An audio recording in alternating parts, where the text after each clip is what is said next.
It's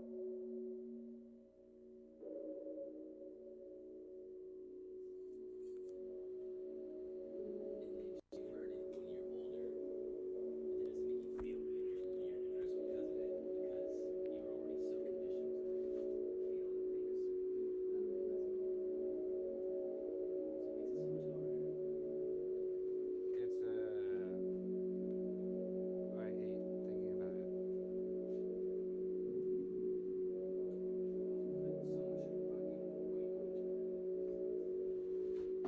That's why it's easier to live in limbo and like I don't know.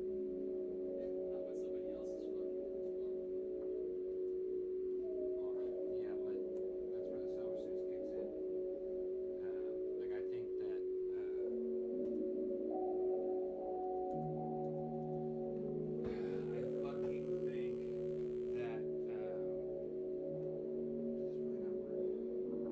not working. I did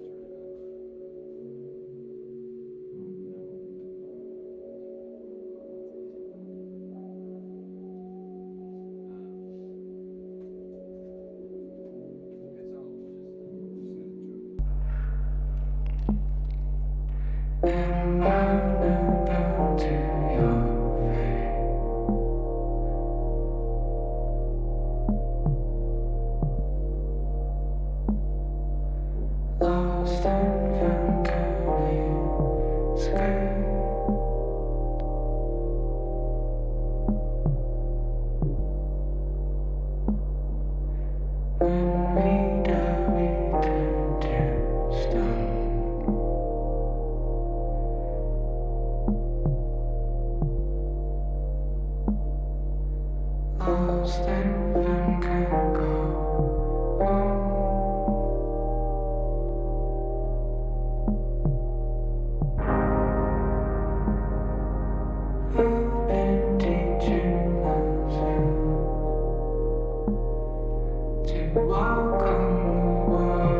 joke.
To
Sometimes when you leave the theater, like with that feeling, like fuck, I missed it already, and you want to like watch it again. Wish I was in it. Yeah, it's kind of like that.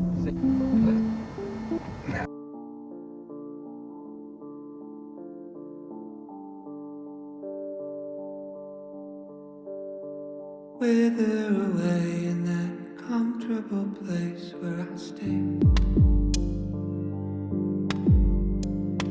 Barely awake as I sleepwalk my way through the day. Don't ask how I've been if you run into me, it's so fake. First it's all quite piss poor and that's not the answer that you need. I've lost my appetite for the bait. Time after time it's a waste. Lost my appetite for what you time after time can ever say. Not a care for the convo, I'm up in my head, I'm in space. Floating alone, it's the one place I feel incredibly unsafe.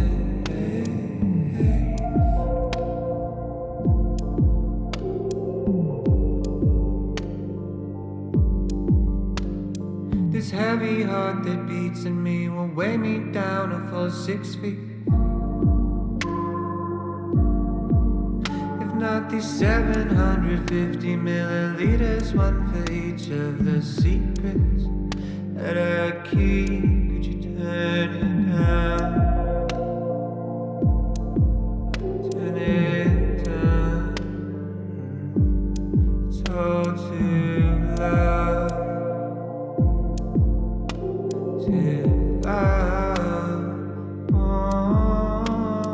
June turned me into a shell. Inhale, God. 6 year exhale. Left a residual self. Scraps of compassion. Missing action. No care for the convo. I'm in space. Floating alone, incredibly unsafe.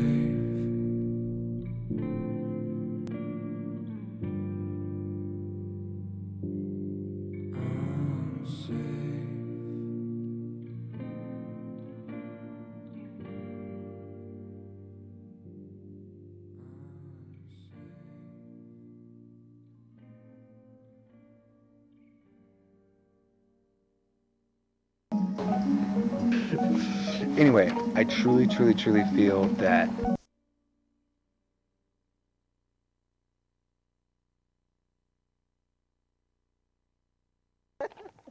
oh, keep going. Anyway.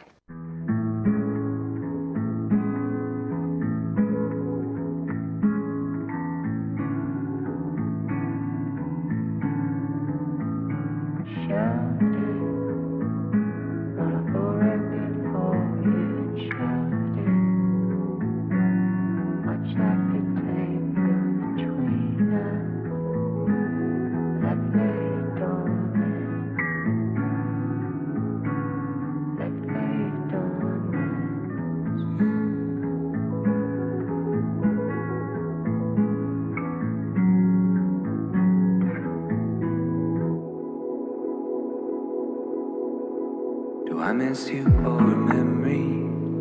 Someone or something I couldn't call it.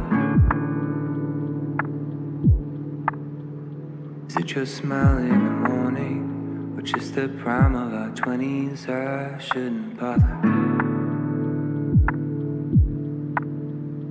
I'm just searching for a feeling, and maybe it's past and I can't grasp it. A moment set somewhere in between where we met and where we left it. Almost as if every passing bird flies directly through our shadow. I really shouldn't. Where you at now? Did you save the 10,000? Did you find a passion? Alleviate some pressure? Have you got any new friends? Did you find a new man yet? Does he treat you special? I hope he treats you better than I did.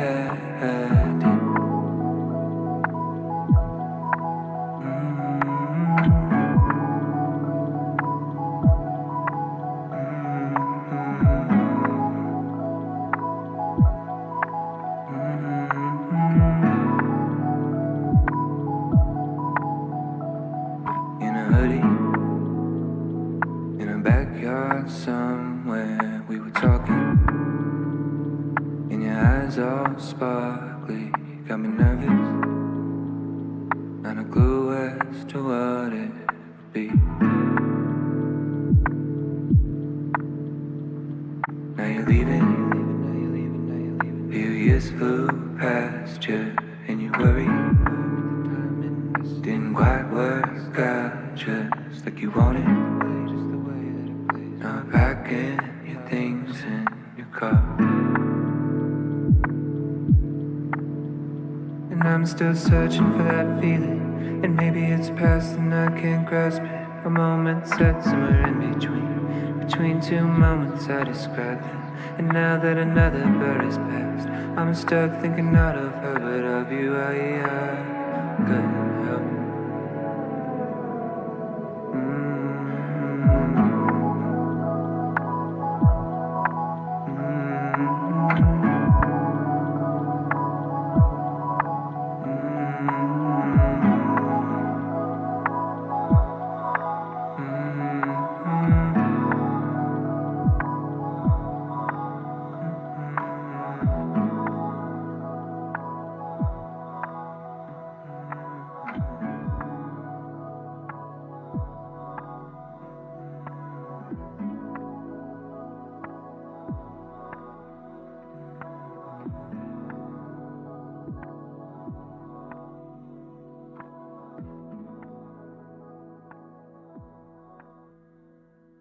Okay, don't move a muscle.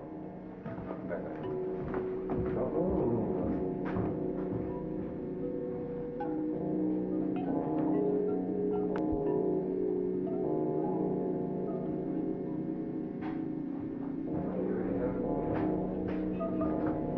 Still got a vibe, or just have a glass of peanut butter?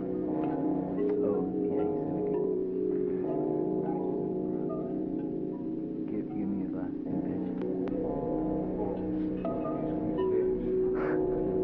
This looks so awesome. Oh my god. I love you, Grandma. Look, this is amazing.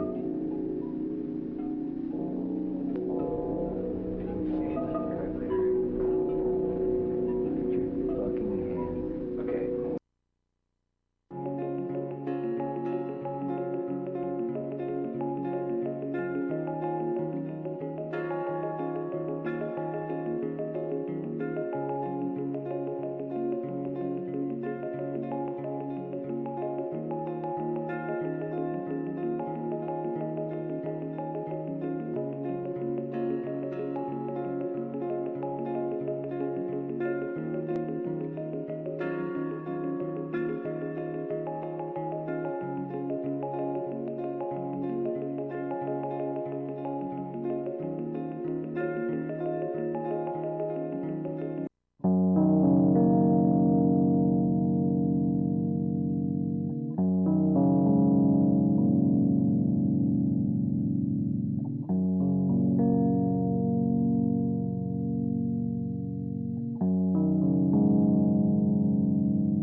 Meter low, hanging low. I'm on empty, headed home. I'll make it home. I guess I'm okay. I don't know. No, I'm not sure. I wasn't thinking about you. At the piano roll, had me feeling cold with memories of you. Yeah, we were younger, I was struggling. We were good, standing still, right beside me. You were good to me. didn't say the same.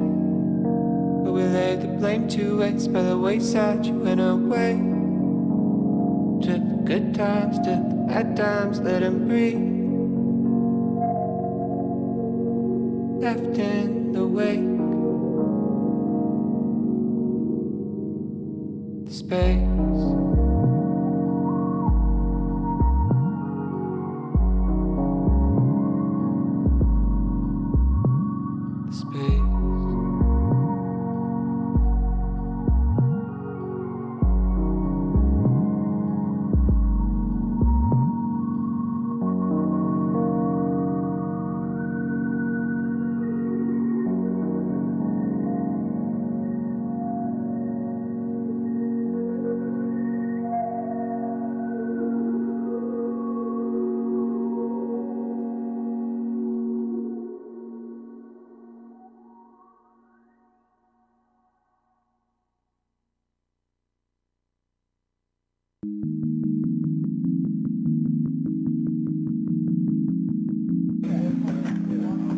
Do you remember yesterday?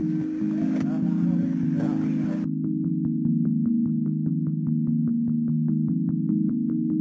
That was a nice moment. That was a nice moment. That was a good moment.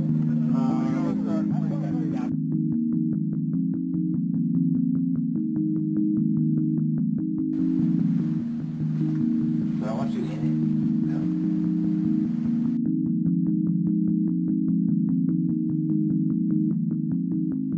Play that on my,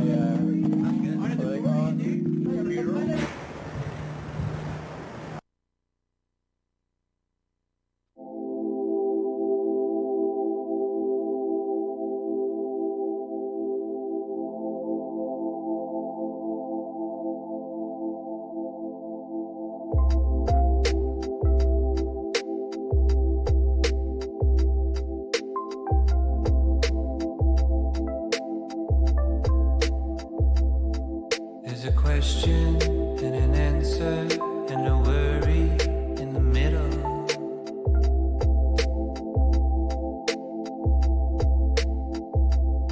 There was a promise of forever and a wishful intention.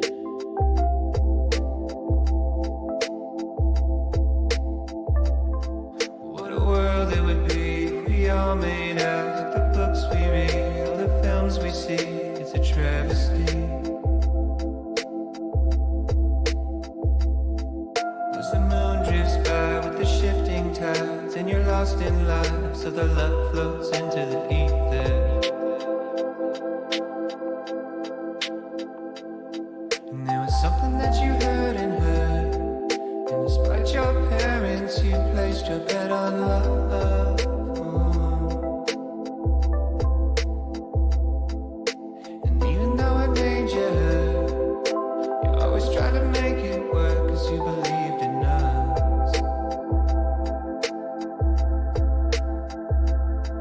Said you're pretty, but you drink too much. You've got a head on your shoulders and it's good enough, but something broke you. I said I'm sorry, and it's well in advance, but I will hurt you more than anybody has. Yeah, it's a sure thing. Oh, is it a sure thing? She said I know that you didn't know back then. Getting all that you should know by now. It never was about the pain you held, not in the way that you shut me out, not in the way that you hate yourself, or all the ways that you let me know it was that you and I, we were on our way. Kind of feeling that was unexplained, and you still feel like it felt back then. It's what you tell me when nobody's listening, and you ain't happy where you're at right now. Talked about it for a couple hours. A lot of change in the past few years. A couple deaths and a few relationships. A little older and a little scared of making all the same mistakes I made. You said you're weary because you think too much. You've got a mind of your own. It's free enough, but it'll drain you. I know you're sorry, and it's right on time. Cause you told me what would happen if I stuck around. I know you warned me.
Hello?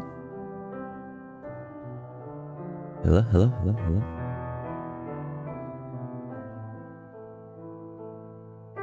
Hello.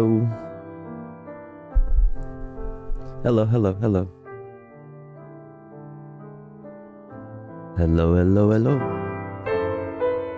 What up? What's going on? How are we doing? Hello, Fortnite? Hello. That's me. Fortnite. It is me, Fortnite. I'm here. How's it going? How y'all doing? Welcome in. How's it going? How's it going? How's it going? I'm super, super, super late. What's up, Celtic? What's up, Midnight Time? What's up, Tech Tink? What's up, Ink Frog? I am spinning in circles in my brain. I'm sorry to hear that. Maybe, I hope you're able to, you know, stand still for a second and chill. Fortnite Ghost. True. That's true. What's up, Celtic? Ink Frog, Midnight Dime, Tech Tink, Classic Banana Milk, Midnight Dime again. Hello. Sleepy Cat Plays. Hello, hello.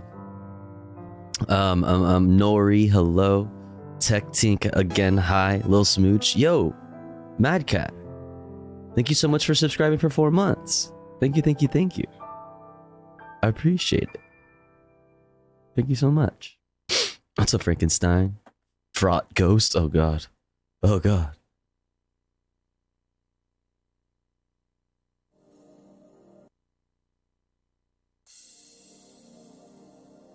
Oh god. Oh god. Oh god. Who else is up in here? Who did I miss? Who else is in here? What's up, Baxapath? Whimsical Logic. Little Smooch Vexing Thoughts. What's up, everyone? What's going on? Thank you again, MacCat. Appreciate it. What's up, Adrian Vixen? Hello. Hello, hello. I'm super late. I'm super late. I'm super late. I wasn't gonna stream, but I'm not like forced myself, but I was inspired to. I had a burst of inspiration to be like, fuck it, I'm gonna do it. Last second, like, I mean, it's 1 a.m. So here I am. Fuck it. Fuck it, fuck it, fuck it, fuck it. Quite alright? Hell yeah. Hell yeah, hell yeah, hell yeah. But yeah, I hope you are all doing well. If you all had to describe the way you're feeling right now with one word, what would it be? Not tonight in general, not today in general, not in life in general, but like right at this second, what would it be? Old? Okay. Okay. What's up, Robert the Gamer? Tuck weight, is that your word? Classic Banana Milk? Is that your word? Hell yeah. Hell yeah. Hell yeah. Stim? Stim. Okay. Okay. Noise? Okay. Okay. Okay. That's my word. Well, hey, you're in luck because obviously there's Tuck news, and we're gonna talk about it a little bit. I had so much more that I wanted to talk about. So I had like a really big playlist and some articles, and I had like a whole thing set up that you know a bunch of shit that we were gonna look at today. But then I was feeling really bummed out. I was feeling really like not stoked about stuff, and I wasn't gonna stream. Feeling my word of the day is, or my word for the moment anyway, right now is dysphoric. So I was not feeling very hyped, and I wasn't gonna stream. I wasn't gonna stream. But I had, like I said, I had a little burst of inspiration. So here I am. Here I am. Here I am. Here I am. Here I am. I didn't stream yesterday. I'm like, I needs to. I'm mad I made food earlier, then fell asleep. Oh shit. What did you make? What did you make? Okay, Elon, it's time to pay the taxes on your huge fortune. Well, actually, that's unrealized gain. Holy shit, that I don't beard. take a cash salary. I'm very poor. Okay, well, I guess you can't buy Twitter then, since you don't have the money. Whoa, I've got it, okay? It's all here. I'm good for it. Do you want me to sell some stock? Wait. Oh shit. Yeah, I need to follow Rathbone. Dude, I haven't seen Rathbone in a minute. And goddamn, the fucking hair is going crazy. It looks good on him. It looks really good on him. Damn. Okay. Yo, go follow Rathbone. Rathbone's cool. Karl Marxing, real. Poor Tucker. Hi chat. Hi Topicos. Nice to see everybody. What's up, Potato King? How's it going? I made some silky burst tomato fettuccine. Shit was bussing. Silky burst? That sounds like... I'm not gonna say what that sounds like. Yeah. Nori's got it. But it sounds bomb. I mean, that sounds great. It sounds delicious. I'm hungry now. It was supposed to be a quick microwave meal, LOL. I guess I was too tired. Oh, dang. Sounds like my nickname in high school. Hey, yo. What the fuck? Whoa. You. But yeah, we had a bunch of, we, as in me and all of my multiple personalities, had a bunch of stuff that I wanted to look at today, talk about today, and go deeply into today. Hey, yo. But I was feeling like a sad little tofu, so, obviously I'm late, and so that means I cut a little bit off, I cut off the fat, we got just the meat and the potatoes, just the meat and the potatoes. A late night soy-based food product appeared. That's me. That's literally what I am. What's up, Jacato? My friend is asleep in a channel in my friend's Discord and I can't disconnect him, so he's just there with his mic muted, fast asleep.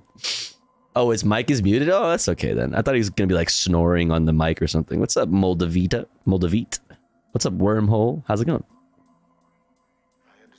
I never understood sleeping in Discord channels. It's so weird. I mean, do people do that on purpose? I don't know that. I mean, maybe people do. I don't know. Do people do that? Is it on purpose? He fell asleep playing Minecraft. I don't blame him. Oh, yeah. Minecraft is a sleepy game. Can be. What's up, Achado? What's up, CX? How's it going, everyone? What's going on? Welcome in. What's up, Nori? I know a lot of people who sleep on Discord. I mean, I understand like hanging out and chatting with somebody, with people, friends, whoever, somebody, until you fall asleep. He's literally just an EP guy. Yeah. It's not a crime to be EP, chat. It's not a crime to be EP. I'm EP. I'm always EP, and I'm EP right now, and I'm trying to battle that with a bunch of fucking caffeine like I always do. Let's go. It's like sleeping together. Yeah. It's like being EP together. It's like being EP together. Hope you covered Tucker's receiving debut. We will, of course. Of course, we be EP sometimes. And by sometimes, I mean all the time. Let's go. But yeah. Like I said, I wanted to go more deeply into things like, for example, Tucker, and stuff. But we're I cut like a bunch of things off the playlist for tonight. Exclamation point watching, but we will still be covering it. Obviously, it's just that I started at fucking 1 a.m. So, it has been certainly a week that like. Oh my god. Okay, so it's like I didn't stream yesterday because I was also feeling kind of not too, kind of like a, a not too happy, a not too stoked tofu block. But so when I wasn't going to today, I was just like, dude, there's so much happening in the news. So much happened yesterday. So much is happening today. Yeah, just fucking a lot going on. Isn't a good week for the pundits? No. I mean, it's Rip Bozo as far as I'm concerned, but obviously that's not the last we've seen of, Don Lemon and Cucker Tarlson. What if there was like a left-right commentary show, like the Hill Rising or something like that. Breaking Points, some shit with fucking Don Lemon and Cucker Tarlson. Would you guys watch that? Friend of the stream, Tucker, now co-host on the Tofu Ghost channel. That's true. Fuck. Way to leak it, dude. Way to fucking leak it. Don Lemon and Tucker Carlson podcast where they watch TikTok and disagree. That would be fucking amazing. Come on, that would be amazing. Breaking points with Don Lemon and Tucker Carlson. Imagine, dude. Rising at the hill. It'd be great. Mander Bobander, what's up? Media League of Villains. Damn. All right, let's get into it, because even though I cut off a bunch of stuff, I still have a long playlist for us today. Chat, got a lot to look at. But let's start off with some fun shit.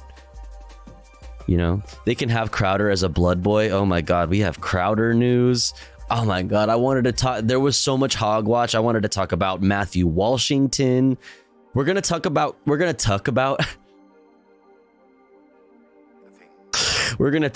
Tucker Carlson and Steven Crowder.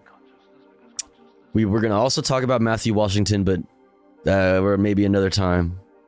We had so much for Hogwatch. I had a ton for Copwatch too today, but listen, without further ado, let's get into it. Tuck on the mind. Hey, I stay tucking. No, unfortunately, that's a difficult area for me. For some folks, let's say. Didn't Matt Walsh comment on Adriana Chechik's feet pics? What? I didn't hear anything about that. What? Yo, drop a link. We'll start off with the daily dose of internet. Your daily dose of internet.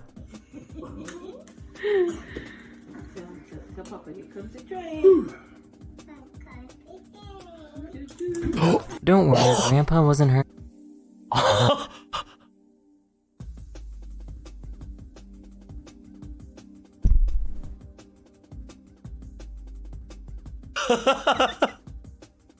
Holy shit. Holy fucking shit. Oh my god. That's like insane. That's like really dangerous. Oh my god.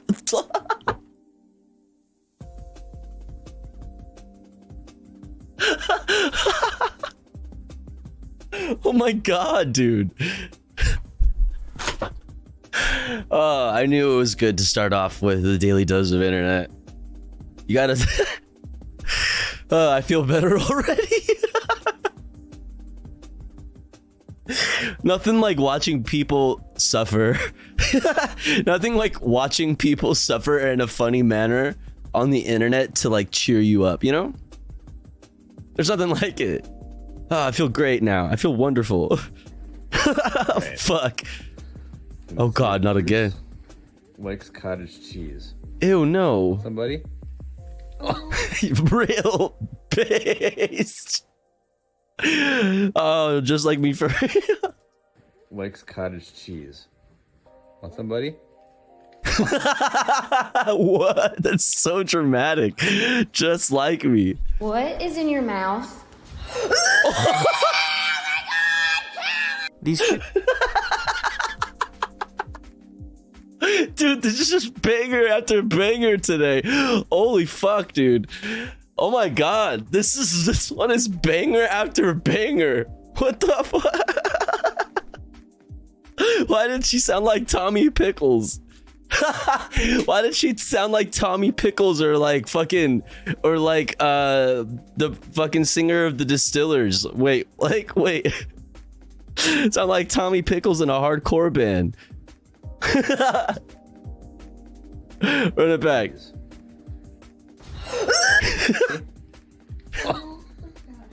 What is in your mouth? These two...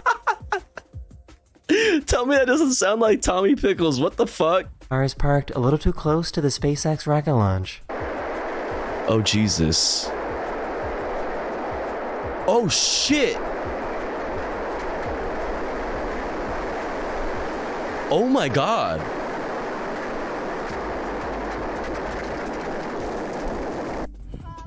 Yo, dog. That shit got fucked up. The fucking back of that. Hold on. That shit gets taken out.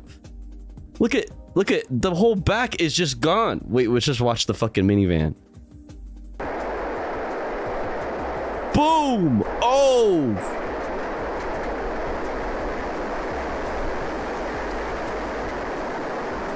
God damn.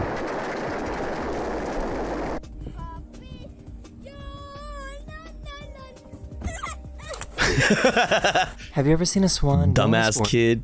Wrecked. Mode?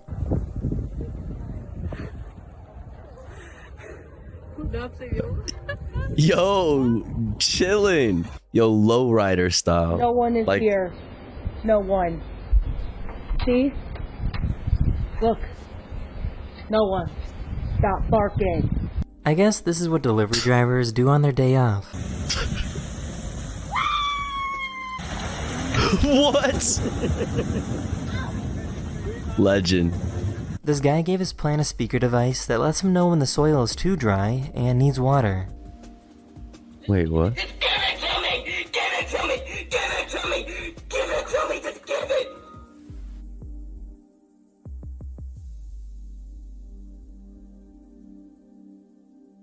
Dog, yeah, that'll fucking get you. I mean, that'll make sure. Do you have a problem? Is anybody like have a problem like remembering to water their houseplants? That well, no longer. This guy gave his plant a speaker device that lets him know when the soil is too dry and needs water.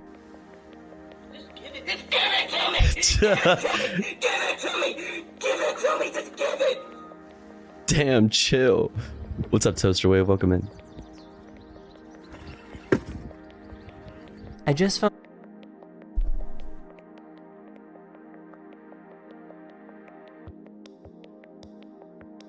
Dude, this is a fucking crazy... This is an intense daily dose of internet today. What the fuck was that?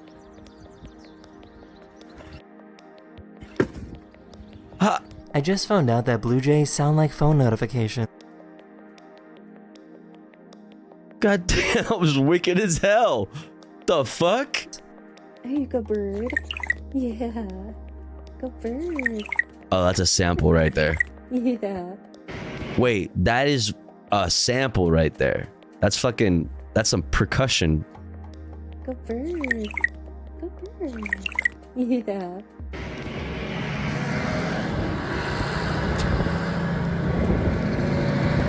Oh my god, dude. This baby knows how to play dead.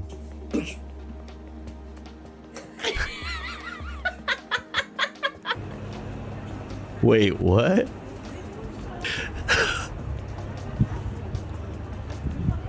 She's protecting all. This guy's gonna drop his shoe polish, shoe shine brush in front of us and then expect us to pick it up. Watch this. 1, 2. When you give it back to him, he will offer you a free polish, but he's actually gonna charge you a lot of money. This is what happens to a baby when they get dizzy.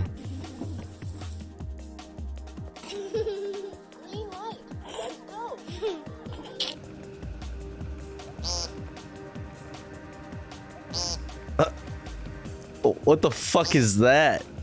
This dog and sheep love to play fetch with each other. Did you get that? I don't, not quite. Oh, there we go. It's nuts. Hi, what's up, Jafonse? Need more balls. That is the end of this video. We hope you enjoyed. Meow. And I'll see you guys again very, very soon. Later. The kitty phone. Oh, that was nice. All right, today in history for yesterday. Yesterday in history. April 25th, 1874.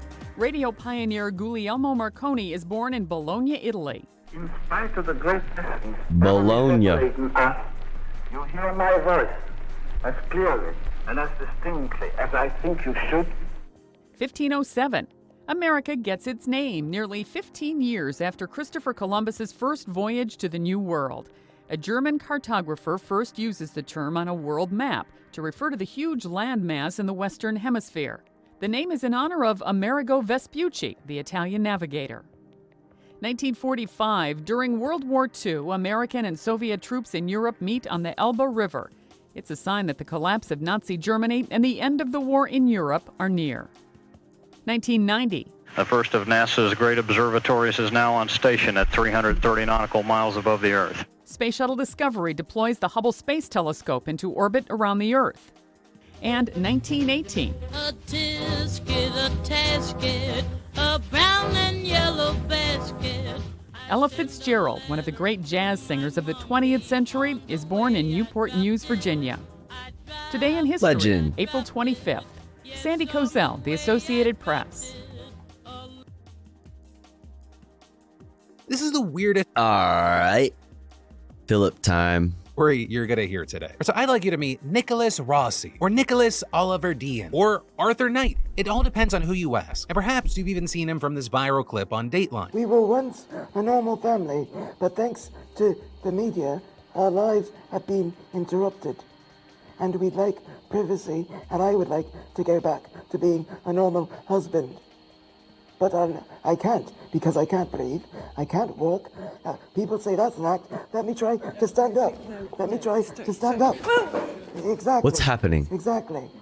What do you say to someone who believes that you are Nicholas Alaverdi? I am not, Andrea, I am not Nicholas Alaverdi, and I do not know how to make this clearer. What do you say to people who say these are crocodile tears? He's putting on a show. This is all an act. What is happening? Oh, Andrea, that's a low blow. That's a right low blow. So why is this guy crying on Dateline, flopping more than Neymar in 2018, got more names than Diddy? Well, it all starts back in 2017 Just when wait. Nicholas Rossi of Rhode Island left the U.S. to avoid prosecution for a 2008 sexual assault in Utah. He settled down in Scotland, got married, and started going by the name Arthur Knight. Then, in 2020, he reportedly started calling back to Rhode Island and telling everyone that he had non-Hodgkin's lymphoma and only had weeks to live. And Nicholas Rossi supposedly died in February of 2020. But then, Arthur Knight was arrested in Glasgow for, quote, obstructing the course of justice and allegedly behaving in a threatening or abusive manner. He was in a hospital being treated for COVID, which is what he says caused his apparent health issues. But by this point, the FBI was also investigating Nicholas Rossi for financial crimes, and the Utah State investigators found Rossi's airline ticket from 2017 with no record of his return, with them sending their information on Rossi, fingerprints, tattoos, and photographs to Interpol, who put out a red notice on him, which is what the arresting officer matched Arthur Knight to in Glasgow in 2021, despite Knight's claims that he had never been to the US. Also, my favorite part is that he tried to explain away the matching tattoos by saying he must have been tattooed while he was in a COVID coma as part of a plot to frame him. And that's without considering the matching fingerprints. And based on all the evidence, authorities were convinced that Arthur Knight was actually Nicholas Rossi. But this guy has held strong, insisting that he's just a Glasgow resident. Wait, he said that somebody tattooed him to frame him.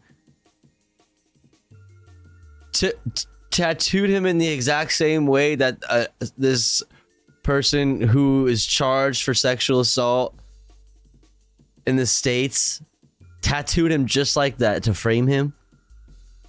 What? Barely swept into an international manhunt. However, last November, a Scottish judge disagreed, ruling that Knight was in fact Rossi and scheduling the extradition hearings for this spring. And all of that bringing us to last week when at a preliminary hearing, Rossi reportedly had an altercation with a court security staff member, causing the judge to continue the hearing to May 9th. But if and when he does get extradited, things are not looking good for him in the States. He's reportedly facing the rape charge in Utah, other sex-related charges in Ohio, as well as fraud charges there, and he's wanted in Rhode Island for failing to register as a sex offender, which is why, one, Holy I'm absolutely shit. gonna keep my eyes on this story and let you know what happens as it unfolds, and two, What the fuck? That is fucking weird. I Holy gotta know shit. your thoughts in those comments down below. And then there's been a lot of talk and news around the exploitation of Like, women. how the fuck are you seriously gonna be like, yeah, no, they're framing me. They're framing me, but why? Why would they frame you? You fucking weirdo. Holy fuck, dude. Weird. And girls online, and also how that conversation has evolved over the years. And a number of those stories popping up this week, the first involving Madison Beer, where she's a massive online personality. She just recently went on the Call Her Daddy podcast, and there she talked about the trauma of having her nudes leaked at 15. You know, saying she was young, she thought she could Yikes. trust the person. She did this on Snapchat where she thought they weren't going to get saved. And in this, she talks about how humiliating it was, but also adding, Didn't realize until like years later that I was the victim in the situation. Also explaining how she had to spend pretty much all the money she had made at that point in her career to try to take those nudes down. Madison also explaining in an upcoming memoir the aftermath of the leak, saying, all I wanted to do was lock myself in my room and hide under the covers. I didn't even want to look at myself in the mirror or change out of the clothes I was wearing. I felt violated. I became suspicious of everyone in my life. I should have been better protected. Which, I mean, all of that raises the question of, have things changed, right? We're having conversations today that we didn't have 5-10 years ago. With the rise of social media, gave everyone of all different backgrounds and experiences the ability to explain what happened to them, to get other people who have not lived their life to empathize. Which is why you had Madison saying, I am hopeful that now the internet would protect a 14, 15-year-old girl who had something like this happen. I think it would be removed on TikTok instantaneously, removed on Twitter instantaneously. I didn't get that privilege, and I think it was just a different time. And while I would like to think that, and I definitely think there are more people that understand what is happening is horrible and that we do need to protect people, the cynic in me feels like everything that we've witnessed over time is, yes, an evolving conversation, but also we're just seeing new ways for women and girls to be abused online. And actually with that, you had massive online personality Pokimane doing a huge interview with the New York Times, with a piece noting that Poki's been a frequent target of misogynistic comments and other vitriol, including the fact that she's been the victim of deepfake pornography. With the interviewer also asking her about that and Poki responding, honestly, there are people in the streaming industry who don't find misogyny deplorable, who don't think it's a big deal, who don't think deepfaking should be punishable in any way, saying it's almost like they're trying to gaslight you into thinking it's something that is so damaging to one's mental health, you just shouldn't think it's a big deal. And noting, Is there a faint noise? Yeah. Is it? It's the music.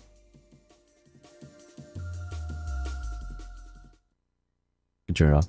me, it's been invaluable to have fellow female streamers who know what I've gone through, who can validate my feelings. Having people there to tell you, no, it's not okay. That goes a long way to preventing you from going crazy thinking that what you're feeling is somehow wrong. And I guess all of that makes me feel like there is a lot of good that has come from a lot of bad, and there is progress being made, but it does feel like it's 2 steps forward, 1 step back, which makes sense. People who are more inspiring and smarter than myself have said it, but progress is not a straight line. And the progress should be celebrated, but also not make it complacent. And then I've got a weird one for you. The headline is Magic the Gathering publisher Wizards of the Coast sent the Pinkertons after a leaker. And the details are wild. Right, so if you're American, Pinkerton probably rings a bell and is one of the reasons this headline has shocked so many people. Yeah. He's absolutely infamous for cracking down on unions and doing the dirty work for corporations for over 150 years. But here we are with this all starting after a now deleted YouTube video from the channel Old School MTG showed him opening packs of the upcoming set March of the Machines Aftermath, with the issue being that Aftermath's not actually set to come out until May 12th, killing Wizards' entire so-called spoiler season. And that's a major deal because Wizards likes to trickle out spoilers slowly in order to hype up a set, believing that it boosts sales. Or think of it like online you ordered Spider-Man Into the Spider-Verse and you were accidentally sent Spider-Man Across the Spider-Verse, and then you posted part of it or all of it online. But either way, Old School said that in response to the video going up, Pinkerton agents actually were sent to his home this weekend and they demanded that he hand over what they called the stolen product. With this leading to some in the community being absolutely furious with Wizards and saying things like, just in case anyone thinks Wizards cares about their influencers and content creators, now they're sending people to strong arm and illegally seize items. Hasbro, fix your house. But here's the thing, Old School MTG makes it seem like he just handed the product over willingly in order to not make a big deal out of it, with him emphasizing it was not stolen and says that he meant to buy boxes of the current set, March of the Machines, from a buddy and was instead just given Aftermath. And then he speculates that maybe his buddy didn't realize he was given the wrong set from wherever he got them, as he doesn't really buy and sell Magic but Pokemon and Yu-Gi-Oh instead. So the combination of being unfamiliar with the product and it having similar names and logos, it's easy to see how this happened. So there's a long chain of people where this just could have fallen apart, though things do seem to point to a distributor messing up. And as longtime Magic the Gathering investor Rudy from the YouTube channel Alpha Investments explained, I can tell you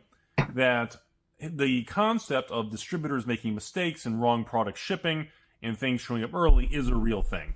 Back in 2017, I had a similar thing happen with Aether Revolt. Either way, it does seem like things have ended amicably. Old School handed the cards and boxes over as Wizards can use them to track where the mess up happened, and he added, Wizards of the Coast is not being they're not being rude about it or anything. They're being very cordial and apologizing that they had to go to drastic means by sending the Pinkertons to my front door. But they are, like I said, asking if they can send me some product to make up for the loss of money. And while Old School seems fine with how things turned out, it hasn't stopped many fans from being angry with Wizards. Still saying things like, the problem is you knew who the Pinkertons were, and so did Wizards before they sent them, and they still sent them to your actual house. You were threatened multiple times, intimidated, actually everyone in the house was. Accused you of stealing, not sure I would have gave them anything. And a lot of this raising questions about how Wizards should have handled this. And then, you know, the news, it can get me, let's call it a bit wound up. And I've personally found that there are actually very few things that help me unwind after a stressful day, like a solid cup of tea. And I've found that high quality tea not only benefits my physical health. Bitch! Franco. And then, so what's happening? President Biden is officially running for the presidency again, making the announcement in a video yesterday with the overarching theme being, let's finish the job. With Biden saying that he's fought for freedom and democracy, but those rights are under threat from MAGA extremists. Playing lots of clips from the insurrection as well as abortion protests. When I ran for president 4 years ago, I said we're in a battle for the soul of America, and we still are. The question we're facing is whether in the years ahead we have more freedom or less freedom, more rights or fewer. I know what I want the answer to be, and I think you do too. This is not a time to be complacent. So I guess everyone should buckle up for 2020 Part 2 with another possible Biden-Trump showdown, despite no one wanting this. We as a country, like, we know we need to start eating good and we need to start running. Then we just open up Postmates and we're like, do we want too much Taco Bell or literal poison? These apparently are two equally good options. With polls consistently showing that the majority of Americans don't want Biden or Trump to run. This including a recent NBC News survey finding that 70% of Americans believe that Biden should not run for re-election, and that includes 51% of Democrats. Meanwhile, 60% of America says that Trump shouldn't run. But very notably, reportedly, that only included a third of Republicans. But that split also, I think, makes sense. The right, in general, knows what they are. They're pretty locked in. Whereas the left has to be a bigger tent party. And like we saw in 2020, the thing about funny thing about finish the job is, like, you know, you're supposed to get that shit in your first 4 years and in like the first 2 years of your first 4 years. You know, is Build Back Better coming next time? Promise. there were a lot of people that voted for Biden that weren't like, yeah, fucking Biden. It was more, oh my God, no more Trump, please. But in the here and now, a very important thing that Biden's people need to consider is that one of the main reasons that people said he should not run is age. Right? Biden is already the oldest president in history. For his own good. Just relax. Years old. Relax, Jack. Come on. Pushing back saying, well, Trump's not much better. He's currently 76. So if he got elected, he's just getting silver in the old people Olympics. But yeah, I guess the main thing is we should get ready for round 2 of Too Much Taco Bell versus Poison. And then Russia just held a UN meeting on world peace, and it went about as well as you think it would. The meeting started with the head of the UN saying that Russia's in violation of international law and the UN Charter and is actually the one currently ruining world peace. But since Russia is the head of the UN Security Council this month, they just ignored him and pressed onward with their summit of peace. And so Russia began the meeting by launching hundreds of accusations at Ukraine and blaming the West for the war that Russia started, and then stating a world war is inevitable if the US doesn't stop opposing their invasion. How peaceful. And once Russia was done spraying their fire hose of falsehoods, the US had enough of the circus and said, our hypocritical convener today, Russia, invaded its neighbor, Ukraine. Adding that they're anything but peaceful, you also have the UK saying that we've all seen what Russia's idea of peace means for the world. The EU saying that all Russians do is destroy while Europeans build and protect. I mean, this is like if Tucker Carlson held a UN summit about the dangers of fear-mongering and white supremacy. And then the Earth is more than halfway fucked, right? That's a statement that I can say that I think just on face value, half of you would just nod your head. But the details of the fuckery still might surprise you. So it turns out that we've actually crossed at least 5 of the 9 planetary boundaries, the points at which human activity pushes the Earth beyond the stable environment of the last 10,000 years. Those including climate change, the destruction of wild habitats, loss of biodiversity, excessive nitrogen and phosphorus pollution, as well as the 5th, which scientists said we broke last year, chemical pollution. And back then, the study's author said there has been a 50-fold increase in the production of chemicals since 1950. What's up, James? This is projected to triple again by 2050. Or to put it another way, I'm Canadian. Have a question for you, Americans. Can a Democratic candidate challenge Biden for the presidency or no? They can. That doesn't mean that, you know, that they'll win. You know, they can. I hope that there's more people who step up to the plate. I honestly do. Industrial chemicals. They have to do a duel. What's up, Savage? Was created every 1.4 seconds on average, and even putting the environment. Big D Democratic.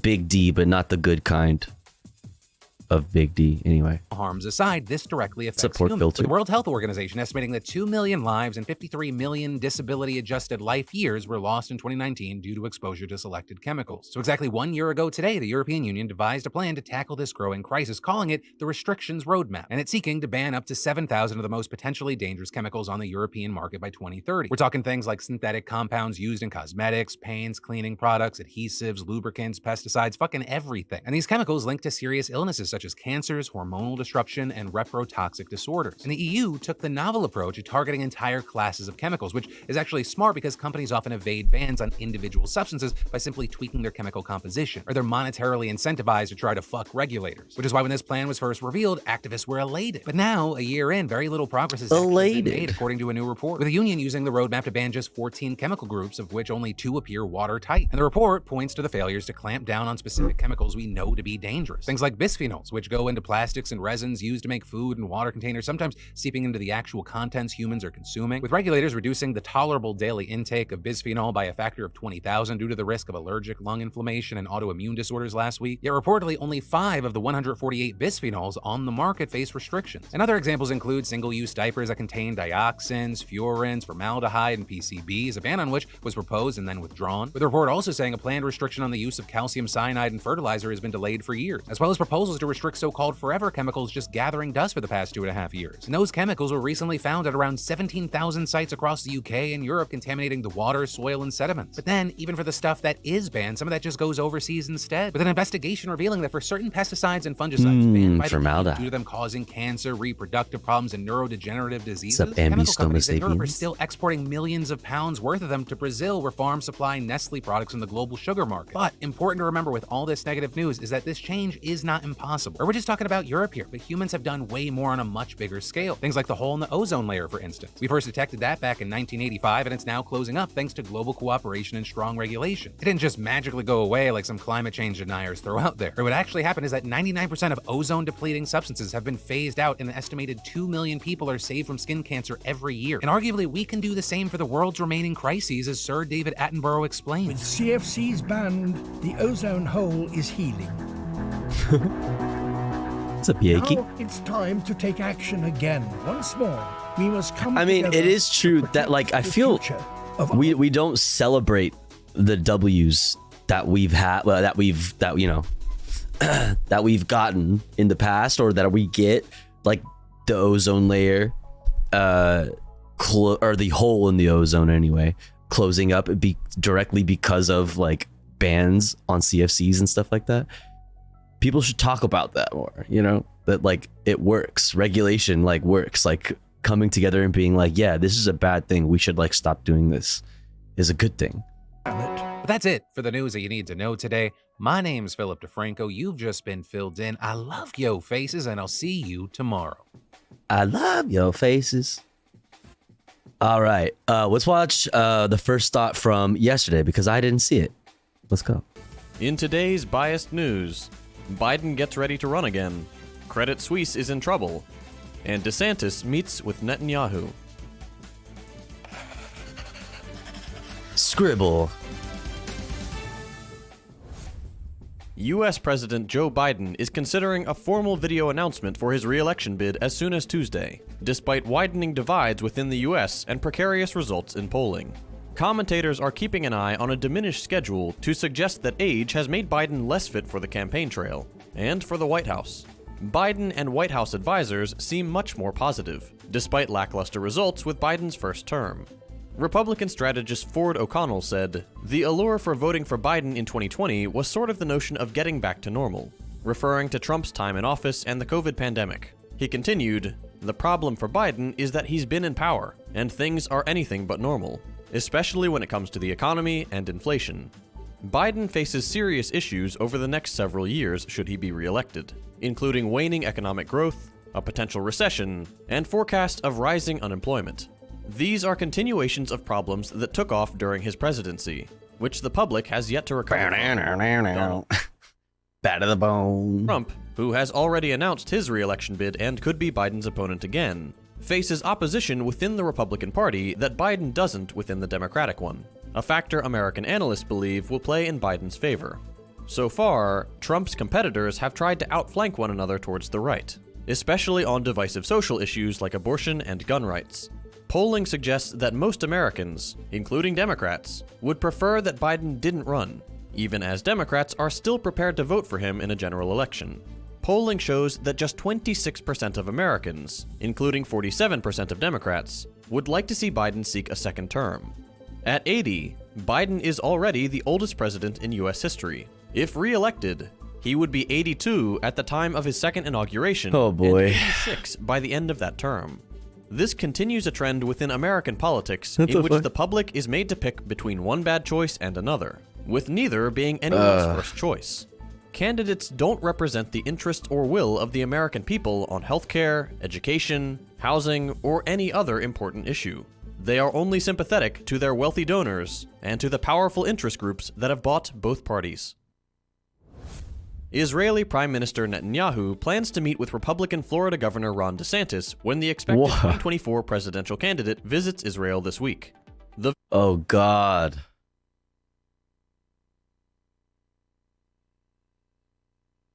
Oh, God, man.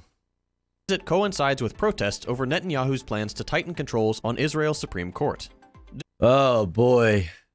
Just like, there's just all of the worst fucking people. It's just all of the worst people. He's absolutely running. Otherwise, why the fuck would he be fucking posturing and hinting at, like, you know, things like foreign policy stuff? Oh God, I hate everything, dude. Fucking. DeSantis is likely seeking to establish himself as an internationally respected figure to his potential. Yeah, like why else is he there? He wants to fucking hang out with fucking BB. He wants to hang out with BB. Oh Jesus, man. With Israel especially, as he did in 2019 when, during a trip to Jerusalem, he called Florida, quote, the most pro-Israel state in the nation. In the Salzburg state elections on Sunday, the Austrian Communist Party KPO Plus made huge gains and secured a solid 4th place in its best superlocal election results since at least World War II. Huh? This success follows the same communist winning the mayoral position in the country's second largest city last year. Nice. Look at that literal fucking castle. Jesus. Is a direct result of KPO's on-the-ground involvement with working-class organizations and communities, as well as the ever-growing skepticism towards so-called moderate politics. Credit Suisse has revealed the scale of the bank run that triggered its state-backed rescue in March. The Swiss banking giant said 61.2 billion Swiss francs left the bank in the first 3 months of the year. Credit Suisse clients started pulling money out of the bank after it was caught up in the market turmoil that followed the collapse of Silicon Valley Bank and Signature Bank in the US back in March. Credit Suisse had been loss-making and had faced a series of problems in recent years, including accusations of money laundering. In a handful of Ukraine war updates, Russia's Black Sea Fleet repelled a drone attack on the Crimean port of Sevastopol early Monday morning. Former Russian President Dmitry Medvedev said if the G7 moved to ban exports to Russia, Moscow would respond by terminating the Black Sea grain deal.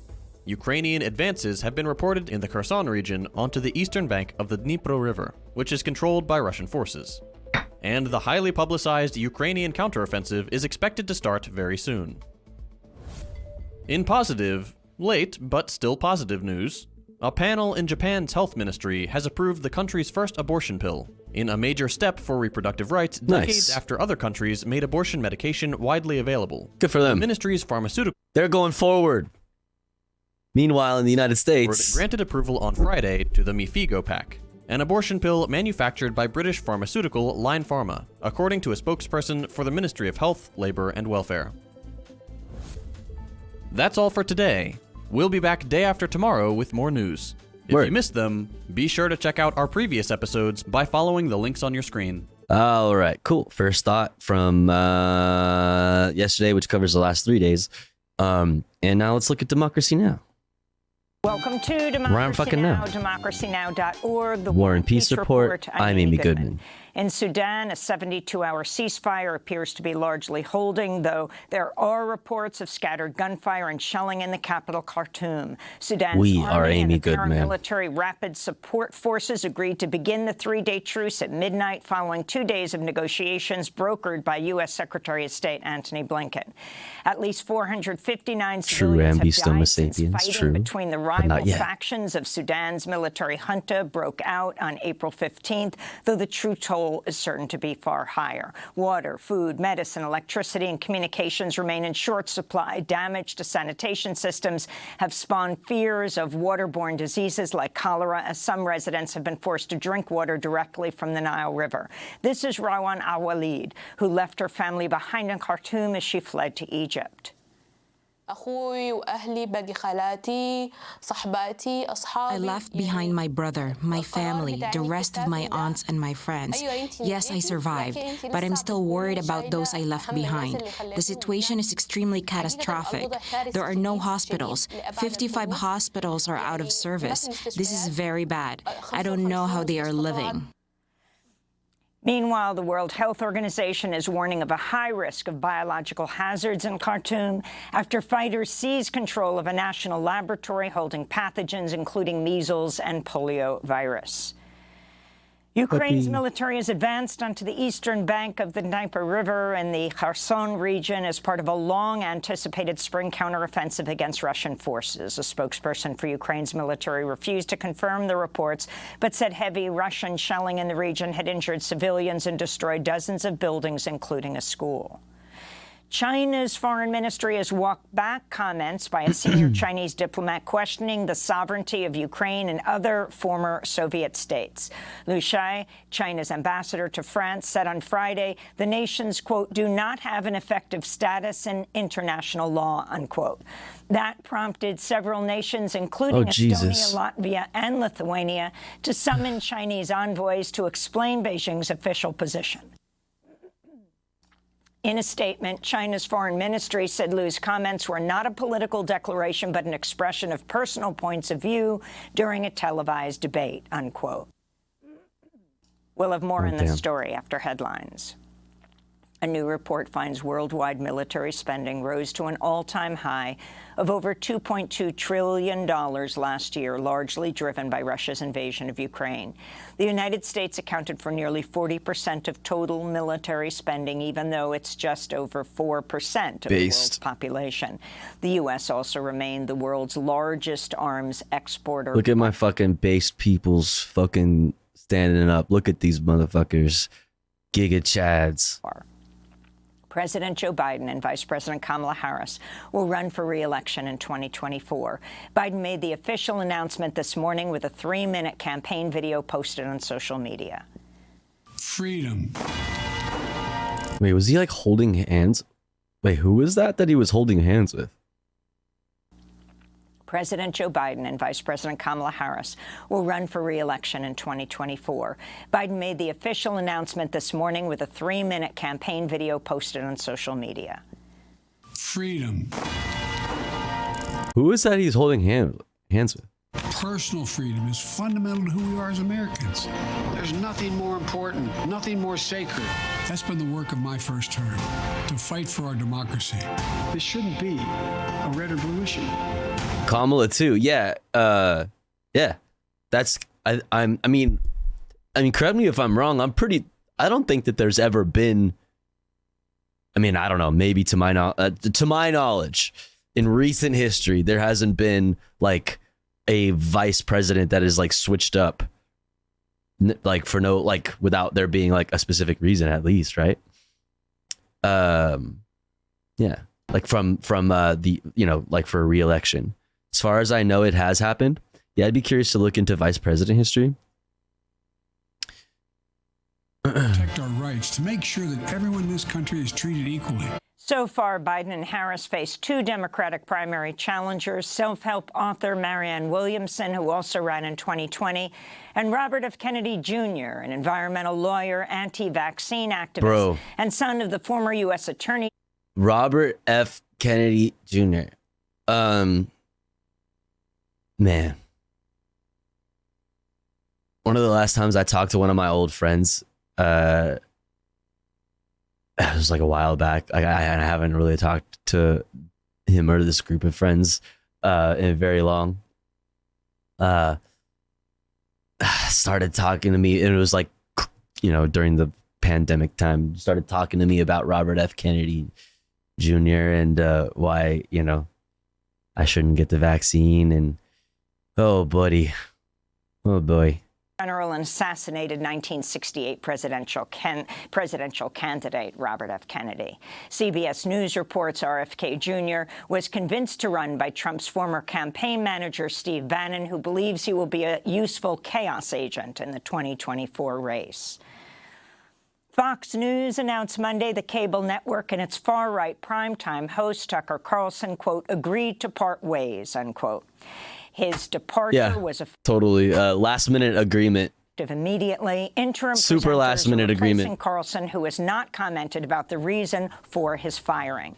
The surprise departure of the top-rated host comes after text messages from Carlson were revealed in the Dominion voting system's lawsuit against Fox News for airing false claims of a stolen election that was just settled last week for over $750 million. Later in the broadcast, crazy amount of money. It would have been really cool to see it continue, but yeah. Look at how Tucker Carlson has been a singular force driving Fox News's extreme. I mean, I'm just dying to know what it was specifically. I'm just dying to know. I need to know. What was it that came out in Discovery? Like something came out in the course of the Dominion lawsuit and stuff. Like something happened. Just last minute. Meanwhile, CNN's fired news anchor Don Lemon, ending his 17-year tenure at the network. Lemon was accused of sexism after he recently said 51-year-old Republican presidential hopeful Nikki Haley was past her prime. And Variety reported earlier this month Lemon had a history of threatening and mocking female staffers at CNN. Oh, God. Dude, Don Lemon sucks. Like, he's just the worst. Like, oh, my God. Has he ever added anything useful to a conversation? Like any good commentary, like any like insightful, like thoughtful commentary? Like I don't in 17 years, I don't think he's ever said something that was like, cool. Wow. Thank you, Don Lemon. Like genuinely, thank you so much for your input. It's just like, you're just here. You're just here. And fucking you like really like think that you're you think you're cooler than you are, let's say. So maybe Tucker was the fall guy. Couldn't it be as simple as costing them $787 million? I don't know. He wasn't the only one pushing that narrative, but he was certainly the most popular. Yeah, it could be, but I would just feel like I couldn't help it because it could be. But why wouldn't it have been happened sooner and more gracefully then? You know what I mean? It seems like maybe there was something additional that came out in the end, which maybe had something to do with, I'm not an expert in these things, you know, obviously, but like that had something to do with like the settling in the end. I don't know. It just seems it was way too sudden. If that was the only reason, they could have done it a lot more gracefully and started the process a long time ago instead of like it just popping up randomly. He fucked Rupert's wife. I bet it's just a prank. You don't pick your biggest talent as your fall guy lightly. Yeah, that's what I'm saying. Like it must like, and even though, and even still, letting him down softly and like letting him go gracefully and doing like a last show and setting up a reason and like having a whole, like creating a whole narrative around it, still makes the most sense for Fox News, you know, because Tucker Carlson is by far the most popular part of their network, obviously. So it's like, it's in their best interest to not leave with somebody to not part ways with somebody who is so goddamn popular in the fucking overall conservative bubble, just the ecosystem. You know what I mean? So, I mean, I don't know. Something happened. Atlanta, Georgia. Fulton County District Attorney Fani Willis has revealed she'll announce this summer whether she's filing criminal charges against Donald Trump and others over Trump's effort to overturn Joe Biden's victory in Georgia in 2020. Willis wrote in a letter to law enforcement she expects... He costed them damn near $1 billion in that case, didn't he? Yeah, but like, one, it was not only him, it was also Laura Ingraham and others, and two, if that was the case, they still could have let him go gracefully, was what I was saying. Is like they could have let it be a more, you know, spread out process. The abruptness, like, says something else happened. If it was that, they would have known that plenty of time ago, and they could have allowed everybody to like do like a last show and like make a thing of it. Allow Tucker to you know, create like a reason and then like announce like what's coming up next and blah blah blah. So I don't know. Announce possible criminal indictments between. I know. Forlorn. I know he is, but the thing is, it's Fox News. Like even their feminine, like their female, like their female commentators and contributors are fucking sexist. Like it's Fox News. Like there's no way it was just being sexist. You know, they love talking about cancel culture and how liberals overstate like the existence of misogyny and sexism. Like no shot, that was it. July 11th and September 1st, and is asking for heightened security and Yeah, he was let go at noon on a Monday. Something big happened, and he had a show. He was gonna do a show on Monday. It's like there's no way that was it. No way. It could not have been the money in the end for the defamation suit, the Dominion suit, and it could not have been the sexism. No fucking way. They could have, but also Murdoch loves money more than anything, so I could see him turning his back and maliciously firing Tucker, even if he's being the most popular. If he's the most popular, that's just what I'm thinking, though. So I don't know, like a mafia boss making an example out of somebody. Yeah, but if he's thinking, I mean, I see what you're saying, but if, in my opinion, if somebody is, if he's, worried about the money, it would be bad PR for him to part ways with somebody so popular in conservative media and in the conservative, I hate using this word for them, but the movement, you know what I mean? Like, it would not be in their best interest to do that. Yeah, it would just be better for everybody for it to be graceful and for them to have let it be like announced ahead of time and then like have a final show and everything, have a whole narrative set up.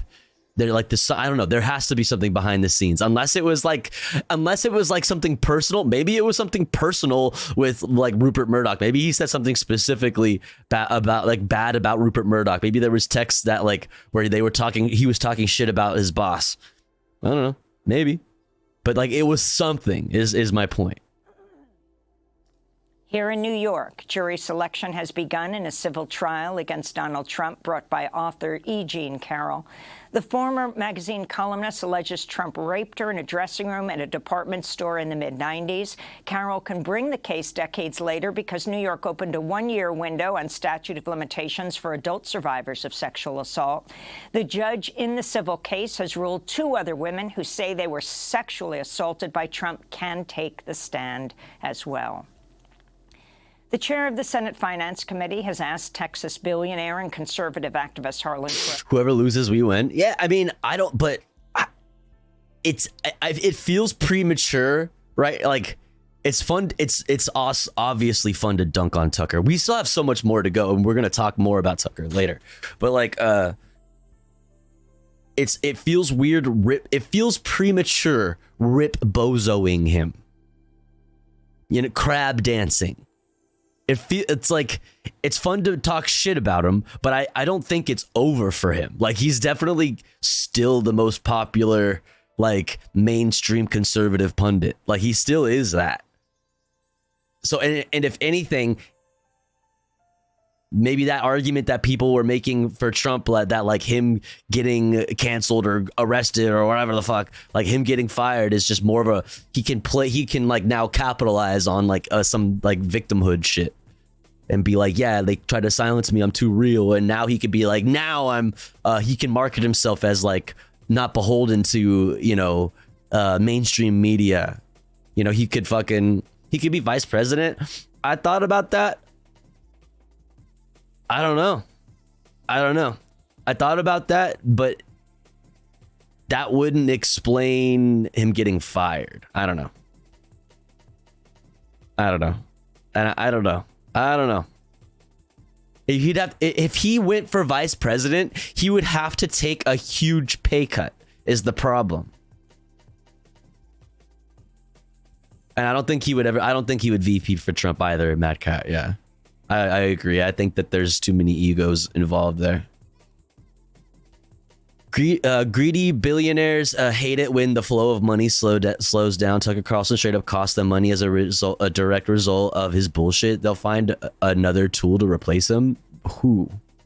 No, they're like, there's no replacing Tucker Carlson. Not right now. Who? With who? Sean Hannity?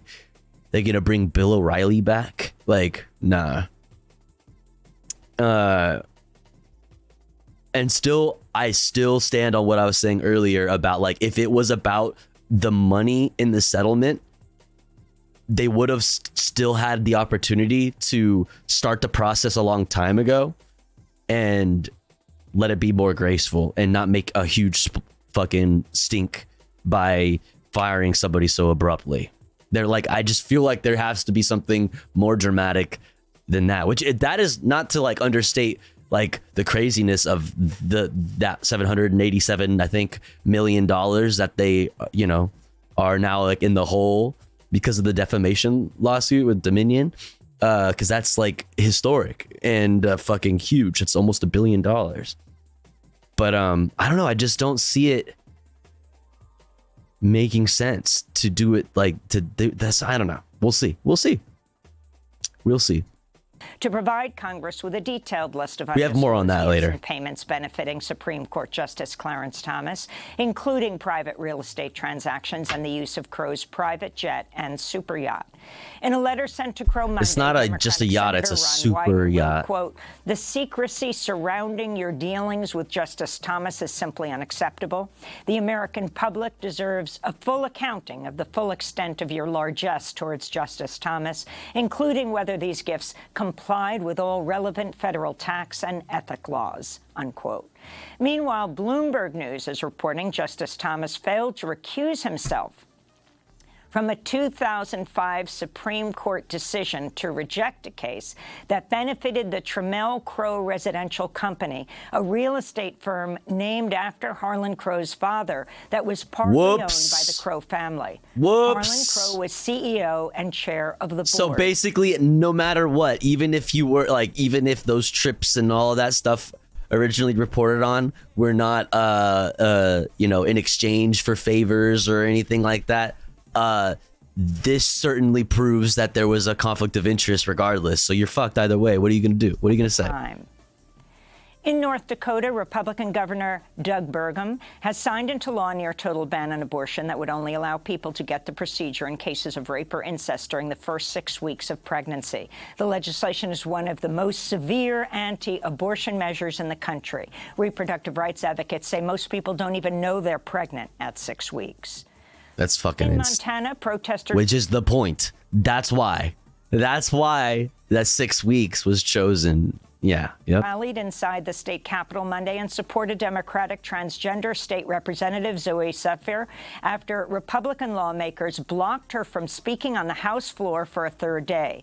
Zephyr raised her microphone into the air as her supporters we have more on this proceedings for nearly half as well. an hour, leading to the arrest of at least 7 people. Our guests will come to order. Sergeant of Arms, will you please clear the gallery?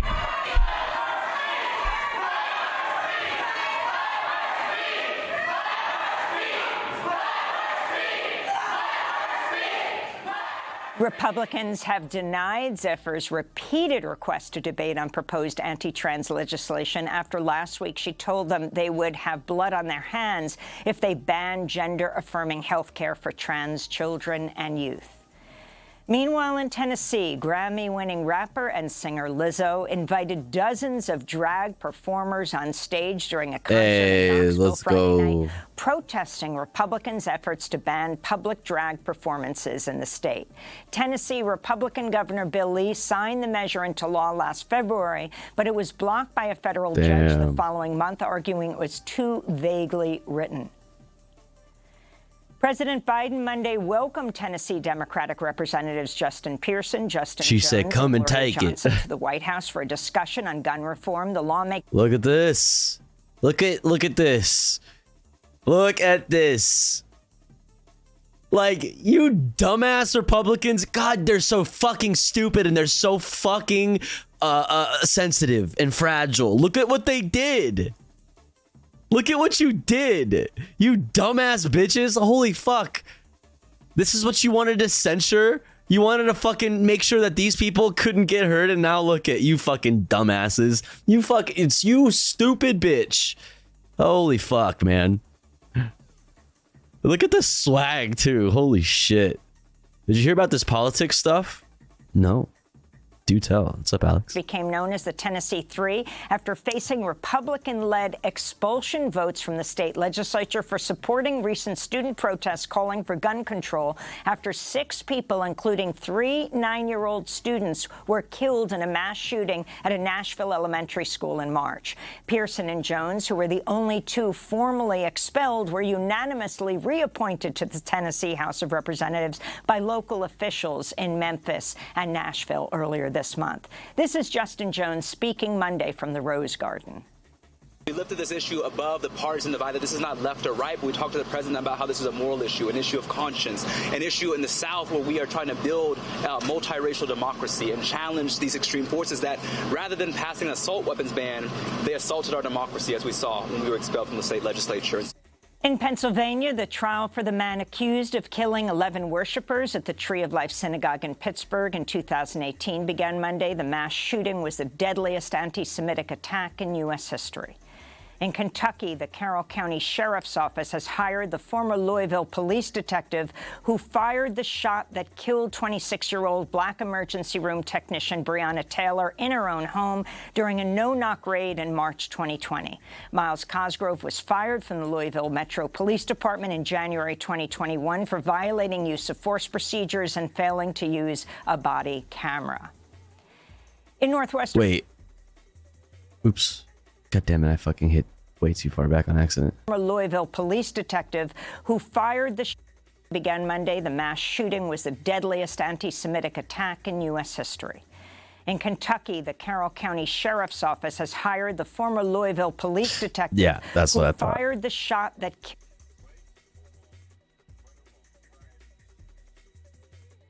You can just do whatever you want.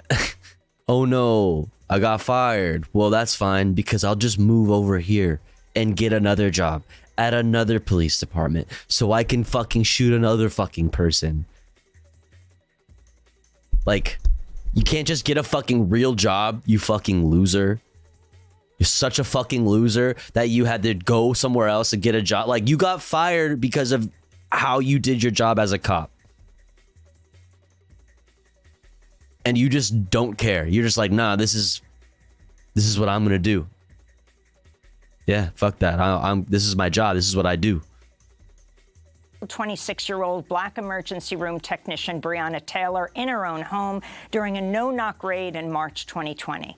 Miles Cosgrove was fired from the Louisville Metro Police Department in January 2021 for violating use of force procedures and failing to use a body camera. In northwestern Pakistan, at least 17 people were killed, more than 50 others wounded Monday as a pair of explosions tore through an ammunition depot run by Pakistan's counterterrorism office in the Swat Valley. Most of the dead were police officers, though at least 4 were civilians. A police spokesperson said the blast was triggered when ammunition caught fire, likely due to an electrical short circuit. And the 2022 Goldman Environmental Prize recipients have been announced. In Brazil, the indigenous leader Alessandra Corap won for leading a campaign against the mining giant Anglo American, safeguarding 400,000 acres of Amazon rainforest. It was a huge victory. We realized that we are like little ants. When the little ants join forces, we get stronger, and we got stronger until we won the battle against Anglo American. That's literally A Bug's Life.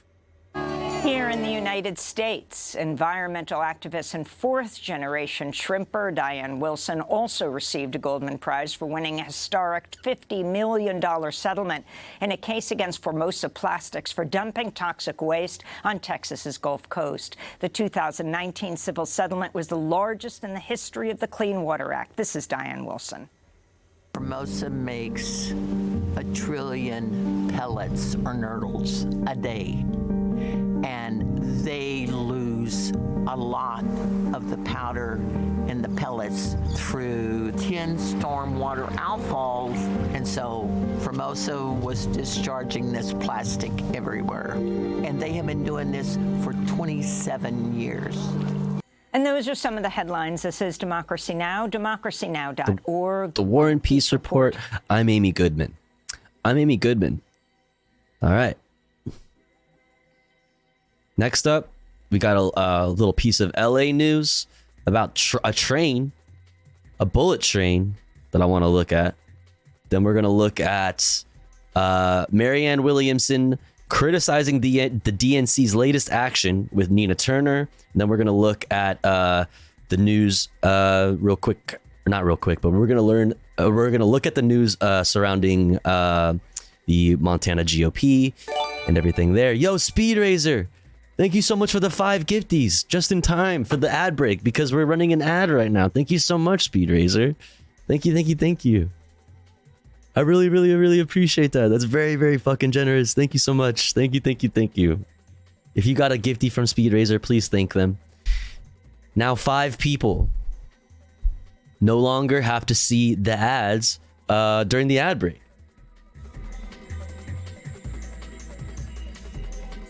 That we run while the streamer is away here at the Tofu Ghost broadcast. That way, even if you're unsubscribed, you don't miss out on any of the fun.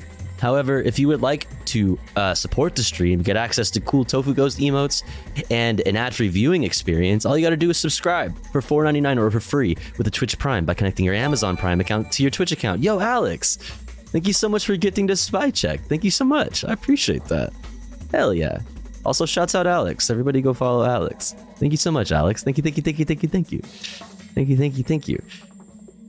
Or you could be like Alex and Speed Razor and gift to somebody in the chat. That way somebody else might also be able to enjoy the emotes and an ad-free viewing experience. I'll be back in 3 minutes. Don't you go anywhere. BRB. Thank you again, Alex, and also Speed Razor. Thank you so much. Thank you. BRB.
Okay, we're back.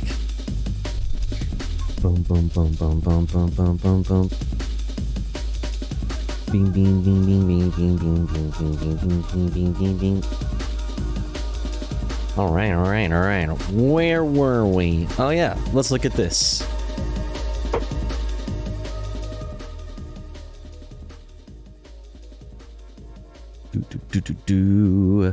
Los Angeles to Las Vegas bullet train receives bipartisan backing. Nice. Be cooler if it was Los Angeles to New York. But let's check it out. From California and Nevada has asked the Biden administration to fast-track federal funding for the California to Las Vegas high-speed rail line. The $10 billion 218-mile route will run between Las Vegas and Rancho Cucamonga. KTLA's Chip Yost joins us live with this much highly anticipated transportation project. Chip, only what, about a 2-hour ride if this gets built? Yeah, just kick back. What do you think, Chip? The train, about 2 hours, 10 minutes, you should be in Las Vegas if everything goes as planned. Folks here in Rancho Cucamonga very interested in this news coming out today. First, let's show you an animation before you tell you about that news, show you an animation of what this route would look like. It would be a Brightline West train route. It would originate here in Rancho Cucamonga, and as I said, get you up to Las Vegas in about 2 hours, 10 minutes. It's got a price tag of about $10 billion to $12 billion, according to various estimates we've heard. Cheap. Worth it. Come on. Let's go. Come on.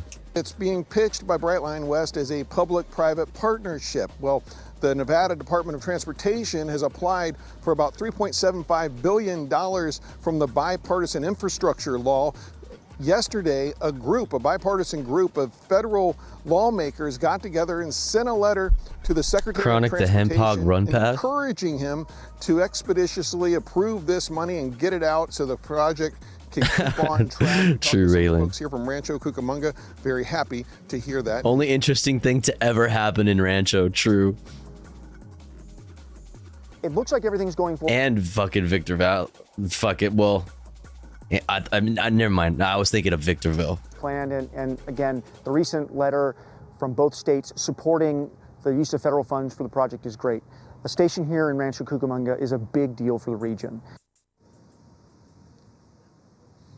Now, we reached out to Brightline West for a comment, did not hear back. However, they did send a statement. Read that statement now. It's a statement from the company's CEO. Here it is. It says, after more than a decade of working to find a pathway, Brightline West will be the first true high-speed rail system in America and will serve as the blueprint for how we can connect major city pairs that are too short to fly and too far to drive. Now, the plan of everything... Dude, flying to Las Vegas feels so pointless. It feels like, damn, it's like, I can't believe I just did that. You're not even done putting your seatbelt on and you're already like, bing, all right, taking the seatbelt signs off, folks. The weather in Nevada and Las Vegas is sunny. It's like, what the fuck, dude? We just got on the plane. I didn't even put my shit up in the thing yet. Like, fuck. Forward as expected, and it looks like everything is moving forward as expected. Construction could start later this year. Some of the tracks will actually run between the north and southbound lanes of the 15 freeway between here and Las Vegas. After construction begins, we're told that they have a goal to finish construction by 2027 because they want to get about a year under their belts of running the route, running the train back and forth before the 2028 Olympics. For now, reporting live here in Rancho Cucamonga, I'm Chip Yost, KTLA 5 News. KTLA 5 News. Cool. Take a look at... So that's cool. We love that. Yo, Anonymous, thank you so much for gifting to High Def. I appreciate that. Thank you so much. Thank you. Very, very generous. Thank you so much, Anonymous. Thank you. Marianne Williamson rightfully criticizes the DNC's latest action from Nina Turner.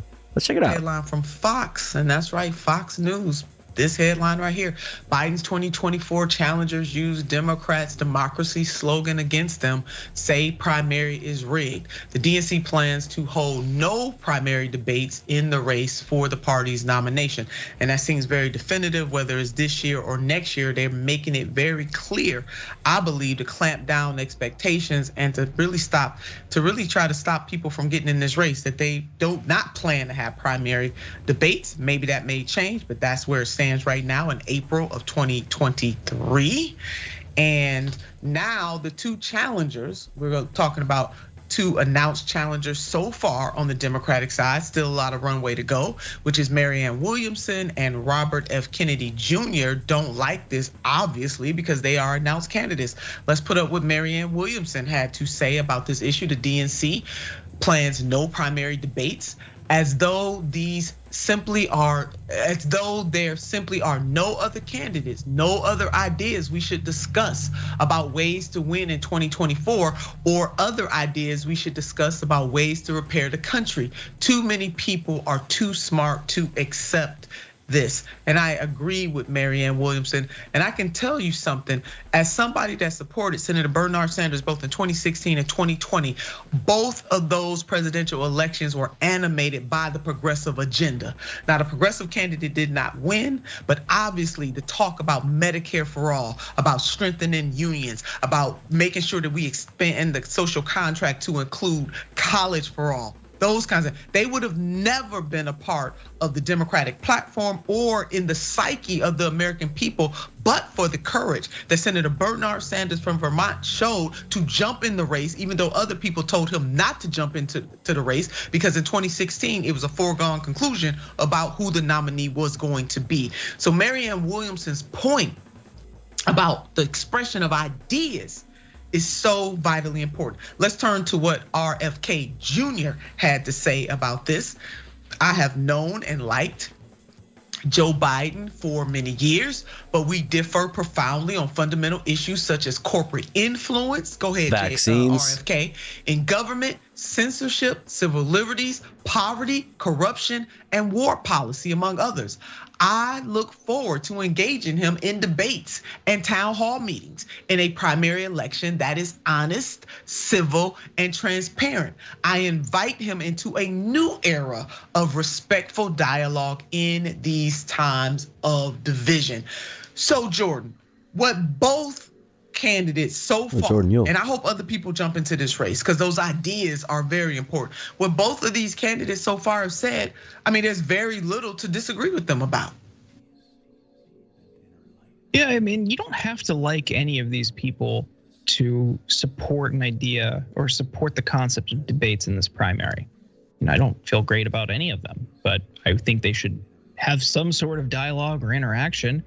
I think a debate or a series of debates is perfectly fine. We should want that. We don't want the DNC handpicking people for these positions or these nominations and turning it into a coronation. Completely removes you from any sort of process, democratic or not. They want to pretend it's purely democratic. They want to wink and nod at your participation and role and level of influence over the decisions or outcomes. But again, you don't have to throw your full support behind every part of their platform to just think, hey, maybe these two people who both are vying for the same position should debate. Yeah, no, you don't. And let's look at what David Argati had to say. Democratic primaries are not coronations. Amen to that. We deserve to hear the candidates debate and address their plans for the issues facing our nation before we make our decision for the strongest candidate for 2024. Sign the petition today. So we got a petition drive going. Debates are an integral part of the primary process. We will not allow the DNC to simply choose our candidate. Debates are democracy. Sign the petition. So for those people who believe just simply that debates are part of democracy, this is not endorsing any of the candidates at all, but just to hold the pure concept by which this country centers itself on, that debates are healthy, that Americans should have choice in almost every aspect of their lives. picking a candidate to become the next president of the United States of America should be no different. And just because somebody holds the seat doesn't mean that they're automatically entitled to it again. This is not a dictatorship. This is not through a bloodline. This is supposed to be the United States of America. And of course, my stunt double had to jump in because she just had to jump in. Let's see what she had to say. Debates are a pillar of democracy, and the DNC should set a new precedent by holding debates. The RNC didn't hold primary debates in 2020, and look how that worked out for their candidate. She also went further to say referring to herself in the third person. 2020, the RNC didn't hold presidential primary debates. In 2024, the DNC doesn't plan on having primary debates. Both moves take away from the democratic process. Small d democratic process, I mean that for the RNC and the DNC. The DNC should hold debates. They should hold those debates when the time comes. Good God Almighty. Yeah, they are discussing should not. They are not. They are discussing should not. Saying what ought to be. They are saying what ought to be. Yes. See, systems can be changed and practices can be questioned. Responding to Forlorn. Okay, got you. Yeah, I agree. And there already are, as far as I know. Let me see.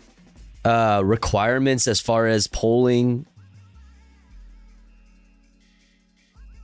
Well, I mean, I guess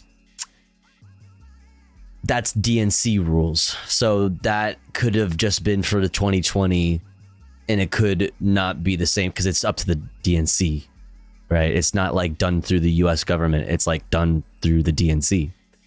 So the DNC could decide anything as far as like what their qualifying factor would be for you to be able to debate the president.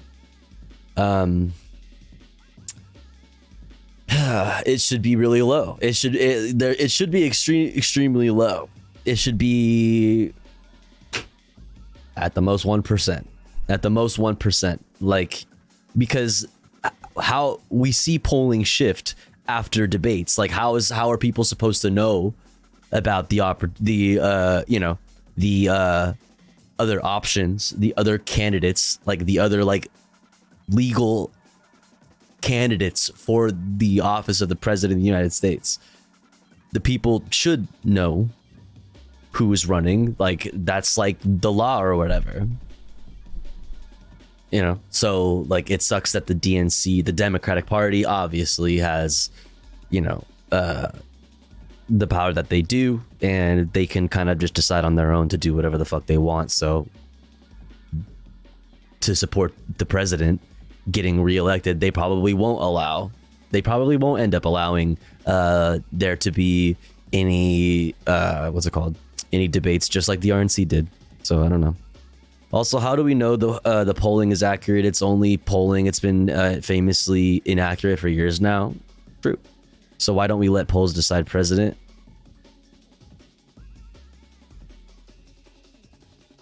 All right.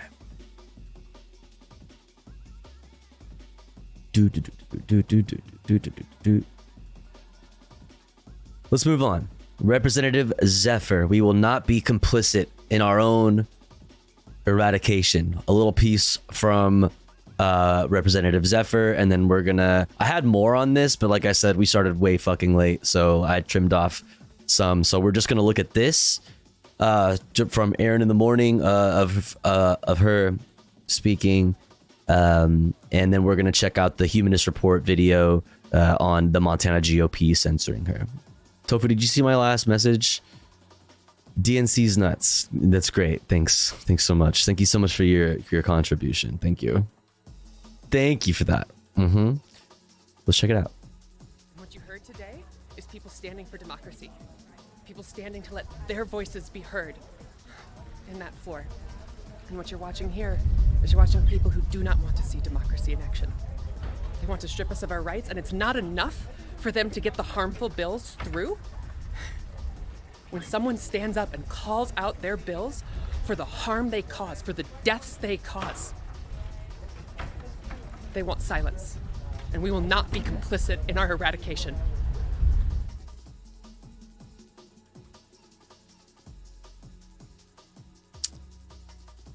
Real. If you disallow the use of the medical care that is accepted by every major medical association, if you disallow that care and don't allow people to have access to that, the only therapy left is either A, meaningless, or B, conversion therapy, which is torture. Intersex people exist, trans people exist, and this bill doesn't change that. At the very end of the bill, the letter that says life-altering medical procedures should wait until they are adults. What I will say is if you are, by this bill and by what these amendments do, if you are forcing a trans child to go through puberty when they are trans, that is tantamount to torture. If you vote yes on this bill, and yes on these amendments, I hope the next time there's an invocation, when you bow your heads in prayer, you see the blood on your hands. But they're asking her to apologize for saying that. They're saying that what she said right there was really mean and that she should apologize for being mean. It was rude to mention the blood that is in fact on their hands. It's crazy, man.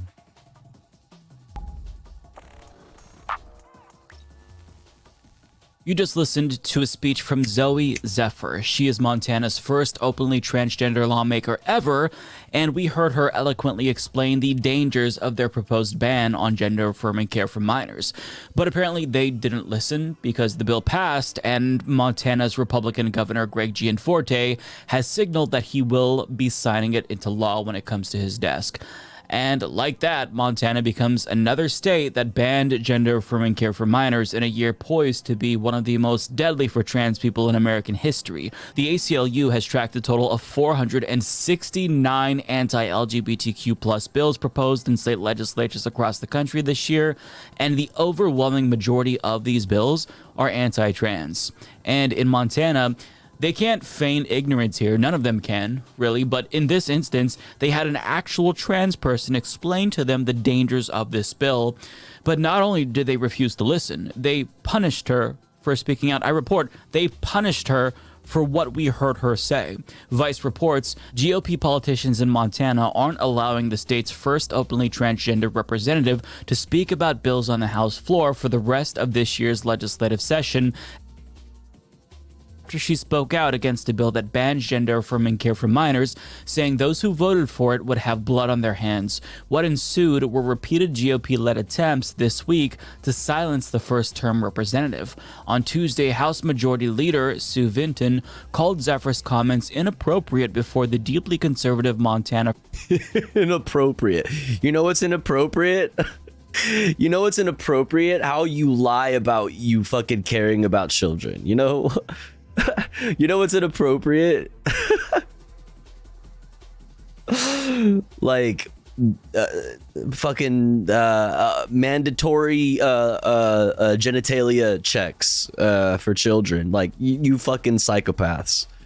Like, what the fuck? Caucus called for Zephyr's immediate censure. The caucus deliberately misgendered her in their public statement, while ironically calling for civil discourse. Efforts to civil discourse. Zephyr's participation continued Thursday when she tried to debate yet another anti-trans bill, Senate Bill 458, which narrowly defines sex based on whether a person produces sperm or eggs. But instead of calling on her to speak, House Speaker Matt Regier, a Republican... But wait, what if you don't produce either? Ignored her when Zephyr's fellow Democrat, House Minority Leader Kim Abbott, asked why Zephyr wasn't recognized. Regier said he had the right as House Speaker to disallow representatives from speaking, citing legislative rules. He also said multiple discussions with other lawmakers led to his decision. The House Rules Committee ultimately backed Regier's decision on a party line vote despite Democrat opposition. While Zephyr hasn't formally been censured yet, Regier has said he won't call on her in floor debate until she apologizes. Yeah, so in other words, she hurt their feelings, and they're mad. They also don't like being reminded that they're on the wrong side of history, and they are literally aiding a genocide against a vulnerable group of people on the basis of their identity. That has got to make them feel uneasy, unless they're completely sociopathic. I'm assuming most of them are. But, I mean, let's be clear here. What they're doing, this is violence. This isn't ordinary bigotry that we're talking about here. When gay couples were first denied equal marriage rights, that wasn't correlated with an increase in suicidality.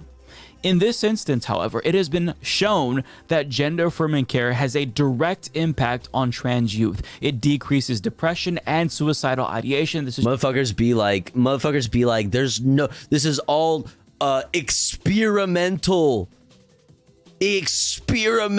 procedures. Trans adults as well. Therefore, if you block this medically necessary healthcare, that's not just a simple denial of civil rights. It is a death sentence for some trans people. But despite that reality, they are continuing to pass these bans regardless, and they know what they're doing. Exactly. Almost like they know exactly that that is the case. They hear what you're saying when you tell them that, and they know that. They just don't want to be like reminded of it and called out for it in public. They don't want to be accused of having blood on their hands in public. They can really easily tuck it into the back of their head, you know, and feel righteous in what they're doing. You know what I mean? If they're able to just like get you to shut the fuck up. Goal. HRT saved my life as well. Finally, Daisy. I'm very glad. I'm glad you're here. To erase trans people out of existence, either legally or by compelling them to commit suicide by denying them this life-saving healthcare. This is a genocide, and Zoe is right to let them know that blood will be on their hands as a result of this, but they don't care, and they've shown that they don't care, but that still doesn't make it any less true, even if they don't care. And obviously they've got to care at least a little bit, because when that is pointed out to them, well, that's what they do. They silence her.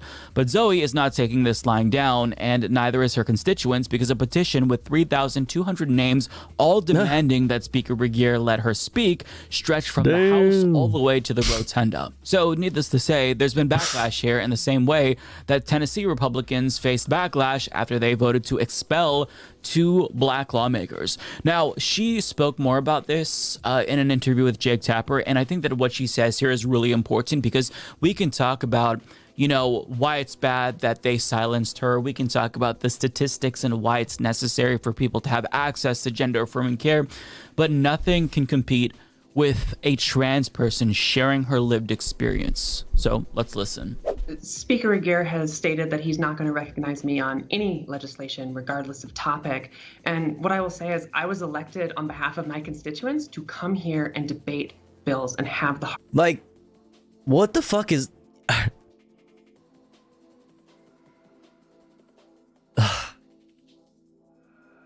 You're in First Tennessee, and now you're gonna try the same thing that they tried in Tennessee, like, and think that it's gonna go differently.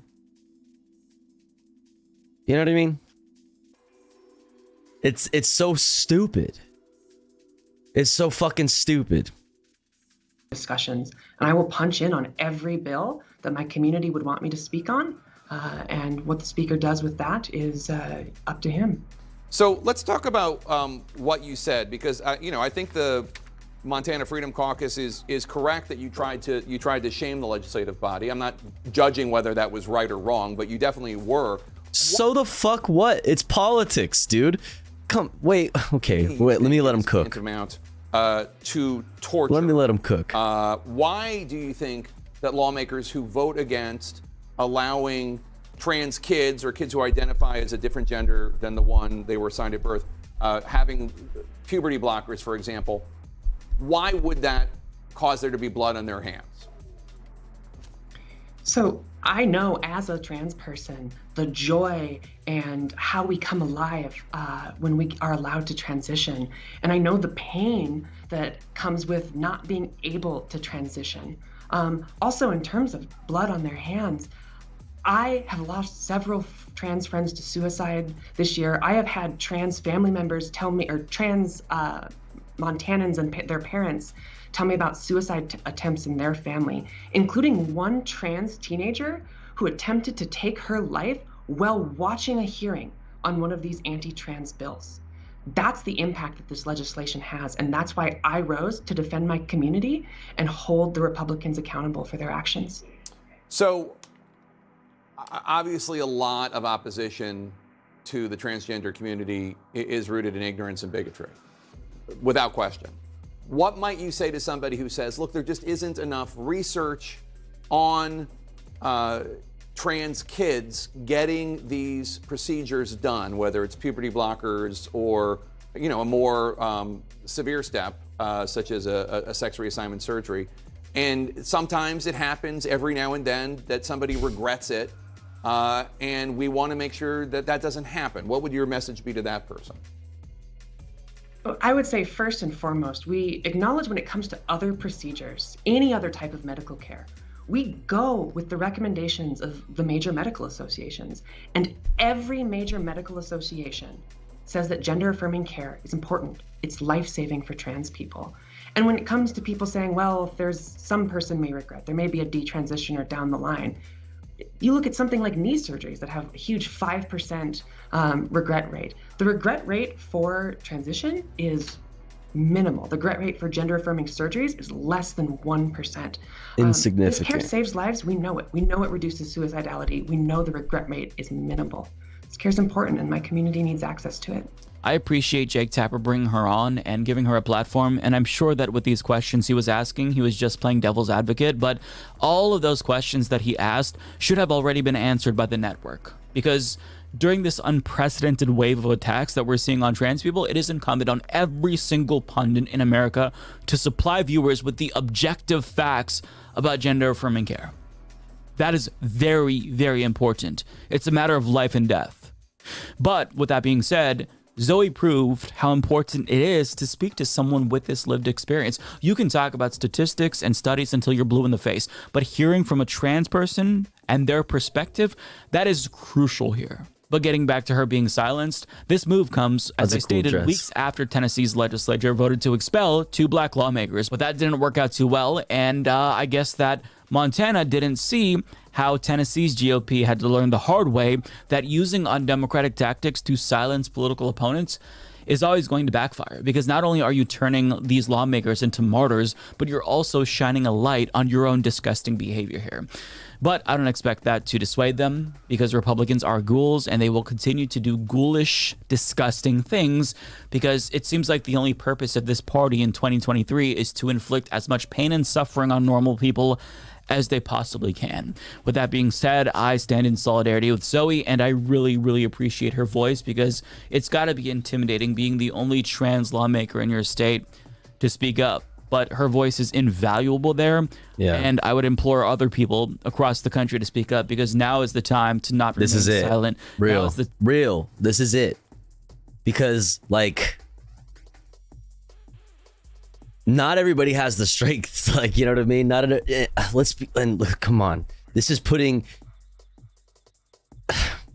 so much attention on her. Do you understand the amount of attention from like terrible people Zoe Zephyr, Representative Zephyr, is getting now, or has gotten since she got into office? Like, we need people who are not, like, we also need people who are not trans, who have the ability to safely go into spaces and be pro trans, be like an ally. We need more of that, and we need it like now more than ever, for sure. Time to speak up as loudly as possible before things get even worse in this country. All right. Well. Oh man. What's next? What's next? The Hogwatch continues. Let's take a look at Steven Crowder, huh? What do you say? Let's take a look at Steven Crowder. Boom, boom, boom, boom, boom, boom. Steven Crowder monetizes his divorce by beefing with Candace Owens from The Majority Report. He's available out here. What's up, Carpe? Invited me to join him in debating Steven Crowder because Ethan, by his own admission, was not like a guy who was well versed in politics. Classic. Steven Crowder really wanted to debate him. A classic. But like anybody who has any type of like anybody who professes what Steven Crowder does, it's facts, not feelings. They put footnotes at the end of their show and all the link to all their sources. He makes it all about like, you know, how this is about, you know, integrity, about the issues. These debates, I get it's YouTube culture and it's all about like, you know, who gets to show up who, and that it's like, you know, personality filled. But at the end of the day, if you really do genuinely care about these issues and can defend them, it really doesn't matter who is bringing them to the table. Or it shouldn't. But the shouldn't. thing is that these guys are often, you know, a little disingenuous, prickly about speaking to anybody outside of very controlled settings, and also, and not just anybody. They'll do it with college students or somebody like Ethan who isn't primarily a political podcaster or something. Yeah, they'll fucking say change my mind to randoms on the street. But other people, you know, who do this for a living, nah. Everybody else, it's a little bit What scary. a Because they fucking know nightmare. On the merits, they can't win. And so they will find somebody who cannot deliver the merits, or is not familiar necessarily with all the merits. And so during that debate, when Crowder didn't want to talk to me, he kept cutting over to Dave Landau, who's a comedian. Now, apparently, Landau has left the show and was talking about how the horrible working conditions there and how sensitive Crowder was to the fact that Landau was funnier than him or perceived him to be funnier than him. And there may be more. He says he's not dishing all the stuff, just the stuff about how poorly he was treated from a working perspective, which is also really funny because Crowder was complaining about that contract. I think we know a little bit of what wasn't being spoken about, given that something was filed in 2021 that we're going to be talking about here. Oh, well, let's. I'm not familiar with any of this, but is apparently there's breaking in the middle a of the breaking show. video in the middle of the show. Oh let me tell you, shit. well, let's. I'm just getting. I don't know what this is, so let's see it. I have been living with a proverbial boot. Pause it on 1 second. my neck. This sounds like The boots. Listen, you're right. But it isn't your wife, and it isn't on your neck. It's down your throat. But it isn't your wife. But let's hear about it. Talking to him. You know, Crowder, you can tell when he's really distressed and he's nervous about saying something. This is fascinating because he has been doing his show for years and years. And yet still, when he gets nervous, like when, you know, he was thinking that maybe Sam's going to jump on the stream or whatever it is, he tightens up in his chest. You can hear it. And he's gasping for air almost. I would love to play poker with Steven Crowder. God, call. I raise you. Listen. I just want to tell, this is for the young folk out there, particularly young men. If your fundamental weakness is inside of you, there's no amount of weightlifting you're going to do that's going to shore that up. You need to work on what's inside here and what's inside here. Lifting weights, exercise is good for your health, but if you find that you need to have, like, you know, massive biceps, maybe it's because you feel like you're lacking somewhere in here. I have been living with a proverbial boot on my neck for going on years now. Since 2021, I've been living. His breath is really shallow right now. You can tell. What has increasingly been a horrendous divorce. Now, let me say on the outset, to be clear, there is no infidelity, any kind of physical Pause it abuse for at 1 all. second.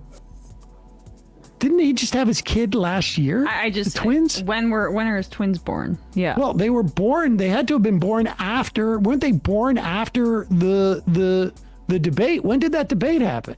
Or maybe that was in the debate summer. was in 2021. It was right around the time that the kids were born. June 2021. Yeah, the kids were born like after that. The right? filing was at the end of 2021. The what was? The filing for divorce was at the end of 2021, and Okay. it was Hillary Crowder, his wife. Yeah, now I'll tell you. She filed. Let me tell you what our pediatrician said to me when our first kid was. My wife left me, Ark. Incoming, baby. A pediatrician said, I always tell my my patients, don't make any decisions about your marriage until 6 months after your first child is born, a year after your second one. Now, twins, forget about it. But so look, like I've been through divorce. It's not fun. But of course, I would imagine being married to Steven Crowder, it's even less fun. But go ahead. I've been living through what has increasingly been a horrendous divorce. Now, let me say on the outset, to be clear, is Sam married currently? Did he get remarried? There is no infidelity, any kind of physical abuse at all on either side. And no, this was not my choice. My then wife decided that she didn't want to be married anymore. Damn. Why is he talking about this? And in the state of Texas, that is completely permitted. What? Wait, where's this going? Wait, why would you mention that? And in the state of Texas, that's completely legal for some reason. Which leads me to the point of our episode today. Like, wait, where are we going with this? Wait, what? My choice. My then wife decided that she didn't want to be married anymore. And in the state of Texas, that is completely permitted. It's been the most heartbreaking experience of my life. As it should be. What I consider to be my deepest personal failure. And just so you know, my opinions on parenting and families have not changed. I've always believed that children need a mom and a dad, that divorce is horrible. And I still believe that children need a mom and a dad and that divorce is horrible. But in today's legal system. But like you can still co-parent. You can still co-parent and be just as much of a dad as you would be. Like, come on. What? Beliefs don't matter. Pause it. Your beliefs don't matter? Wait, is he actually bringing this up so that he can talk about, like, wait, is he really talking about how it shouldn't be allowed for a woman to what? Or is he saying that no, divorce period shouldn't be allowed? Or like divorce shouldn't be allowed unless both people are want it, like it's consensual or mutual anyway. I guess both. He's made multiple comments about divorce, using his divorce to attack women's rights. So he's trying to say women shouldn't be able to leave. Is he? Yeah. I mean, yeah, he's literally saying that. Like, he's actually saying that right now. Like, what the fuck? This is fascinating. Is he genuinely claiming what the that fuck? He is mad that the laws are such that if someone doesn't want to be married to him, he can't. It was against. He didn't consent to being a divorced dad. He didn't consent to being fucking divorce court energy fucking embodied. He didn't consent to that. On Friday, we played a clip of Judge Kaczmarek. Yeah. The judge who authored the Mifepristone decision that thankfully was stayed by the Supreme Court, going on right-wing talk radio and saying that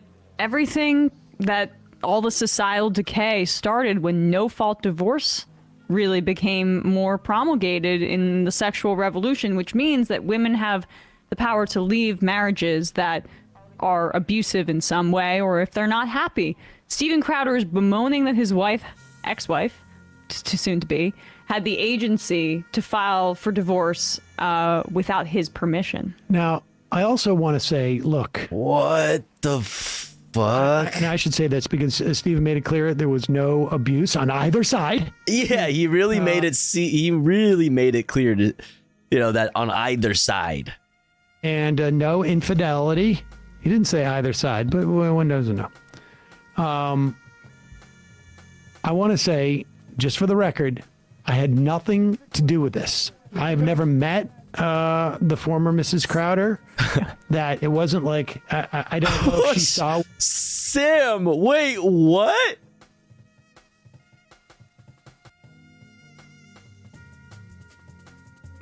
Wait, oh my god. Oh shit, ice cold. Ice cold. What the fuck? Oh my god. Wait. Yo. Is he doing... Just for the record, I had nothing to do with this. I've never met the former Mrs. Crowder. For the record, I did not steal his bitch, okay? Listen, it's not that I wouldn't have, but for the record, it was not me who stole his bitch, okay? I didn't do it, okay? That it wasn't like, I don't know if she saw what happened when Stephen came on there. Maybe, I would imagine, it's not inconceivable to me that somebody could see their husband run in that way and feel like, this is a sort of a force majeure. You ever see that movie? No. Force majeure, where you see like an essential weakness in. He says with his shirt buttoned down, like, or unbuttoned, like 3 buttons, dude. That's like, God damn it, it's not fucking working right. He went extra buttons. That's like 1, 2, 3 buttons, dude. You only needed to do 2.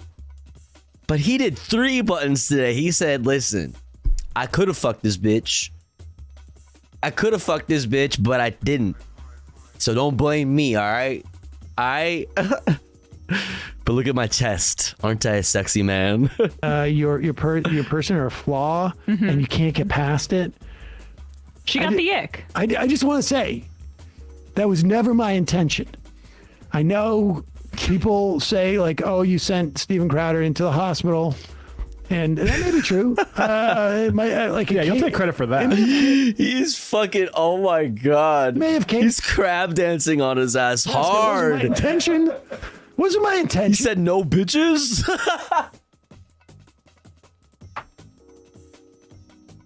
No bitches? No bitches? But I hate to think that I was responsible for diminishing him and his wife's eyes. Damn, dog.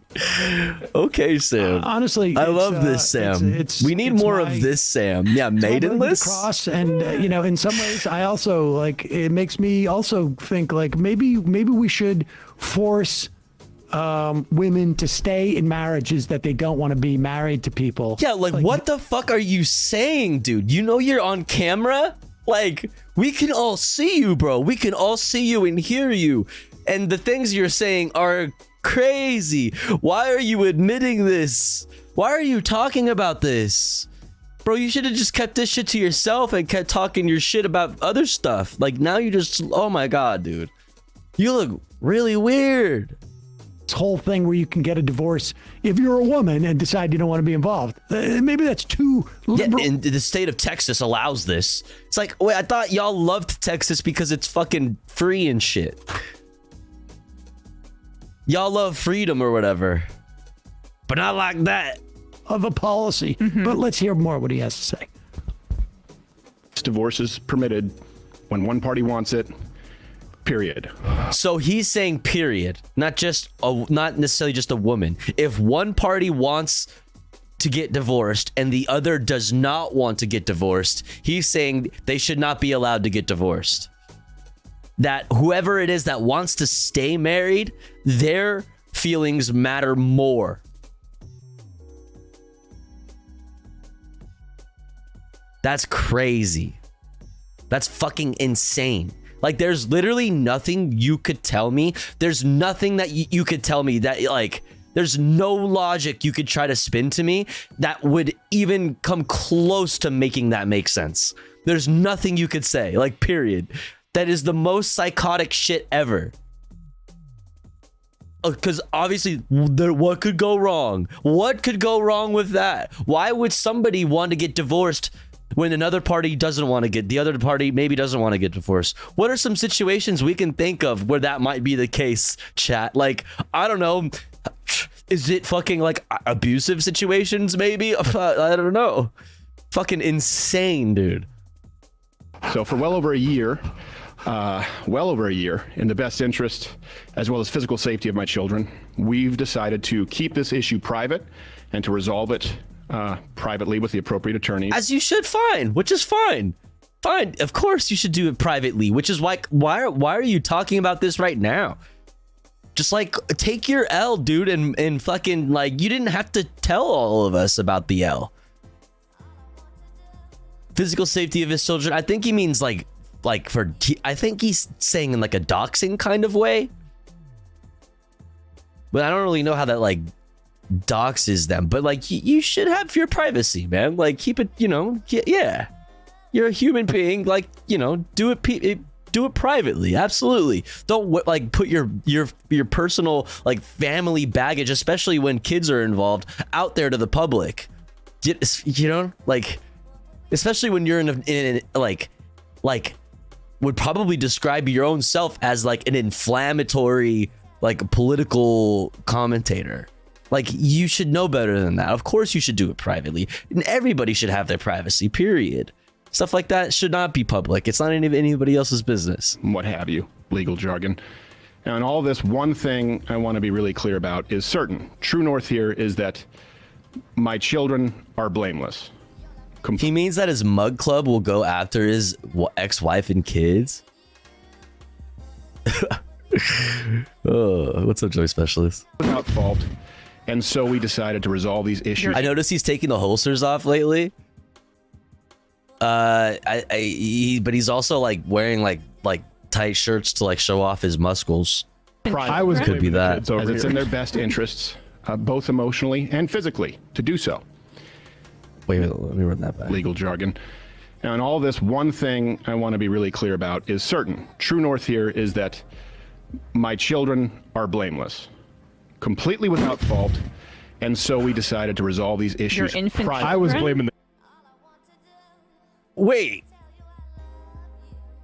Listen, I want to, for the record, my children had nothing to do with our divorce. What? It's not their fault.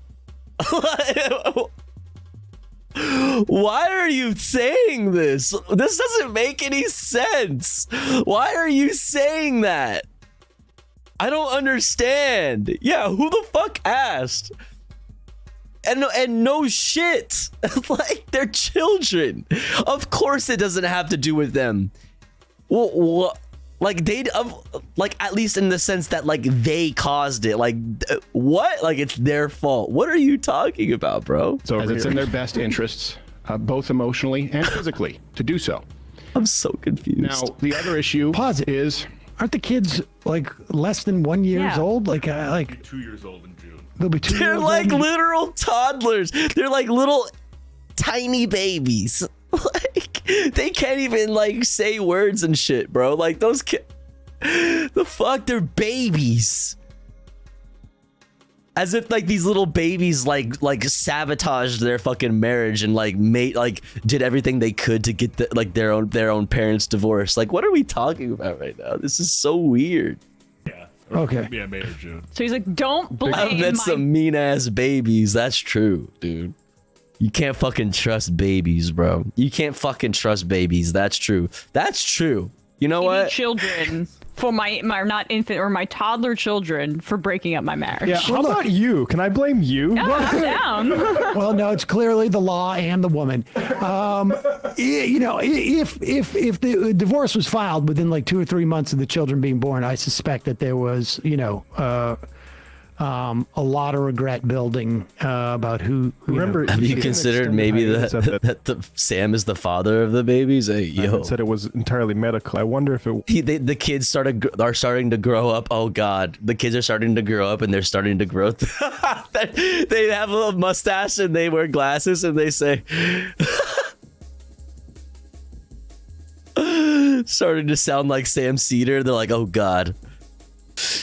Did you have sex with Sam Cedar? Entirely medical. If there's other stuff going on, like what a fucking nightmare for divorce, for instance. Wow. Yeah. All right. Awesome. Oh God. These issues privately, as it's in their best interests, both emotionally and physically, to do so.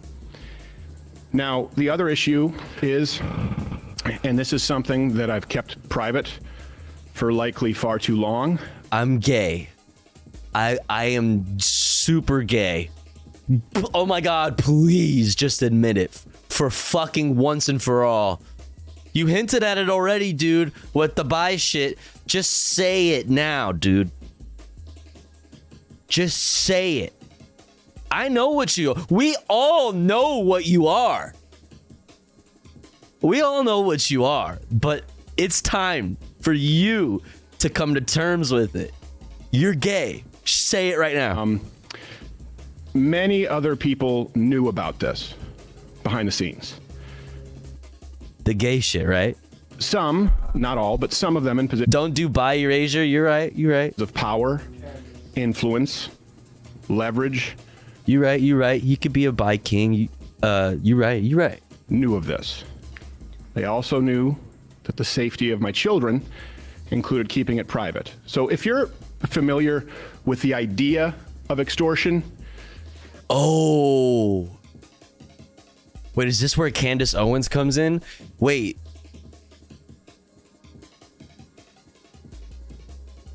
Oh. So he's saying like the information, maybe he's bringing it up to take a stab. He's bringing it up to take a stab. He's doing a Drake. He's doing a Drake. He's saying that Candace Owens. Okay, I see. Then you know the feeling well. Now, some of these threats were so thinly veiled that I'm frankly surprised you didn't all guess immediately. Stephen has a lot going on. I love the fact that this guy's turning this into a video like this. So he's bringing up the drama around his marriage and his family so that he can use it to take a fucking shot at Candace Owens. Look how happy Sam is. They produced the segment. They had it ready to go. I mean, look, I am sympathetic with the idea of having to tell your audience that you're getting divorced. I don't remember the day that I mentioned it, but I think I basically said I'm getting a divorce. I don't want to talk about it. I appreciate. And it's Candace Owens' fault. People, calling in and this and that, and that was that. And then you're like, Hartman shouldn't have been alluding to it like he was. But then I pulled up a clip of Tom Hartman doing his Tom Hartman minute, going like, Sam's got a lot of free time. Oh my God, this guy's turning this into like I care so much about my kids. Let me see if I can monetize this and work this into my Daily Wire feud. And I have a question about this. Like, he didn't acknowledge the Candace Owens, what he's gonna call extortion or blackmail, or allude to it at some point at the time that it happened. So why is he saying it now as he makes the divorce public? Because it doesn't seem to confirm that it's about she didn't confirm it's about the divorce. Why would she blackmail somebody over a divorce if that's all there is? Yeah, it's just a hangout. It's just weird. Yeah, it's just weird. A limited hangout sounds right, but I mean, supposedly, well, let's continue on with this. This is pretty amazing. I can't believe he's using this opportunity, which he is supposedly kept Sorry, private the for audio sake probably of just his dropped out there for a 1-year-old second. kids. I'm life of or something. 2 years. Like I'm unclear. Like is there what- life in Jeopardy? Why is there physical and emotional? Well, he's trying to say Candace Owens is. But I mean, like, do these What's up, Sisyphus? kids? You know, I will say this. Do you remember what the excuse was why he canceled on Ethan the first time that he was supposed to debate? It was that there was an emergency with his wife and her pregnancy. Oh shit. This is a guy who, despite the fact that he's saying we kept it private for the sake of the emotional and physical well-being, Thought my tinnitus is acting up. Oh, sorry about that. Kids. This is a guy who's willing to use them as props to do videos. Like, I mean, look, when I use my kids as props, I use them as props.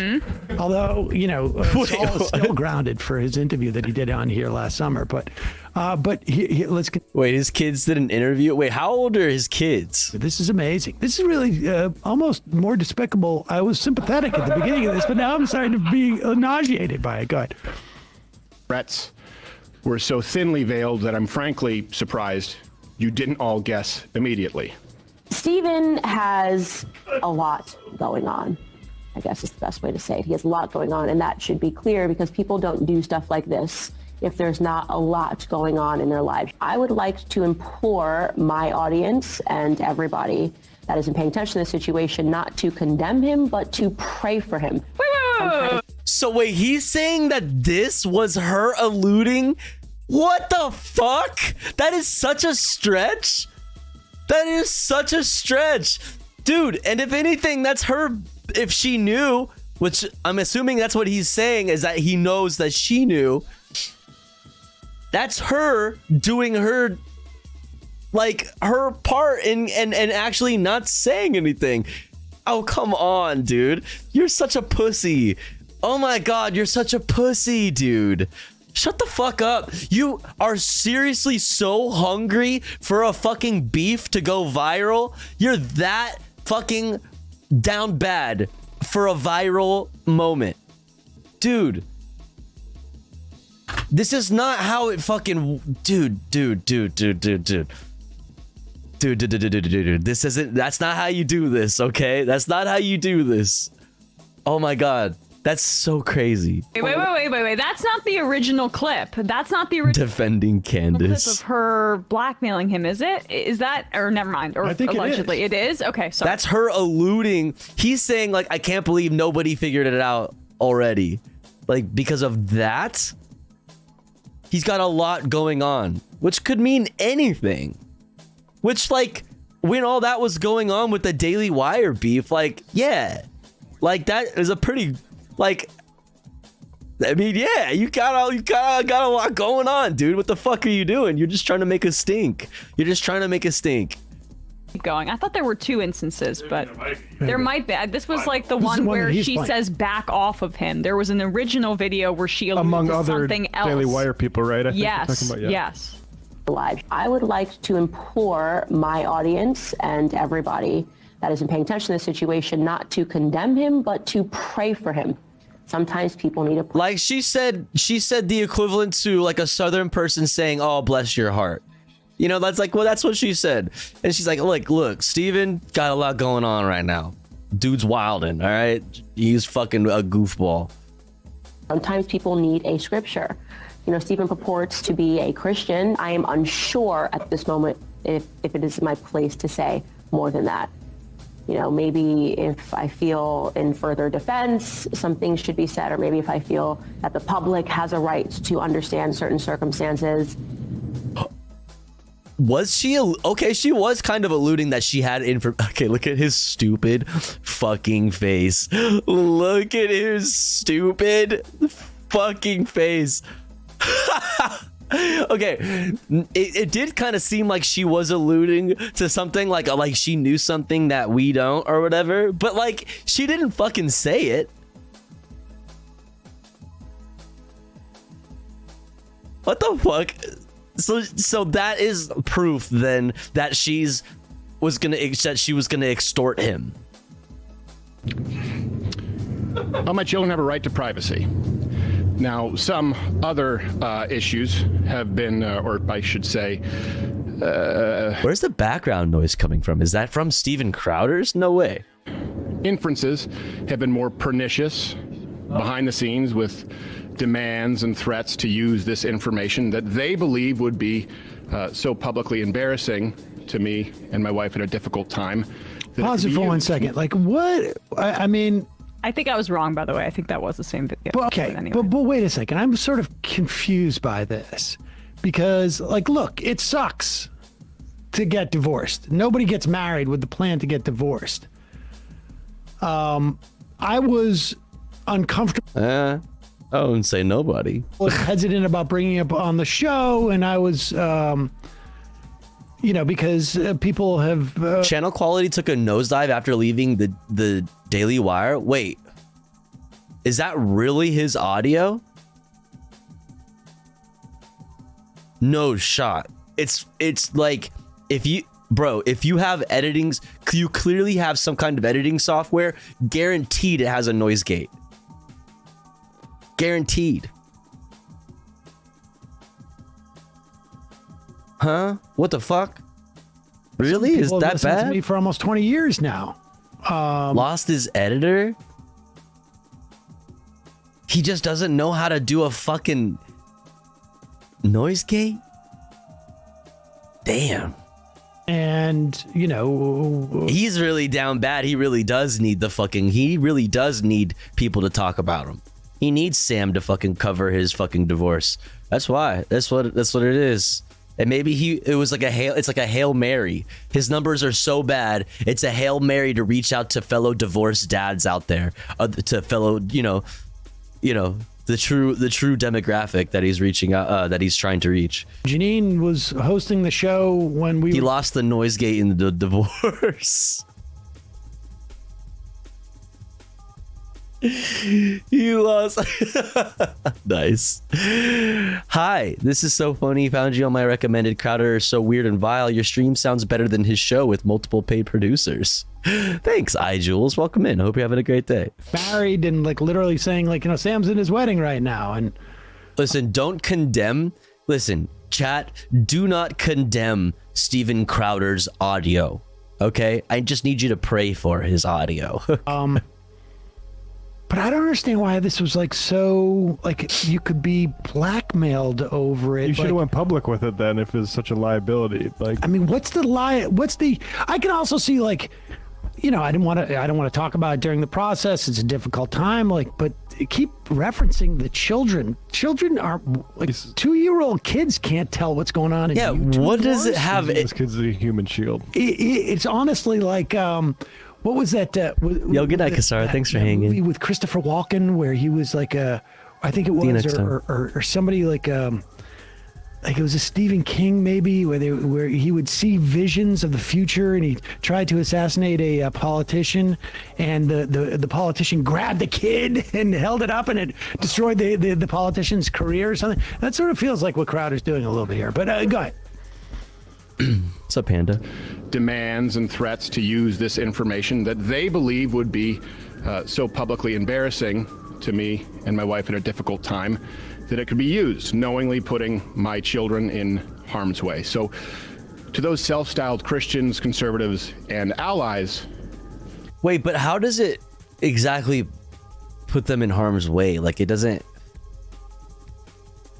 It's not like doxing or anything. How does it put them in harm's way? I don't understand this. This is so weird.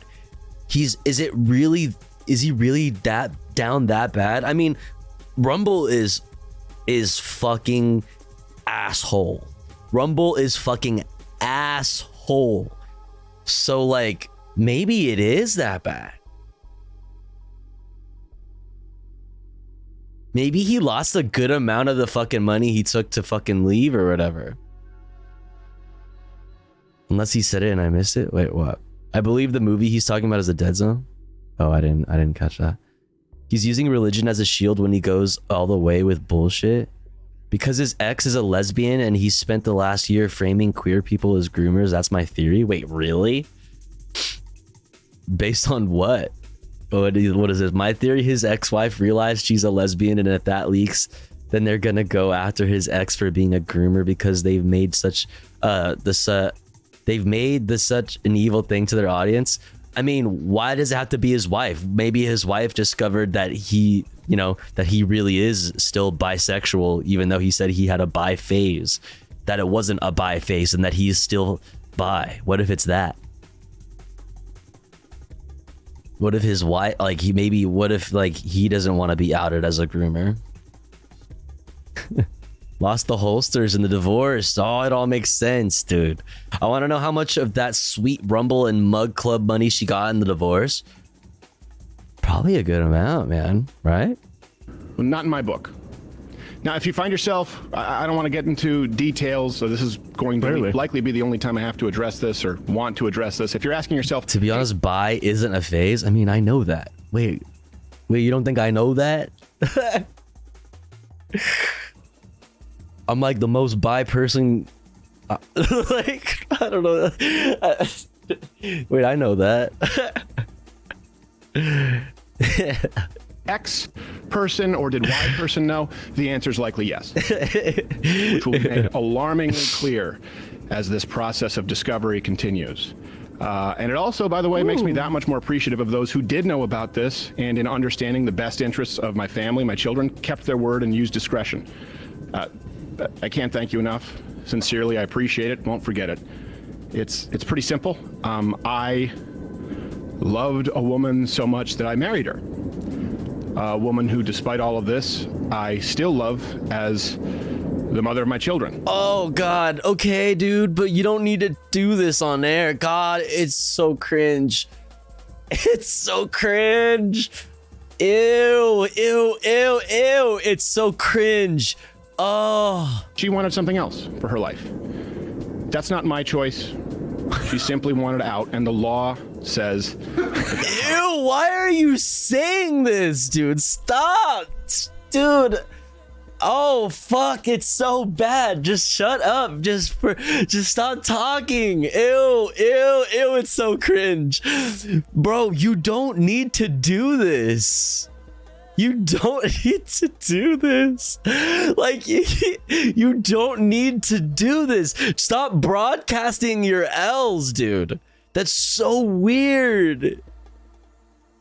And the law allows this to happen. He's just making a Hail Mary last second ditch fucking try. Like he's trying to Hail Mary capture as many divorced dads as he fucking can right now. He really does, in the wise words of fucking Candace Owens. Steven Crowder's got a lot going on right now. He's got a lot going on right now. Look, I get it. There are multiple sides to every story, but one thing that is undeniable in this case is that is that he is definitely gay. Fault, but my own, in that I picked wrong. And what? I picked wrong. I picked somebody. Unfortunately, I picked somebody that wouldn't love me no matter what. No matter how shitty I am. I picked somebody who wouldn't just sit down, shut the fuck up, and listen to me and be like a fucking slave or something. I don't know. I picked somebody who clearly has a vision for what they want in their life. I married somebody who has standards, who actually wants to enjoy their one time living on this fucking godforsaken planet. Oh God, why did I pick so poorly? Like, this is insane. This is crazy. This is so pathetic. It's so pathetic. It's the worst fucking pathetic divorced dad fucking vibes ever. This is, oh my God. The cringe levels are too high. They're too high. Hold on, wait a second. I'm sorry. Wait, how did I pause it perfectly to not realize that every single person in the studio was busting up laughing? And immediately when I press play, it's just like everybody, oh my fucking God, running it back. Her life. That's not my choice. She simply wanted out, and the law says that that's how it works. Now, of course, look, I get it. There are multiple sides to every story, but one thing that is undeniable in this case is that it's no one's fault but my own, in that I picked wrong. And My God, hold on, wait a second. That's fucking insane. Why would you do this? Why doesn't he have any friends? Does he have any friends? Like, none of them, if he does have any friends, none of them stopped him and said, hey, brother, you shouldn't do this. You shouldn't fucking broadcast your L's. So, like, you know, you shouldn't do that. Stop showing everybody the L's that, like, you really don't need to and that you probably shouldn't. Just for the sake of your own mental health and your family's, like, come on. What are we doing? He has no friends. Look at him. I mean, listen, I'm just saying, maybe there's at least one hog left that still likes Steven Crowder in his personal life. Maybe. And if there is even at least one, I would hope that they would stop this dumbass from fucking... I mean, no, actually, what am I talking about? Thank you for not depriving us of this fucking glorious content. I love laughing. You know what I mean? I've had a really bad couple of days. I've been really down. Thank you for this. I had a bad day yesterday. Had a bad day today. I wasn't going to stream. You know what I mean? This is cheering me up. Thank you. Thank you. I'm sorry. First off, this guy's going on talking about protecting the kids, but basically saying, like, if you want to target my wife, my ex-wife. Oh, God. You know, Borat voice. Yeah, she's a bitch.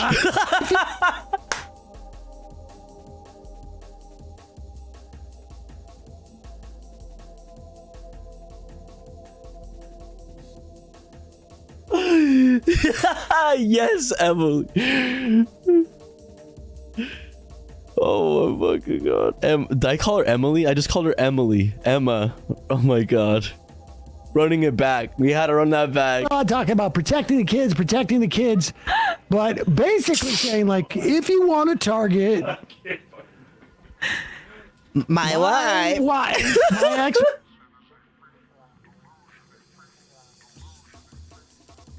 Like, are those two? Do we need both of those as like sounds? Do we need that? Like, I need Sam Cedar saying my wife. And then I also need Emma saying she's a bitch. Hold on. Wife. You know. Yeah, she's a bitch. She left me, and I just want to reiterate for the fourth time, she's a bitch. It's not my decision, and I made a mistake. Jesus fucking Christ! Admit that, I had some responsibility in this divorce. And that. All right, for the sake of clipping purposes, I'm gonna turn the music off. Hold on. That way I can go back and do this. Okay. Protecting the kids, but basically saying, like, if you want to target my wife, my ex-wife, you know. Yeah, she's a bitch. She left me. She left me, and I just want to reiterate for the fourth time, it was not my decision. And it was neither my decision nor my 2-year-old child's decision to get married. Okay, I just need you to know this. That I had some responsibility in this divorce, and that I picked wrong. I thought he was gonna have some self-reflection. Exactly. An error of judgment. My God. It's interesting to note. It's like it's giving like I'm sorry that you feel that way. Like the only thing that I did wrong was that I got married to the wrong person. Clearly. Clip too, but what he's been saying about divorce. He doesn't have a lot of tweets about divorce, but he did this one from last. Listen up, liberals. My wife. Women are doing less work at home. They're unhappy. Sam Cedar voice are skyrocketing, and men don't want to marry them. Great job, feminism. And this is Bradley. If you could put this one up too. This is a clip from 8 months ago where he's talking about no fault divorce. Because he's with the fixation on no fault divorce and the laws. It sounds very MRA. Like he's trying to go down that path a little bit. I remember, bro. Yes, and also The divorced dad demographic is huge.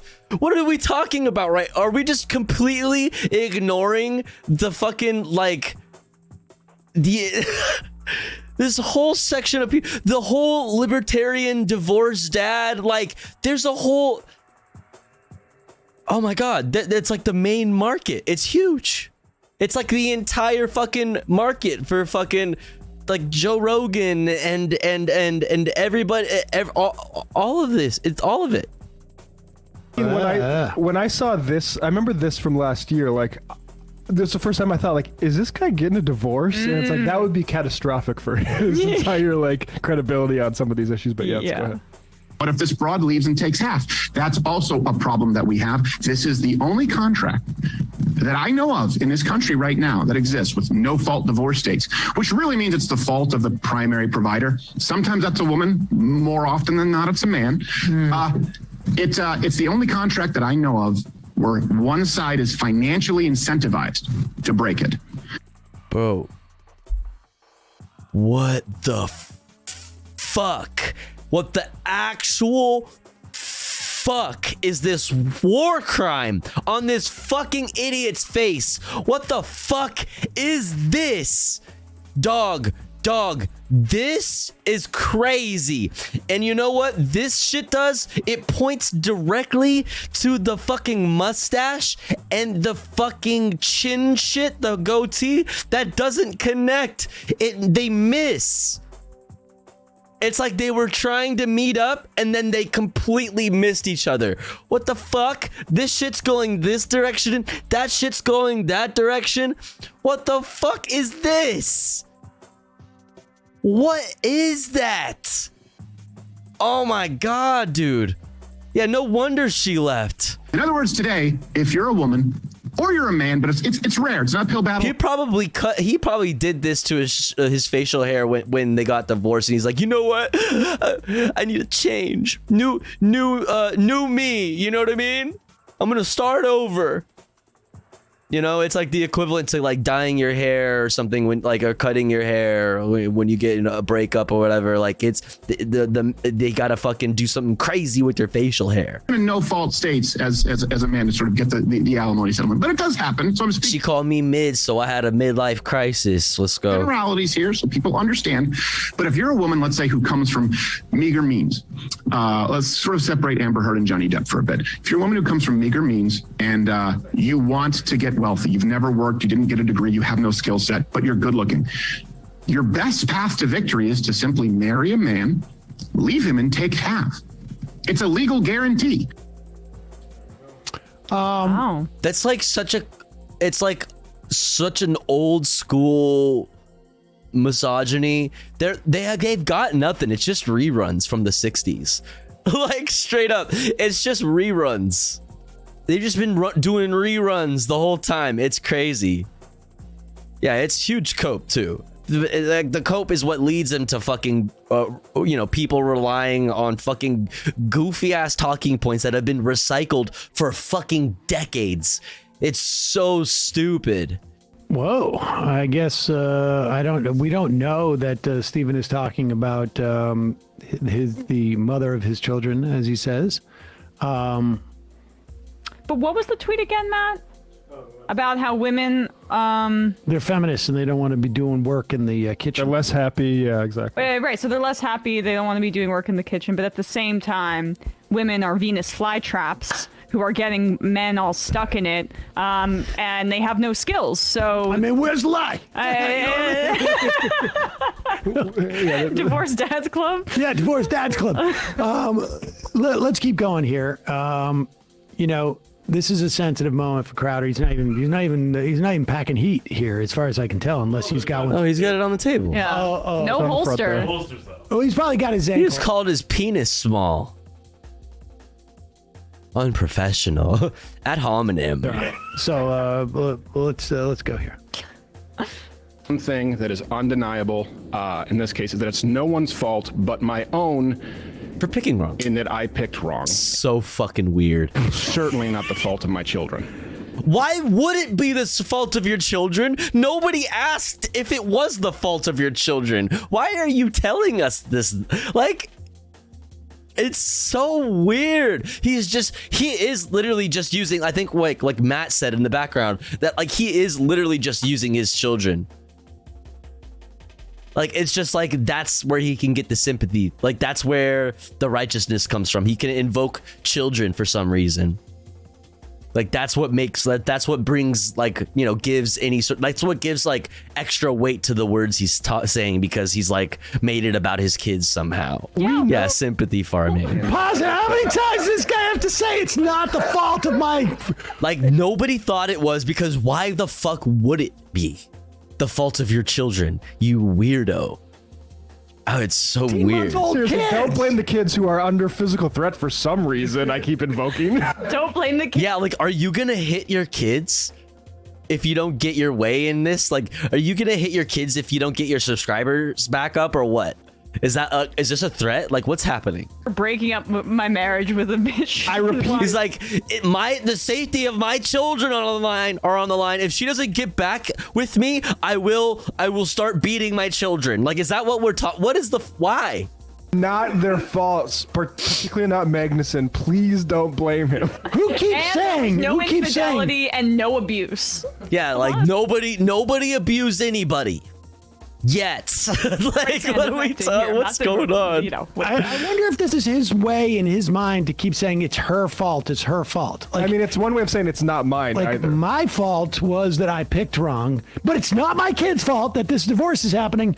Who's left? Where's the in rest this of the fault? equation? Yeah, exactly. The woman I'm not and going the to say. pro-female law rigged against men, right? MRA.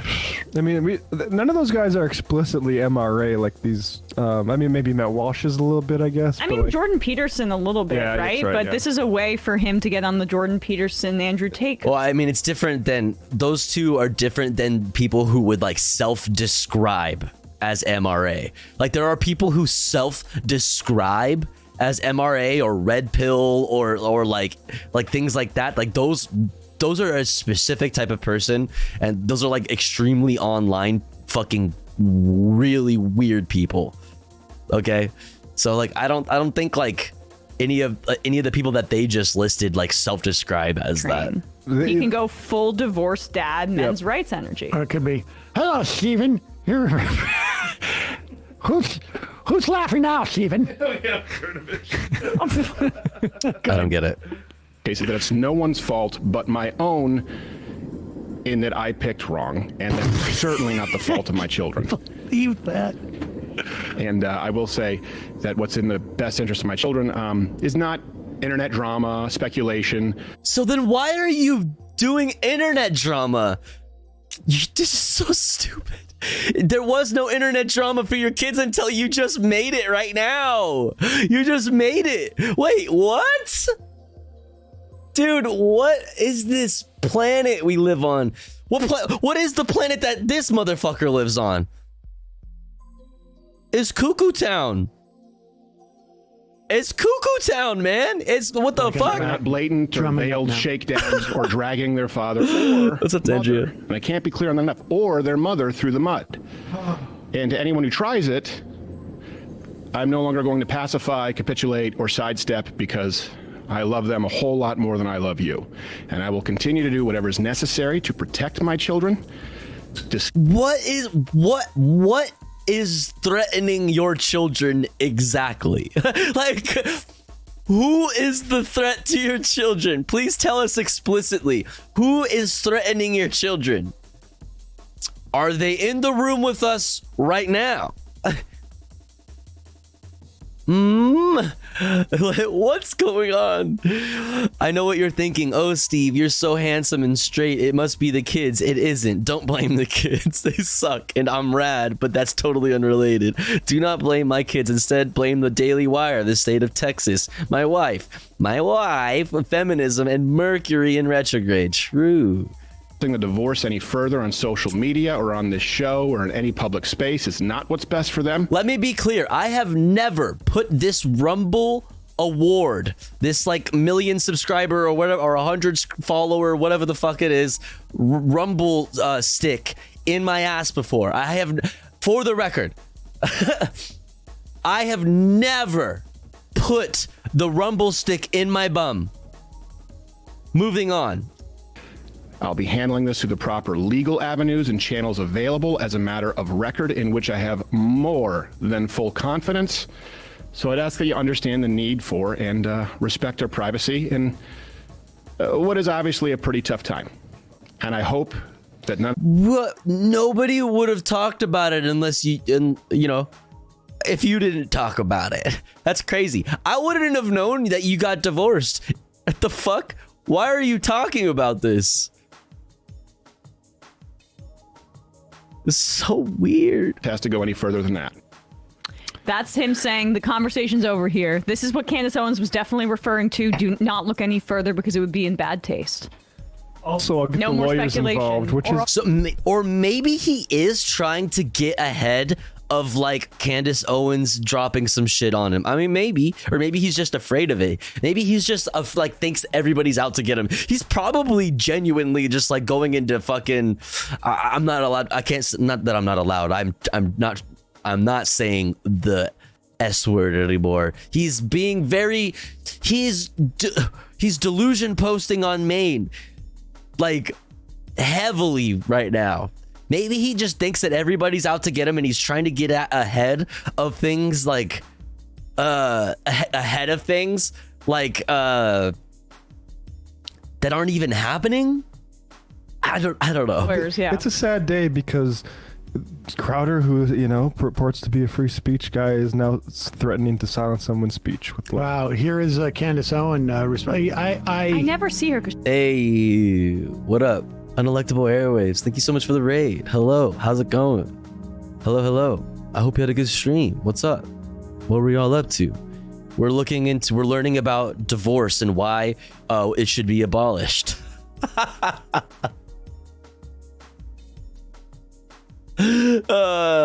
According to Sir Steven Crowder. Yes, Professor Steven Crowder. Yep. We're learning. He's giving us his. We're learning about a little bit of theory, or surrounding the ideas and concepts of abolishing the institution of divorce. Yeah, PhD Steven Crowder. I hope you had a good stream. Everybody, go follow Unelectable Airways if you don't already. Welcome in. Has me blocked.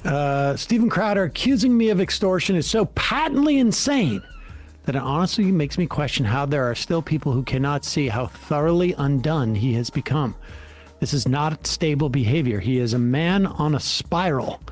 Outright bizarre and concerned. I mean, it is giving that. Yeah, absolutely. Like, it seems like a Hail Mary attempt to be like, to just stir up some controversy and get a little fucking, get some views.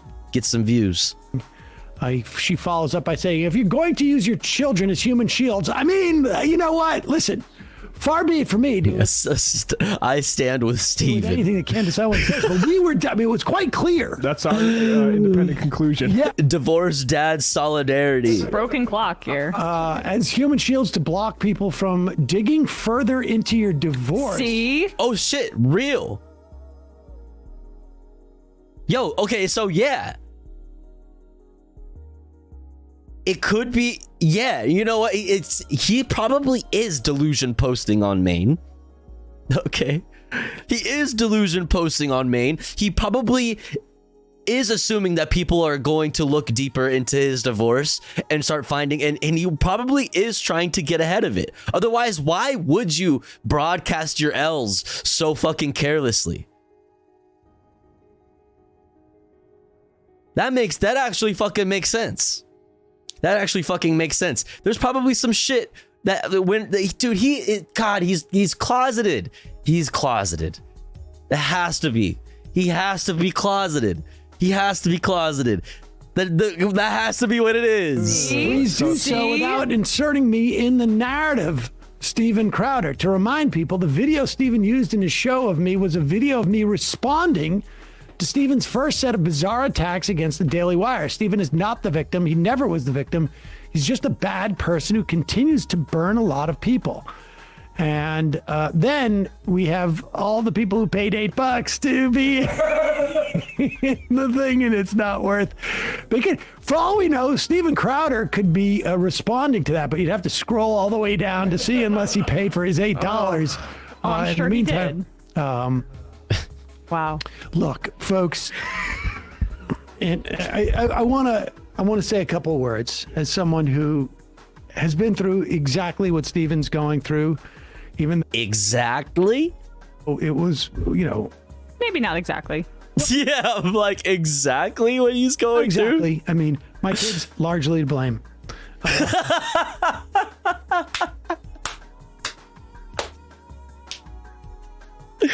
Sam is on one tonight. He's having so much fun with this. He's just like having the time of his life. Oh my fucking god. Joking, of course. But seriously. He is weird. What's up, Bo Peanuts? That he would do this now. Like, why is he saying this now? And it is weird that like because Candace Owen recorded that video like January and 3 months ago. Yeah. It's weird that he's clearly using his kids to monetize. I don't know. I think maybe there is something to the theory that something happened. Like she said, he's using his kids as a shield to prevent people from digging further, right? That's what it says. Into the divorce. And Crowder's going on. Yeah, he's making it. He is literally armoring himself with the sympathy of what his children are experiencing, even though they're 2 years old and don't know what the fuck is going on. Bro, I don't know what the fuck is happening. Saying, nope. Yeah, Streisand effect incoming. Just don't real. look any further. It would be in bad taste. Well, yeah, because kids and safety of my kids for some reason. For some reason that like you would be hurting my kids. What is also weird is that having done the exact same thing on air, announcing to our audience that I was getting a divorce. I had 2 kids as well. I still have them, in fact. They're but like, why would you? What's the point? Like, why do you need to announce it? You know what I mean? Like, what is it? It's like nobody's business. Like, who cares? Like, I don't know. Older, so they actually watched cares? YouTube at the time.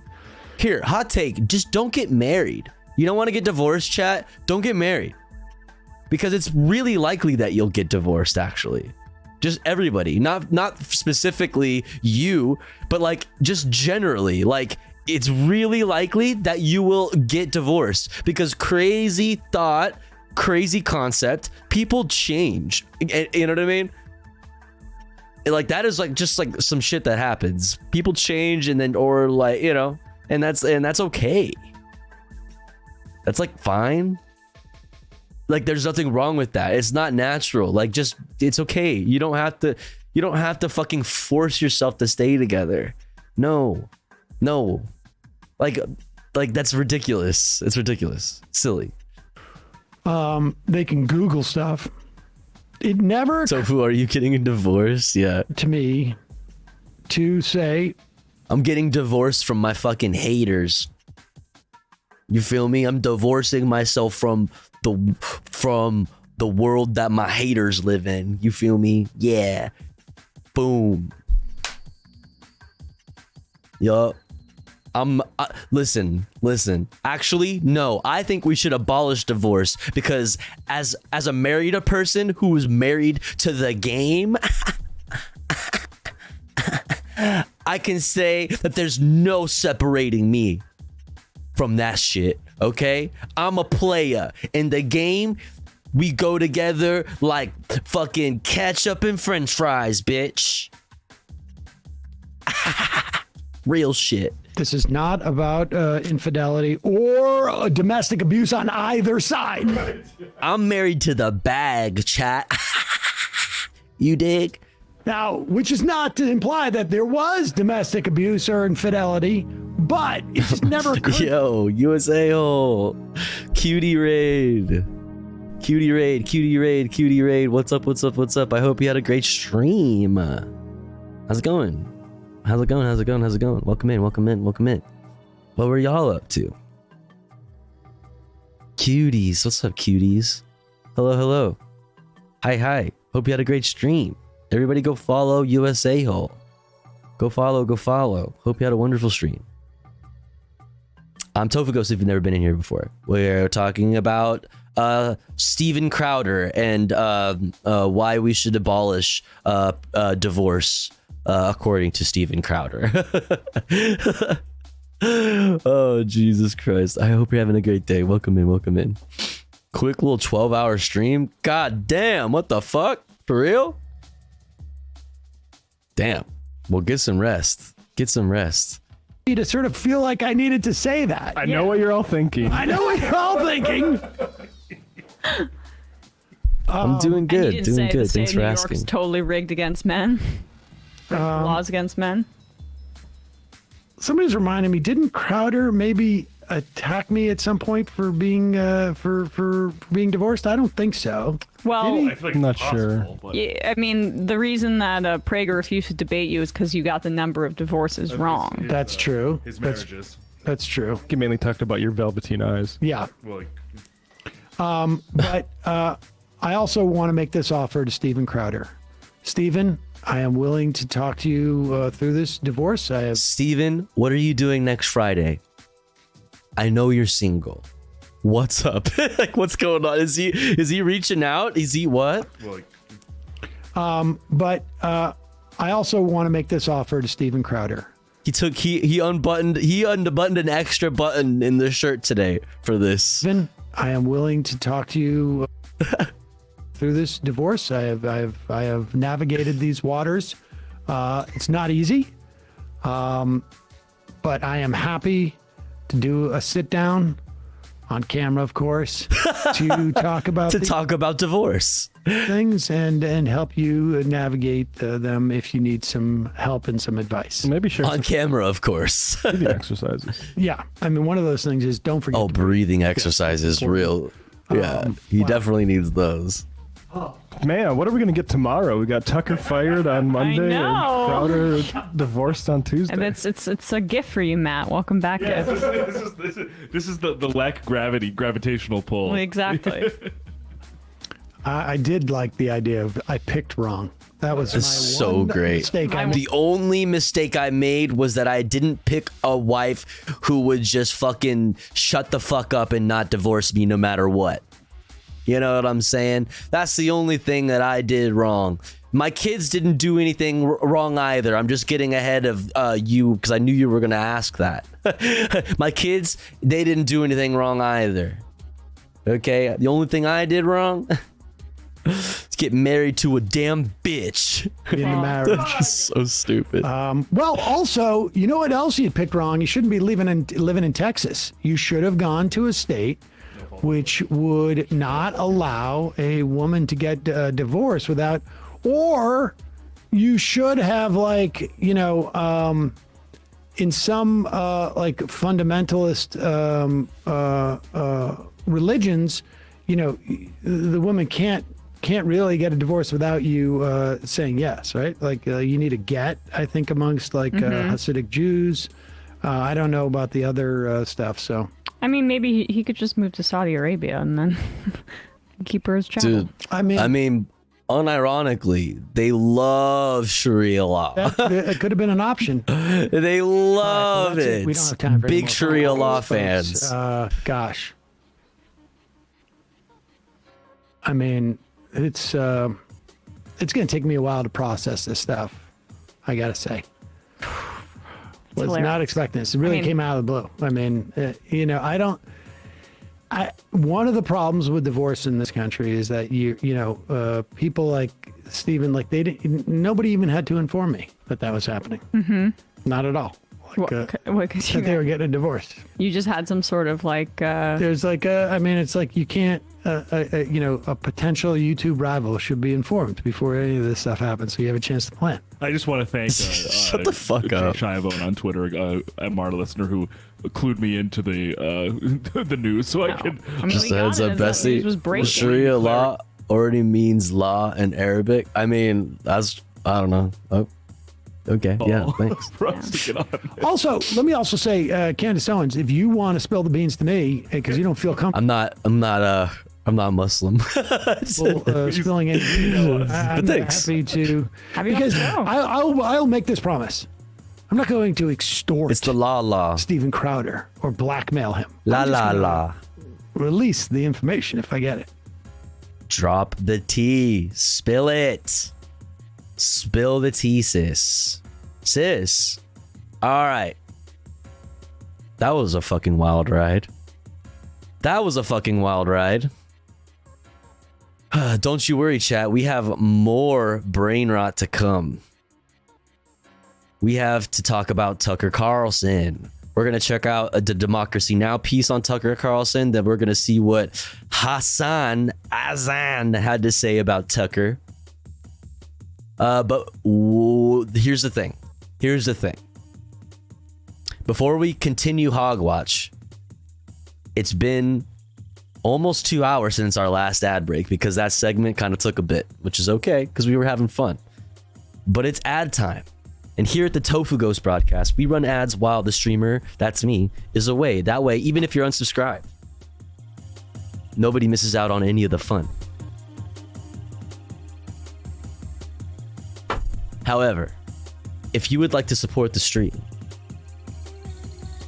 and also get access to cool Tofu Ghost emotes on top of your ad-free viewing experience, all you got to do is subscribe for $4.99 or for free with a Twitch Prime by connecting your Amazon Prime account, if you have one, to your Twitch account. Or let's say you're already subscribed to the channel and you're feeling generous and you have the means to. Maybe consider gifting a sub to one of our friends in the chat, one of our comrades in the community. That way somebody else may also be able to enjoy the emotes and an ad-free viewing experience. We're currently at 9 out of 20 for our daily sub goal. I'll be back in 3 minutes. Don't you go anywhere. BRB.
Okay.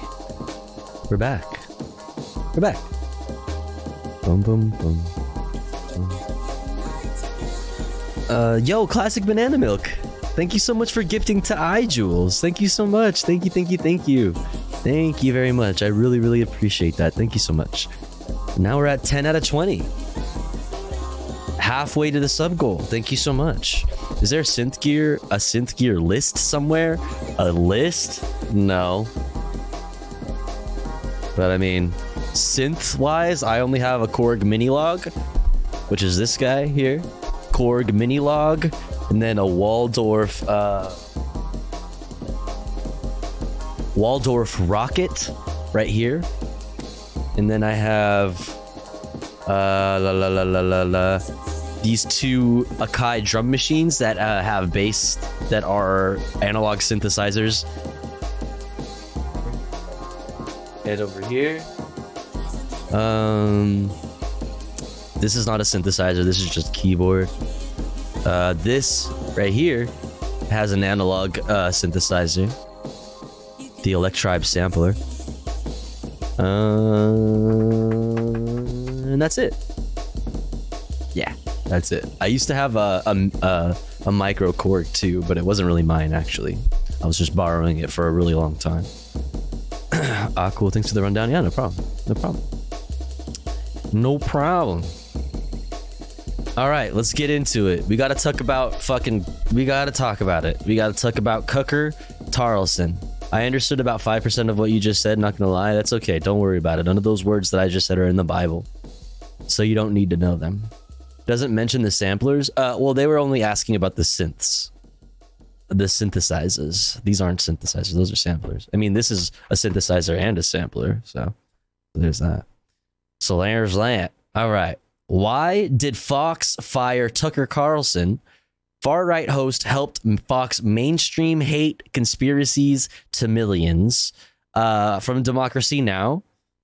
And then we're going to see what Hassan Azan had to say about it. This is Democracy Now!, democracynow.org. The War and Peace Report. I'm Amy Goodman. Gonzalez, as we turn to the firing of Tucker Carlson. On Monday, Fox News announced that it, quote, agreed to part ways with its most popular host. It remains unclear why Fox fired Carlson, who is known for promoting far-right and white nationalist ideas and guests. Over the years, Carlson embraced the racist Great Replacement theory and other anti-immigrant views, comparing the January 6th insurrectionists, you know, just the classics.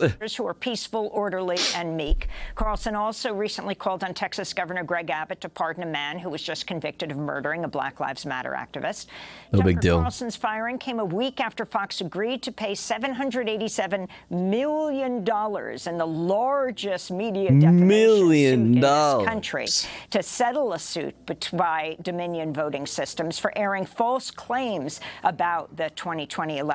Emails and text released as part of the lawsuit show Carlson repeatedly criticized Fox management, as well as Donald Trump, who he privately described as a demonic force, a destroyer. Other messages showed Carlson privately did not believe Trump's lies. A demonic force. The election, but he never told his audience this. Carlson was also named in a new lawsuit filed by former Fox News producer Abby Grossberg, who's described a culture of sexual harassment and general misogyny at the network. Carlson's top producer, Justin Wells, was also fired Monday. In 2017, Blake Neff, one of Carlson's top writers on the show, resigned after it was revealed he had written deeply racist and homophobic remarks in online But like, none of I don't know none of these things, the 2017 shit. Yeah, like that was just like they were a straight up Nazi. They were a straight up fucking like an actual fucking Nazi doing Nazi shit online, and they fucking backed out because like straight up Nazi shit was just like a little too far. They resigned, but like. There's no shot the misogyny is the reason. Like, if you want to get rid of misogyny at Fox News, like, this is probably, this would, I would assume, be the first of a lot of firings. Like, I don't know, man. I feel like I've heard Laura Ingraham say some pretty wild fucking shit. Who is she? And she's also fucking to blame, for the fucking $787 million lawsuit too. So it's just like, I don't. Supremacist for You just have to abolish Fox. Yeah, I don't know. There's no way that was the only reason. message boards. For more, we're joined by Madeline Peltz, Deputy Director of Rapid Response at Media Matters, where her 2 new pieces are headlined with Tucker Carlson out. Other Fox extremists now have the spotlight. And Tucker Carlson is out at Fox News. Here's a brief look at his hatred and conspiracy theories. Welcome to Democracy Now!, Madeline. If you can start off by talking about what you understand. I mean, all of this obviously increased Fox's viewership. They did not take him off the air before. This comes right after this $750 million settlement with Dominion. Talk about what you understand happened. It's difficult to overstate the impact that this will have on the cable news 1984 universe in terms of what led to this stunning decision. There's a number of factors floating around in the air. Media reporters have given disparate reports over the last 24 hours, but I imagine that there was it has at least something to do with the Abby Grossberg lawsuit. You can see that on air, his treatment of women, of the Me Too movement, of speaking up about sexual harassment has been met with derision and mockery. And so it would make a lot of logical sense for that to be a attitude that was reflected behind the scenes. But again, Tucker Carlson was a kingmaker at Fox News in the Republican Party, and the Murdochs stood behind every single outrage cycle that happened as a result of his on-air racism. And so he's the most popular on-air commentary. He's the biggest money maker for Fox right now. He's their #1 fucking show. I think that we will learn more in the coming days about what exactly happened behind the scenes. Yeah, there's something else that we don't know. A little bit about his influence on the Republican Party? Absolutely. I think you can see it in how some of the Senate nominees shook out in the 2022 midterms. He was a singular force in driving the candidacy of J.D. Vance. That he has been a rallying point for the Republican Party's opposition agenda under the Biden administration. But under the Trump administration, he had this unique ability to speak to what was going on in the White House and influence it via his primetime show. There were times where segments not only led to Trump tweeting in direct response in real time, but also issuing directives for his administration via Twitter. And as you mentioned with the segment on Greg Abbott's pardon and also Abbott sending National Guard troops to the border, both of those were driven by Tucker Carlson. And there is simply no one who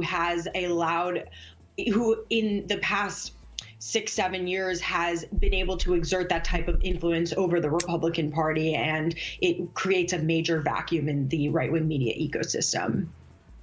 And Madeline Peltz, if you can talk about, before this was O'Reilly who went down over sexual harassment, and then you... you know what? I didn't consider that. That is the reason why Bill O'Reilly went down. You know what? I didn't consider that. I might be coming around. Of Tucker Carlson. If you can talk about the other people, now there's going to be rotating hosts, but it seems anyone in that position increases the visibility of Fox News, that this isn't a singular issue of one man, however white nationalist, racist, anti-immigrant, xenophobic he was. It still feels so unlikely, though. Yeah, in terms of the sexual this alleged culture of sexual harassment, this is an issue that extends back to the founding of Fox News, set from the very top. Roger Ailes was forced out after it was revealed that what some women who worked under him described as a reign of terror via sort of sexual blackmailing, hiring of private investigators to quash their complaints. So it's part of a larger culture at Fox News in terms of the future of the 8 p.m. hour. In many ways, Tucker Carlson got lucky. The 8 p.m. hour at Fox News is an institution in and of itself, largely because of the legacy of Bill O'Reilly. And Tucker just stepped into those shoes. And so he sort of had a built-in floor of an audience. And that will continue with whoever takes over the 8 p.m. hour. With that said, the bench is very shallow within Fox News. There are not a lot of people who, from where I'm sitting, are in a position to step into this legacy hour. With that being said, the digital right-wing media sphere is extremely overcrowded and has a number of viral personalities that could come in from the outside. And in the meantime, the rotating host model is something that they instituted for the 7 p.m. hour when Martha McCallum was fired. And they maintained a rotating host for, I believe, over a year, at least a year. And so it could be a long time before someone steps up. But within Fox News, there's simply no one who can come close to the influence that Tucker Carlson has had over the last few years. Well, I wanted to ask you, last night, Give it to Donald Elon. Trump had his first TV appearance since Carlson. Nah, fuck that. Give it to Trump. Let Trump have his own show. It'll be fine. I love it. Newsmax, a right-wing rival of Fox News. As we head into the 2024 elections, is this a sign of there's going to be a growing battle between these right-wing outlets? I think that Newsmax is attempting to take advantage of Newsmax was already tweeting at him. Or no, was it One American News Network? One of them was already tweeting at him real fucking quick. Real quick when the news dropped. They were like, we would like to extend an invitation to hang out with me. the same thing that happened And chat. Let me find it. backlash to the Fox position, specifically the Arizona call in the 2020 election. There was a slight bump in ratings for alternative right-wing news channels like Newsmax and One American News, and that was not something held. And so I think that given the Newsmax's own volatility with regard to their carriage over the last few months, they are just trying to insert themselves into the headline of this massive story in media. And I don't think that it's something that is really going to stick. I think that Donald Trump's comments on Newsmax last night and his praise of Tucker Carlson and general deference to Fox shows the continued power that the network has, that this famously unrestrained figure, former president, did not bring down his most inflammatory commentary on Fox News for Tucker Carlson, but sort of staked out a wait-and-see position. So I think that that's also telling. Well, Madeline Peltz, I want to thank you for being with us, Deputy Director of Rapid Response at Media Matters. We'll link to your pieces. Tucker Carlson out, other Fox extremists now of the spotlight, and Tucker Carlson is out at Fox News. Here's a brief look at his hatred and conspiracy theories. Let's see.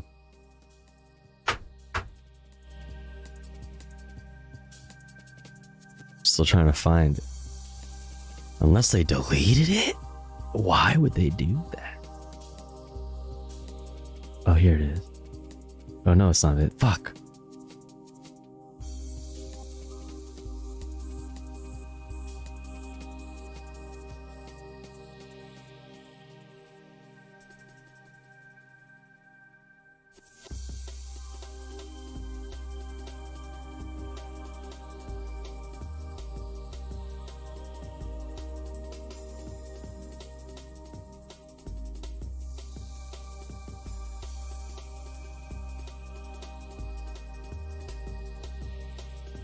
I know I fucking saw it.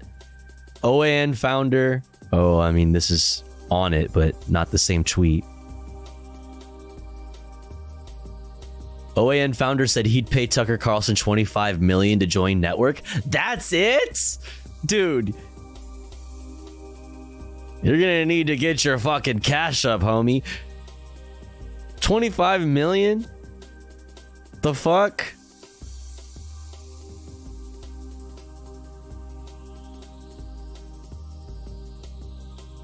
Here it is. Tucker Carlson leaves Fox Nation. Maybe Fox News' loss could be OAN's gain. Founder and CEO Rob Herring would like to extend an invitation to Carlson to meet for negotiation.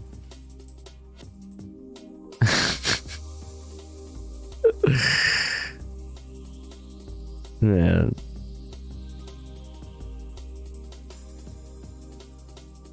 All right, let's see what Azan had to say about it. This just in. Tucker Carlson is out at Fox News. Is out at Fox News. The right-wing network just announced the two have parted ways. Tucker Carlson was sowing doubts about the U.S. election results just up until the last few weeks. So it's possible that there was a relationship. Nope. I think Tucker Carlson wanted more money, realized how much he's worth, saw the Steven Crowder deal, saw all of these other dudes in independent media. Yo, Jack. Like 50 milli contracts. Noted. What's up? Thanks for the raid. How's it going? What's up? What's up? I hope you're having a great day.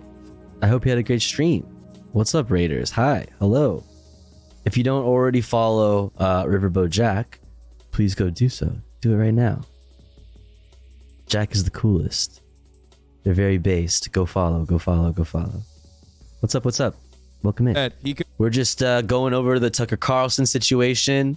And now we're moving on to see what this goofball, this fucking himbo had to say about it. Probably demand way more. And then Fox News was like, no, we're in the pocket for 787 million. And, you know, a lot of it will be covered by insurance, but that insurance premium is going to be baked in. So he what's up, Garden Variety Cat Lady? Was like, I want a lot of money. And then they were like, no, you can't have a lot of money. So he was like, okay, well, fuck you, I'm out then. Relationship there, but really big news. And I should also point out that they've stuck with him really through quite a lot. Like he has promoted conspiracy theories about the vaccines. He has said things that are just blatantly anti-immigrant. He has, like I said, promoted doubt about the 2020 election. They have stuck with him throughout all of this. Replacement theory. You know, really shocking news that now he's a big fan of that. Yeah, the big question, as you say, is why now?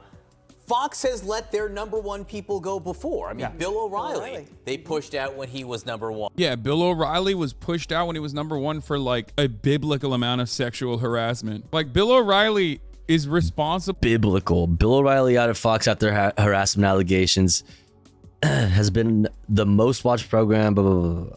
For killing someone. You know what I mean? Like for stochastic. Look at the puppy. Yeah, look at the fucking puppy. By the way. Honestly, this is all we're watching this for. I don't even care about Tucker Carlson anymore. I forgot what we were talking about. I just want to look at the puppy. Against an actual doctor that used to perform abortions. He used to call him Tiller, the baby killer. And then someone literally went to George Tiller's house and fucking killed him with a gun, with an assault rifle. And that didn't stop Bill O'Reilly's fame. If anything, it probably, Fox News doubled down, basically. Oh, was it at church? I thought it was at his house. That makes it, I mean, yeah, okay. Shot after church service while getting lemonade. LA Times says Tucker Carlson's exit is related to the discrimination lawsuit filed by Abby Grossberg, the producer Fox fired last month. Carlson's senior executive. Like here's the only thing I could think, right? Because I was of the same thinking that seems like Hassan it was like just now, just a second ago before the Democracy Now thing. I forgot and I didn't consider that Bill O'Reilly also was ousted because of sexual assault. So it's like we don't know everything about this trial, right? Or like all of the details. I mean, I don't anyway. Maybe we do. Maybe Chad knows. I don't know. As far as I know, we don't know very much about it. So maybe there's more coming out in the case. and it would just went too far. I don't know. Producer Justin Wells has also been terminated, according to people familiar with the matter. Still feels so unlikely that like just a bit of misogyny, you know what I mean? Just like a bit of workplace misogyny, like, is getting him fired. You know what I mean? It's just like, it's Fox News. Like like they go on air every day and do misogyny. Like, I don't know. It just seems weird. It has to be. Maybe there's something we don't know. I mean, definitely it's something we don't know, but maybe if it does have to do with this trial, the sexual assault or the sexual harassment trial, maybe there's more that, you know, coming out from that. I don't know. Let's see. Way. 2 reasons why people only What's up, Dr. Yasmin? Welcome in. Fired at Fox News or let go at Fox News. And it's not because like they're doing too much devastating white supremacist propaganda. Let me explain to you. 1, you are creating legal complications that they cannot handle in-house with arbitration as they normally would, right? That was the famous Bill O'Reilly example. Or you want too much money. And the you want too much money oftentimes like is settled because they will just fucking put entire stacks of moolah in front of you and light it on fire because they have a tremendous amount of money regardless. If it's not the money side, which I still think it could be, because this is happening during like, I mean, I don't know enough about what's going on behind the scenes. I have no idea. Fox News is famously tight-lipped about shit like this. They operate like an old school media company and not like Twitter, which is a leaky ship that you can immediately get all of the latest and greatest information in detail from. There haven't been like a lot of Slack channel communication that you can access with respect to Fox News and the internal communication. So I don't know. We talk about this happening in the wake of the Dominion decision. Now, it's interesting with Carlson, which is that it wasn't his show or his shows that Dominion was suing over necessarily for promoting false news. It was some of his behind-the-scenes stuff that was legally problematic for Fox, but he wasn't one of the people who helped get them in trouble with Dominion, was he? No, he wasn't the main. Yo, Marks, thank you so much for 10 months. Pog, thank you so much. Thank you. I appreciate it.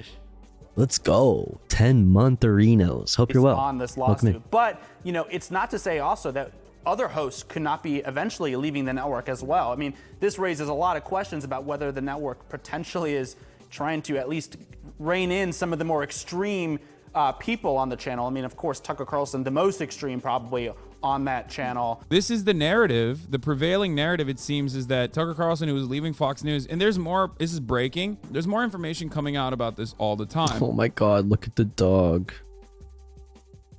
And one of the things that I guess LA Times and the New York Times Oh are my reporting God. on is that Tucker Carlson is accused of promoting a hostile work environment, but like this seems so... Carlson's former head of booking, Abby Grossberg, said that male producers regularly use vulgarities to describe women and frequently make anti-Semitic jokes. But yeah, but like, really? But like, that's what I'm, yeah, see, that's same. It's like, I feel like that would like fire you over? What a bunch of pussies, dude. I'm actually surprised. Like, no shot. This doesn't make any sense. Oh my this God, is their the cash dog. cow, boys. Like, it's not like Fox News is fucking woke. Like, what do you mean? This is written like a person who has never watched Tucker Carlson. You know what I mean? It's like that makes no sense. Like, whoa, Fox News hosts are misogynistic and sexist?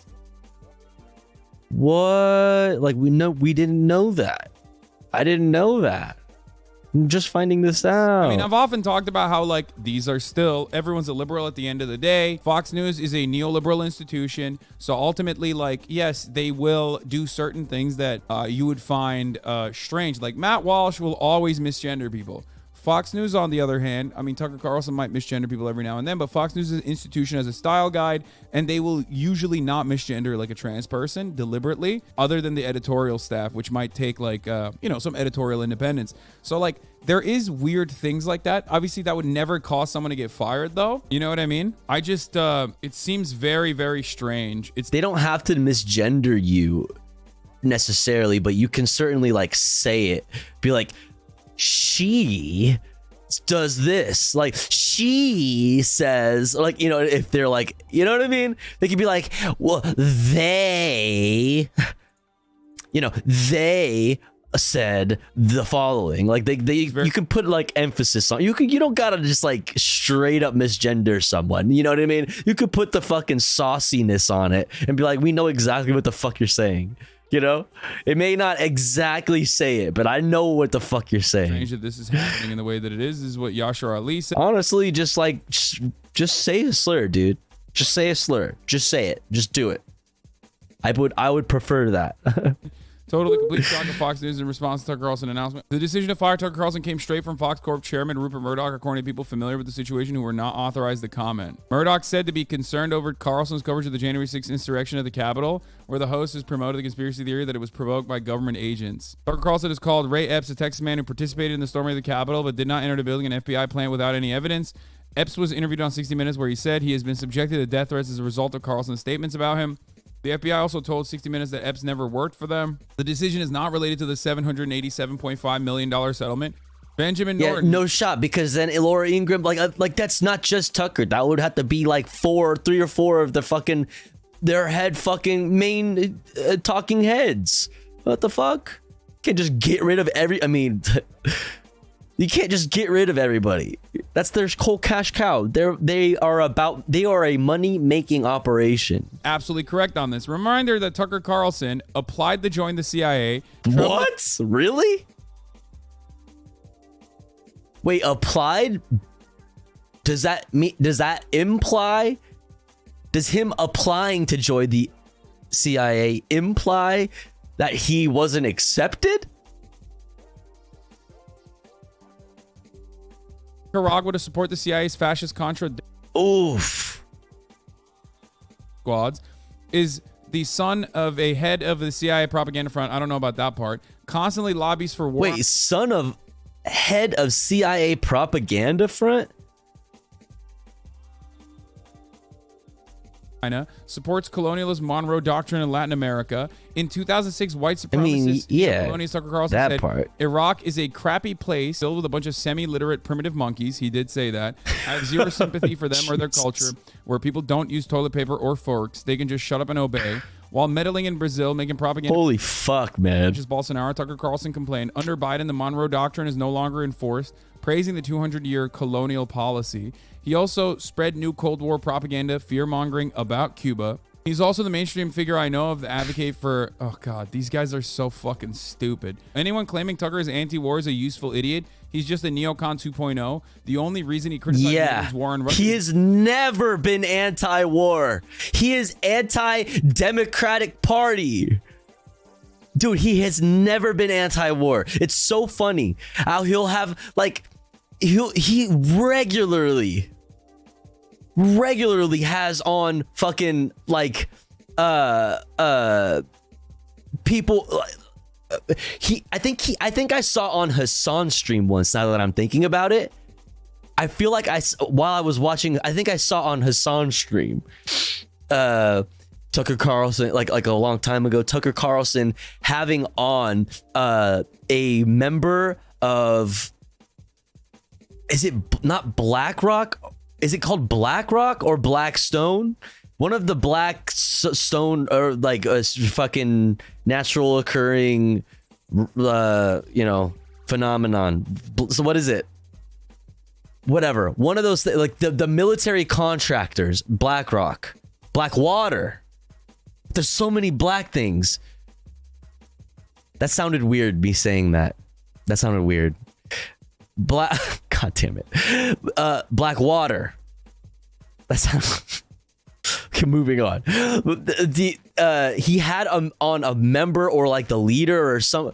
God damn it! Shut the fuck up, chat. He had on a member of that organization, and talk about why the military should pull out of a lot of places abroad internationally, and why we it's a good thing to want to push for the military to pull out. And he's literally talking to a member of Blackwater who is actively trying to promote the government privately contracting out his like military and militaries like his private militaries to do that kind of stuff internationally instead. He literally wants to privatize. He is only anti-war so far as it is just further privatizing the war machine. That's it. And he is anti-war when it is convenient to do so rhetorically, when you are like trying to draw contrast between whatever it is you like or whoever you like, Tucker Carlson likes, and whatever Brandon and the Brandon administration is doing. It's just to draw contrast. Like, that's it. Just conveniently, because they're reactionaries and they're fucking liars. He wants war on China instead. Tucker lamented, if Russia ever joined forces with China, American global hegemony. Eric Prince, founder of Blackwater, brother of Betsy DeVos. And Tucker and BlackRock is the world's largest asset manager. Okay, yeah. Blackwater is the American private military contractor. All right, anti-war narrative is that Russia is white, capitalist, and Christian. Yeah, so it was probably, let me see if I can find it. Therefore, the West should try to recruit it to wage war on China, which these racist imperialists see as an Asian, communist, atheistic threat to Western civilization. This part is true. They don't give a fuck about Russia. They think that Russia is another like imperialist power in the West that is actually Christian, just like the good old boys are here in the West. They think Russia is like white enough to be considered Western, especially because they correctly identify that Russia is not a fucking communist nation anymore. So they don't give a fuck. They're like, yeah, these guys are rugged, individualistic capitalists that we put into positions of power. The country is an oligarchy run by our kleptocrats, our Western-facing oligarch kleptocrats that we put in positions of power. As we were reconstructing the USSR to our liking, okay? So why the fuck would we care if they are like, fucking over Ukraine or whatever? They don't give a shit. They think like, oh, and they're also anti-woke, so that's great. Here, let's take a look. If Russia ever joined forces with Holy China, shit, that was loud. American global hegemony, its power would end instantly. Oh! You'd have the world's largest landmass and largest... Inshallah. Oh my God. ...gas reserves, allied with the world's largest population and world's largest economy. So a Russia-China axis would be not just more powerful than the United States, but much more powerful. It would have the scale to control a lot of the world's economy and trade routes and raw materials. It could project military force that, posturing aside, we actually don't have the power to stop. Yeah, I mean, this is like typical neocon anti-multipolarity shit. Like, the most telling Tucker Carlson segment for me was like, dude, our fucking military, dude, they're playing the long game. China is playing the long game. They're not stupid. They literally have America as the example of what to not be. They are, dude, they are playing the long game. America has the fucking hugest fucking military by insane orders of magnitude, just like an insane military. Like, if it was a hot war, America has a serious upper hand. But that's why China is playing the fucking long game. They're not fucking around with any of that shit. It's so silly. A hit piece on Fidel Castro and specifically highlighted his sending of aid to Angola to help destroy the South African apartheid regime as one of his most evil acts. This is the guy who, according to Glenn Greenwald, was like, routinely defending. What did Glenn Greenwald say about Cuba?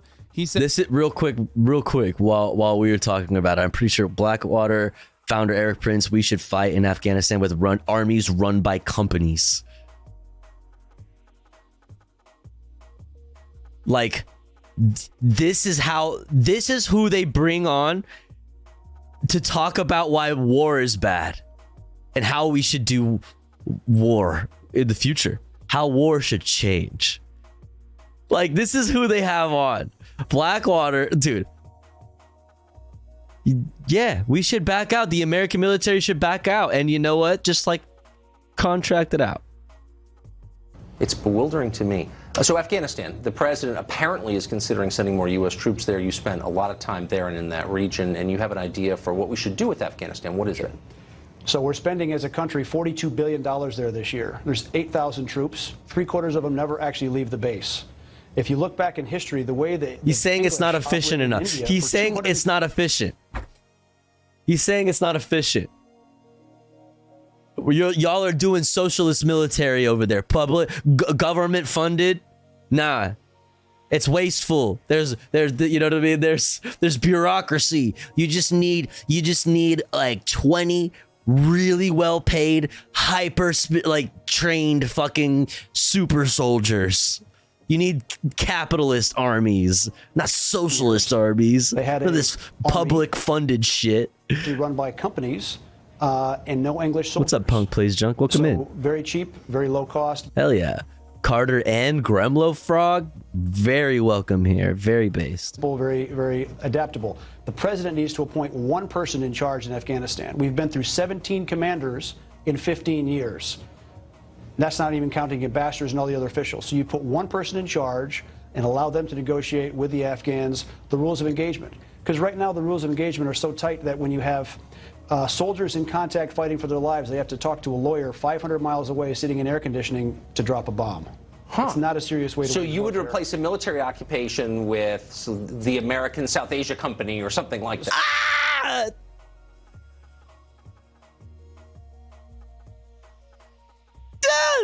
This is your anti-war king.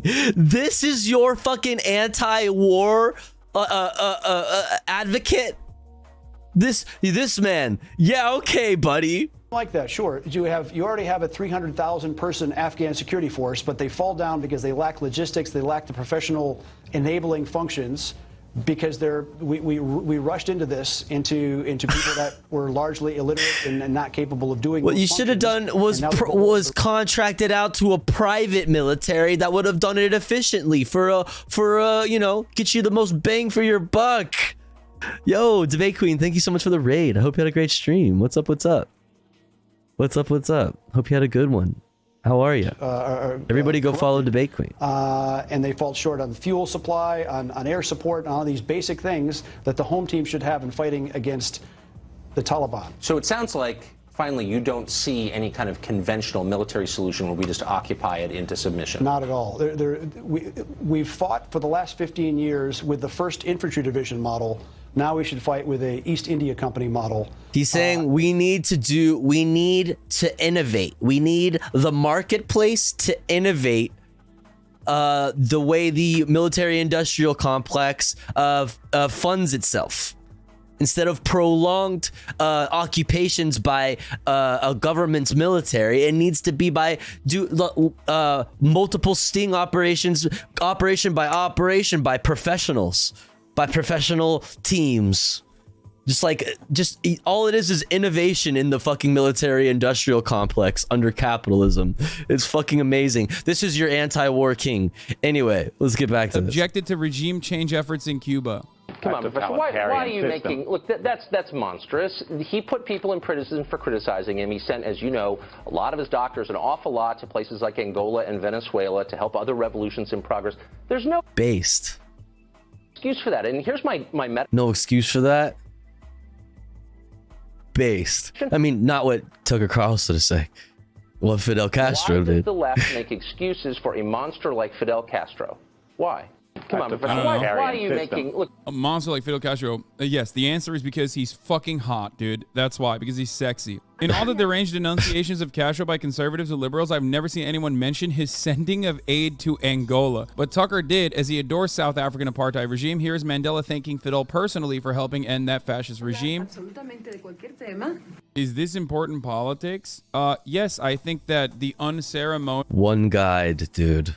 One guide. Separation of the most popular right-wing it's like one fucking dumb fuck who just made their account yesterday, fucking who obviously they themselves don't think that this is good news and they're just there to be fucking miserable loser. Like, oh, come on. I hate this shit. White nationalist propagandist being unceremoniously let go from the most successful, most popular news franchise in this country is pretty important. This guy is literally brainwashing your parents every goddamn night. But let's get back to this. Tucker Carlson was also the most deranged, fanatical pusher of neocon. I really don't get why we are talking about him like he's dead, like he's gone. Like he's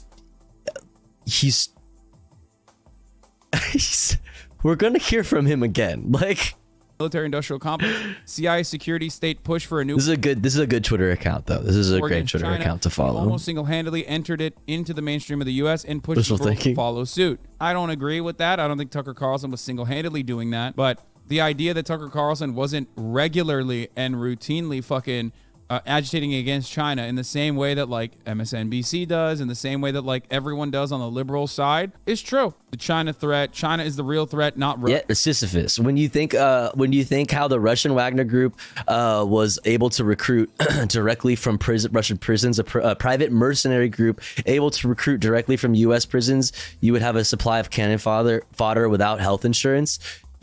What you're saying is not too crazy because they already want prisoners to like do organ to like in exchange for time off your sentence, donating organs. Like that's not far. That's not a crazy thing. Like it's like the private prisons teaming up with the private military contractors. Like that's not a crazy concept. Remember, these guys, and Noam Chomsky has talked about this famously, you can spot a right-wing dove from Have a good night, Jules. Thanks for hanging. Hope to see you again. a mile away for lying to you about their ingenuine takes on war. Okay? They're disingenuous. Why? Because they're never anti-war on the principles of being anti-war. They're not anti-war because whenever it suits them. Exactly. Exactly. They're anti-war so long as it is pro private military, privatization, and pro capital in some way. They are anti-war when the party that they oppose, their political enemies, are pro-war. Like that's it. That's it. Humanitarian reasons, they're anti this war. They're anti this war that they said Democrats, fucking liberals have fucking Ukraine flags in their bio, so I hate this war. They love war. They love war. They want to do war with China. They would love that. It's like they're lying. They just want to fucking be they just want to be contrarian. Not a good war. There are better wars out there that you could be fighting. That's what usually these guys will do. They'll lie about this. So at this stage, we still don't know why he left Fox News. And why do they want to war with China and not necessarily Russia first and foremost? Because China has a fucking, is the rising superpower in the world. And we can't divorce our economies. Speaking of divorce. You know what I mean? Like they fucking have a fucking huge, fucking throbbing, raging hate boner for China. So that takes precedent over everything. So they will use whatever rhetoric they fucking have available to them, and even being anti-war when they aren't anti-war. Russia is white and Christian also. True. But now that I've given you the groundwork a little bit to understand that all of the pro Tucker Carlson narratives that you're hearing from the media are going to be silly, let's continue. I think the other question here is it's not just about this defamation case that has already been settled. There is more to come. There's more legal action, Smartmatic and others, and it does make you wonder if this is something to do with that, because it is so abrupt and it doesn't seem amicable at this point. Not with that statement. That's right. There's a lot more legal. I don't think this has anything to do with the... God, the fucking dog is killing my soul with cuteness. It's overwhelming me. I can't fucking pay attention. Oh my God. Especially considering that Tucker Carlson's commentary on it was if Tucker Carlson is at an 11 out of 10 when talking about fucking white nationalist agitated propaganda, doing racial agitation, he's at an 11 out of 10. When he was talking about the election, good morning, Nicola. How's it going? Republican ass shit, and when he was talking about specifically Dominion stuff, he strayed away from that. Better than kinetic sand. I'll take it. You know what would be crazy? Kaya plus kinetic sand. He also privately totally recognized that, you know, these guys were bad for business. Tucker Carlson may be a socialist, but he was a socialist that told Republicans to fight less wars, and he deserves a lot of credit for that. Of course, the Libertarian Party of New Hampshire would come out with some like unhinged ass statements like that and claim Tucker Carlson was a socialist, dude. Tucker Carlson is pretty clearly a socialist. Here's one example of the mini of Tucker. What?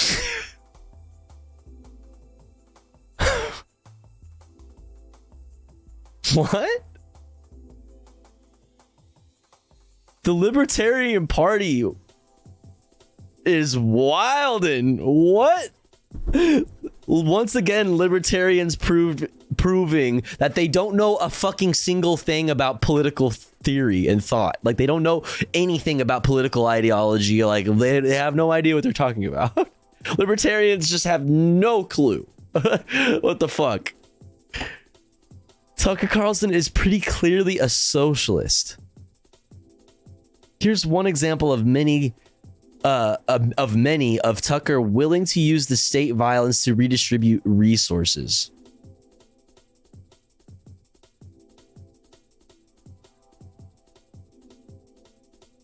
It's fine to like Tucker because he stands up to the regime in a way a few will, but he's still a socialist.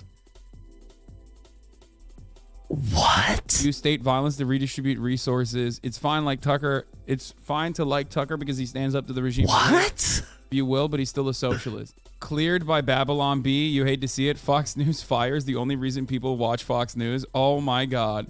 That's literally true, dude. Wait, what? Trump is live today at 9 p.m.? Oh, it caught Trump world by surprise? What the fuck? An intriguing move. Former President Donald J. Trump has decided on the venue for his first public comments about Tucker Carlson's ouster. Newsmax, one of Fox News' major rivals. Trump will appear on the channel at 9 p.m. for an interview with the Newsmax anchor Greg Kelly. That's crazy. I hope this makes people understand, though, like how important this decision is. Because, like, you got literally the former president milking this.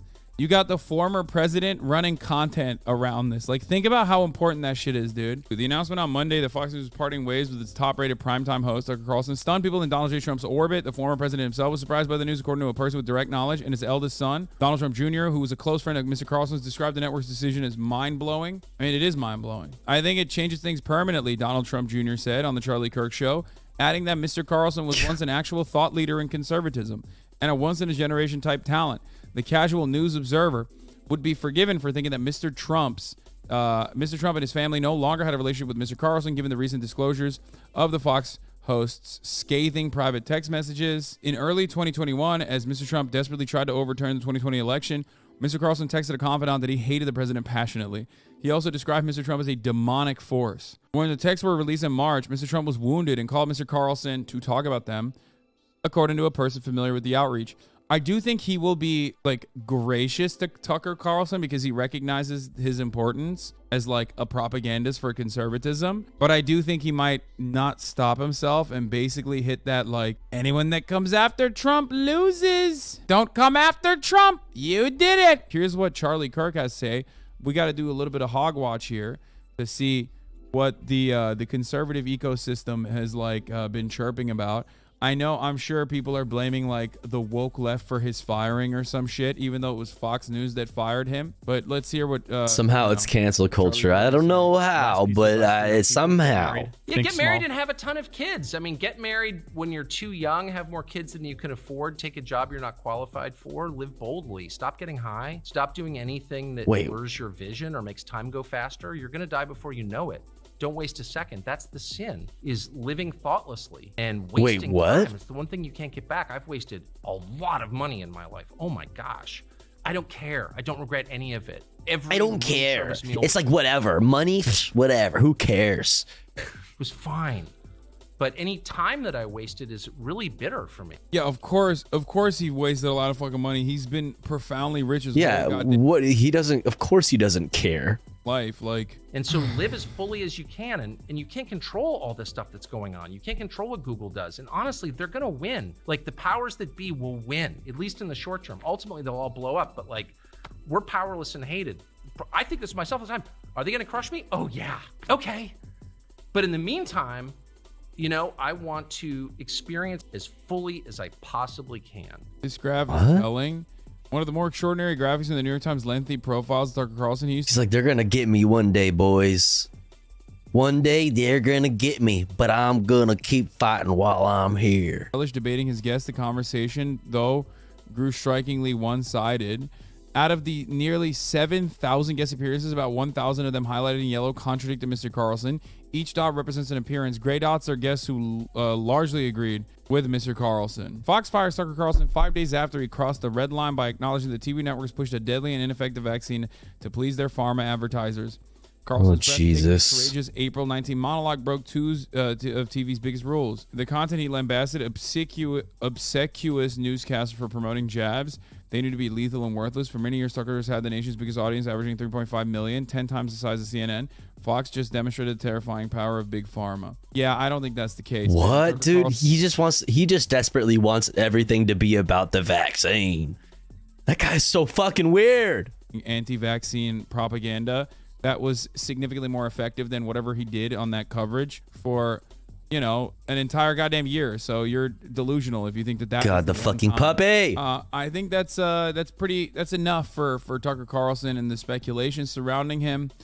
We have more to talk about with respect to the firings in the media. We are, of course, referencing Don Lemon. Here is the Fox News coverage on it. Cheering him on in his future endeavors. Don Lemon also speaking out, writing a statement. Here's part of that. I was informed this morning by my agent that I have been terminated by CNN. I am stunned. So clearly they see this differently. After 17 years at CNN, I would have thought that someone in management would have had the decency to tell me directly. At no time was I ever given any indication that I would not be able to continue to work. I have loved at the network. Kayleigh McEnany. Yeah, it's quite something. You know, we just, I would just say we saw him take a break briefly for some comments he made, and then here we are. Here we are. Incredible commentary. Thank you. Thank you, Kayleigh. So, Don Lemon was slated to be let go. If you remember, when he said something about, what's the lady from South Carolina? The Republican woman that's running for Nikki Haley. Hey, Graham. Don Lemon, thank you for 13 months. Pog. How you doing? Good morning. Basically said Nikki Haley and women in general are not in their prime for, you know, whatever age. Oh, here. Don Lemon regrets saying Nikki Haley is past her prime. Talk about age makes me uncomfortable. I think it's the wrong road to go down. She says people, you know, politicians or something are not in their prime. Nikki Haley isn't in her prime. Sorry. Sorry. Considered to be in her prime. In her Sorry. 20s, 30s, and maybe 40s. He's such a catty bitch. Sorry. Listen, sorry, not sorry. Not in your prime. He said it out loud on TV. That was CNN host Don Lemon saying Nikki Haley, who recently announced a run for president, is past Sorry, honey. her prime, particularly in response to her saying that politicians over the age of 75 should have competency tests. I do love this, though. Like when Fox News is like, yeah, he said that. It's like, bro, what do you think your audience thinks about this? You're literally at Newsmax. Do you think your audience fucking thinks that that's like unacceptable to say? Or do you think that they believe that and love that as a matter of fact?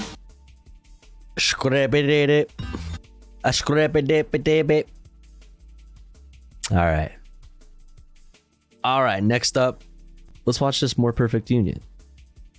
We don't make the decisions in this city. We don't get to decide who gets These Texans are taking on powerful fossil fuel interests. They might win. Poisoned by the Based. The people who are attacking the climate charter do. They decide the world that we have, and then we deal with it.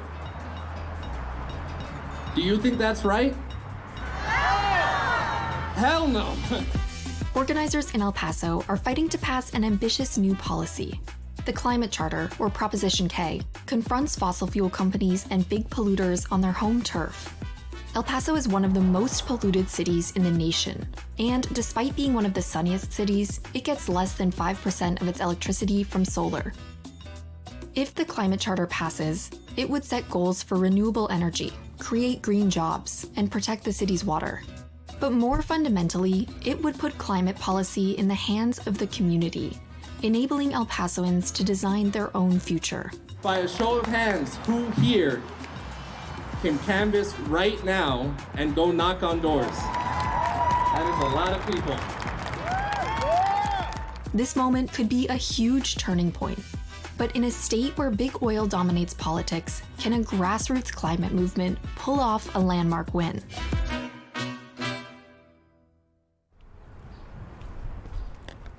Damn it, that was my last flyer.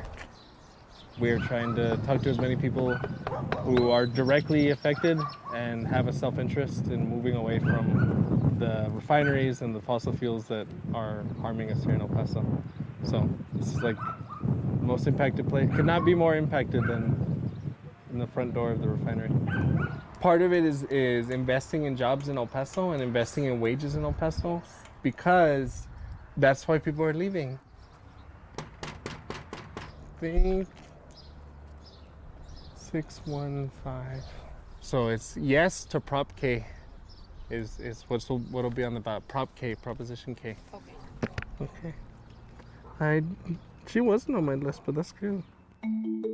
To pass a legislation and to get buy-in and to organize around huge climate legislation like this is extremely important here. A lot of people's jobs. Can you post a link to that, to this or to the last video? Here's this one, in case that's what you mean. Oopsies. The exploitation industries, whether it's going to the Permian Basin, the biggest oil field in the world, or working at these refineries. No problem. El Paso is just a few hours away from the Permian Basin. 40% of the country's oil and gas comes from this region. Fracking in the Permian used 72 billion gallons of water in 2019 alone, and production is projected to grow 40% by 2030. Everyone can relate to having to ration water, being scared of running out of water, and hearing how much of it is wasted in the Permian, how much is going to fracking, really resonates with people. The Climate Charter would ban fossil fuel companies outside the city from using El Paso's water. It would also aim to put El Paso Electric under the control of the city, which could lower rates for consumers. These industries have been waging a well-funded opposition campaign. El Paso Electric has spent $50,000 to lobby against the charter. And recently, a national organization with ties to the Koch brothers began funding a campaign to block the charter. I think the biggest thing is profit. If there are like actual climate goals, if there are like studies and metrics that you have to hit before you build stuff, like they're not going to be able to extract as much profit as they could. They're trying to say that this is coming from outside of El Paso. That's been like the constant attack, that this is... That's always the attack. That's always the attack. It's like such a fucking classic fucking tactic to you know, prevent or, you know, to attack activism. Oh, they're not even from here. You're letting outside influences, outside special interests, yeah, coastal liberals, like, you know, they're not even from here. Out of here, that this is part of a national plan, and that's like not the case. Like the people who wrote it are here. It's fucking Green New Deal. It's AOC. People who are knocking doors are here. That's why like people are behind it, because it's not a top-down solution that is hoping that it solves the problems. Like it's actually what people were saying. This is what's the problem. This is how we should fix it. And I think that's why so many people are getting behind it, because it's actually drafted by and for the community.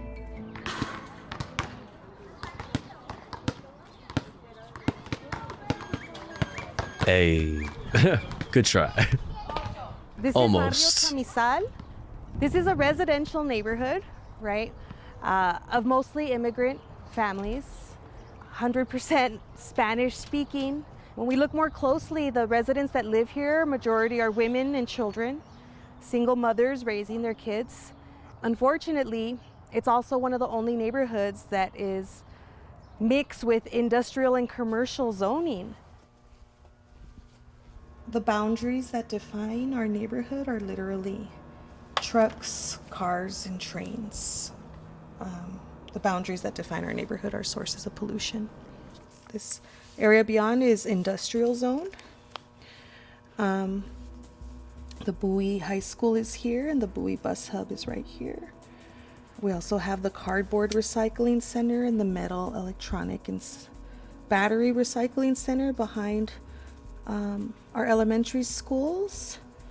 There's about 12 fires a year behind Douglas Elementary School, and the fire marshal said that that's only going to get worse with climate change. El Paso's Barrio Chamizal Sick. sits directly on the border with Mexico. Residents have been organizing against high pollution levels for years. But the Texas Commission on Environmental Quality blames emissions on Mexico and has refused to take action. For me, as a mother and a resident of this neighborhood, I started seeing my own child suffer health ailments and having problems breathing. When a mother comes to you with these concerns, we have no other option than to take action, right? It's been the burden of this community to have to contend with the massive industry that surrounds us. The polluters aren't living in communities like these. The polluters aren't experiencing the health ailments that is ours. The Climate Charter builds on the demands residents in this community have been making for years. It would require environmental impact assessments for all city projects before City Council votes to approve them. And it would mandate yearly reports on all emissions generated in the city. This is the world in Barrio Chamizal that the kids live in and breathe in. You know, we have the trucks on the bridge, the buoy bus hub, and the trains carrying toxic material. But the kids and us as residents, as mothers, we're walking out of this world and we're stepping into a new world. This is the world that the children see and that they want to live in. We're a community of a Latina community, and I think we've all built the city for ourselves. Despite the barriers that we have, despite having, again, these fossil fuel oligarchs wanting to exploit us and suppress us and silence us, we've created a beautiful El Paso, and I wanted to continue to be like that. I wanted to grow and sustain itself and be here for my children, for my children's children. Voters will head to the polls on May 6th. If the Climate Charter passes, it could become a model for communities across the country to craft their own climate policy. A lot of times, awareness on climate can lead to hopelessness or lead to just being overwhelmed. And I think that this shows you can do something. Like there is an answer, there is solutions, you just have to organize for it. We'll be able to develop new jobs for our community that focus on our well-being, that protect our well-being rather than putting workers at risk. The Climate Charter is guided by the community. And if the community does not agree with something, then it will not happen. So this could be an example for the rest of the country. It's also, look what you've done. This should be the example, right? Because we know no one else is going to do anything about it. The cost that the politicos keep talking about is an economic cost that we've been footing that bill for fucking centuries, man. Let's go. They took our land, they took our water, they're not going to take our health, they're not going to take our future. We're going to get that shit back. Yeah.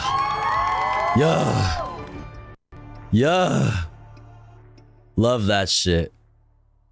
Love that shit.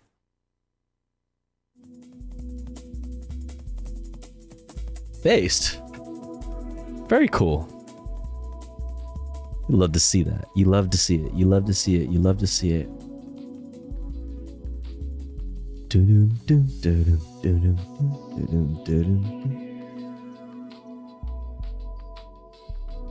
Let's see. What's next? What's next?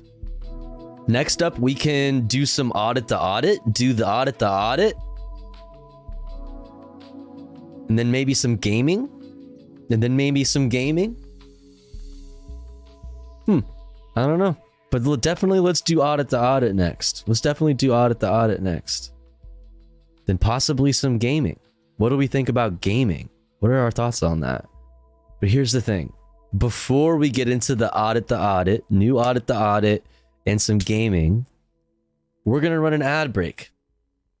Because we're about to see one come automatically anyways in 3.5 minutes. So let's get ahead of it. Here at the Tofu Ghost broadcast, We run ads while the streamer is away from the stream. That way, even if you're unsubscribed, you don't miss out on any of the fun.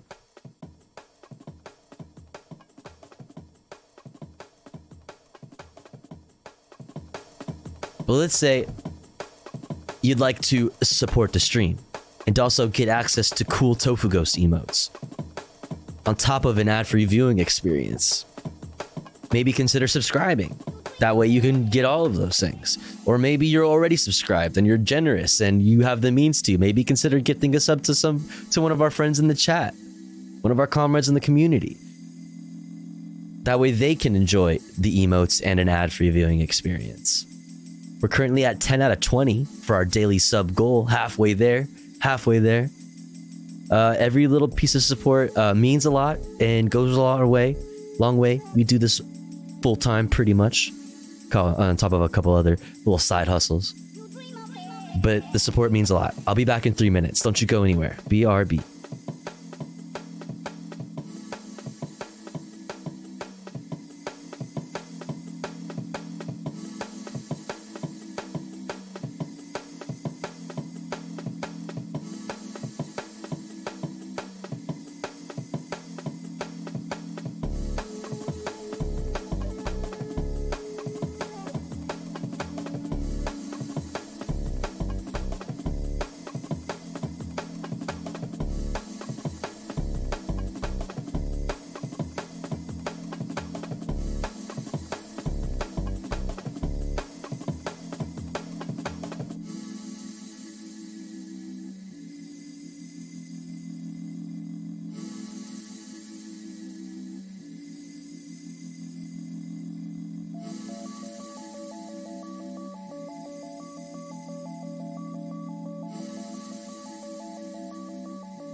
Okay, we're back. We're back. 5 a.m., baby. We're up. I'm wide awake. I'm wide awake, chat. I started super late, so I'm staying up. Let's watch this audit the audit, and then let's play some games. Let's check it out. Cop watch.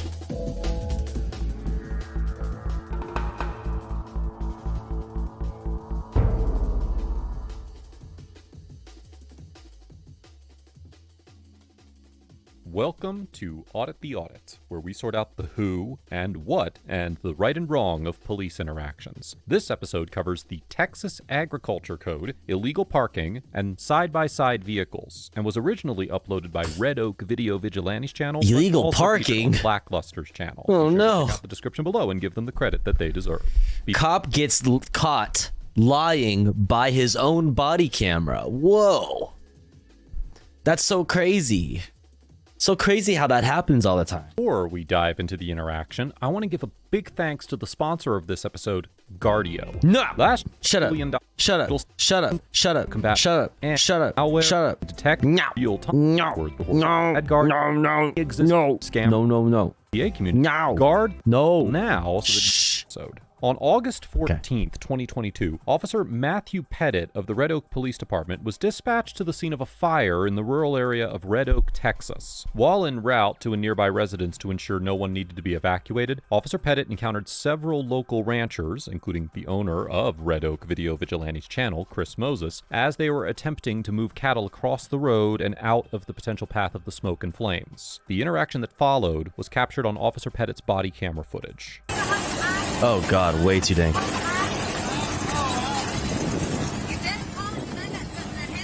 What are y'all doing? Move out of the way. Hey, we're not out of here. Move the cow. No, move your vehicles out of the road. Okay, you stop the attitude. Tell his ass. I got real work to do. I'm a working man, unlike you, you lazy fuck. You bitch ass police officer. I'm moving cattle. What the fuck are you doing? Road to move cows. You said stop the attitude. He's like, you stop the attitude. The fire's not coming this way. Is it not coming? You sure? Yeah. I just came over here to Because make we sure had he wasn't our home. cows were running back here. We had to cross them across the road. That's why we had the road blocked. When you block off a road that emergency vehicles are using to get somewhere, that's my concern is the fire's going to get bigger if I can't get a fire truck or an ambulance or a brush truck through. Yeah. The reason we had it shut down because we just got through moving the cows down through there and I just locked the gate. They're locked in there. Okay. You don't need nothing from us, do you? No, I just need to make sure the road stays open. Because if any emergency vehicles come from Lancaster, if they need to bring water from Lancaster, and y'all are blocking the road. Yeah, we didn't know if y'all wanted us to block them or not. Nope. Okay. I need y'all to move out of the road.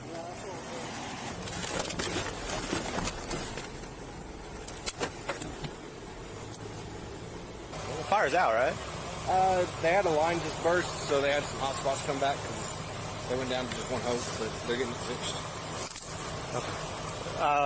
You're going to have to field a complaint. I just got into a screaming match with Chris Moses over there. Good. He decides he's going to block the road because he needs to move cows. And I said, well, okay, well, how's the emergency vehicle going to get through to put out the fire that's just going to get bigger because you decide you want to block the road for cows? He's got his vehicle in the middle of the road with his red and greens flashing. There's traffic backed up. So I ain't taking his attitude. I'm out. If he calls on. When Officer Pettit recounts his interaction with Mr. Moses and the other ranchers to Sergeant Lockhart, he misstates the facts several times. For instance, while Officer Pettit claimed that the ranchers had blocked the road, the body camera footage shows that Mr. Moses and the other rancher stopped on the side of the street with plenty of room for other vehicles to move through. Wait, yeah, that's hardly blocked. Additionally, Officer Pettit tells Sergeant Lockhart that Mr. Moses had red and green lights flashing on his truck, but the body camera footage shows that Mr. Moses has a small LED light bar near the rear view mirror of his truck. Finally, Officer Pettit tells Sergeant Lockhart that Mr. Moses had his truck parked in the middle of the road and was backing up traffic. And later, Sergeant Lockhart repeats Officer Pettit's story to his supervisor, alleging that Mr. Moses had his truck parked across the entire road while a fire unit was trying to get through. However... Wait, did he said that there was a fire unit trying to get through? He was the only fucking unit of any kind there. Officer Pettit's body camera footage shows that no other vehicles were attempting to get through while the ranchers were moving the cattle, and that, as we discussed earlier, the ranchers had parked Damn, a telephone. I mean, he was the only telephone, though. Facing a proper direction towards the sides of the road. It's just a one-man telephone. After the interaction, You just Mr. lied. Moses obtained the body camera footage and posted it to his YouTube channel, where he confirmed in the video's description that at no time when he and his neighbor were moving cows did a fire unit drive by, and that the ranchers were already gone by the time the fire unit came down the road. I'm busy right now. What do you need?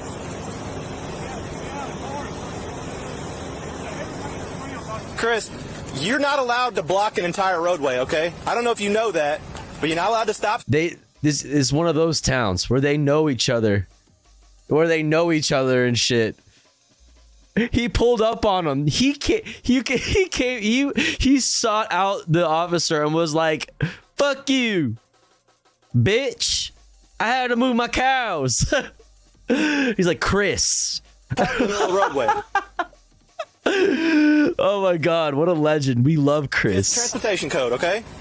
To move cows from one pasture to another pasture. To block the roadway. That's right. That's right. To bring my cow. I'm not having an argument with you. I'll take it up with Chief. Okay, call Chief, that's fine. I'm done arguing with you. Sorry, that was bull crap. We were blocking the road to move cows. All right, and where in the transportation code does it say you can do that? What? Where in the transportation code does it say you can do that? You know that's BS. The transportation code's BS. You're allowed to ignore it? That's what you're saying. It's agriculture. Okay. It's agriculture. Go look up the agriculture code.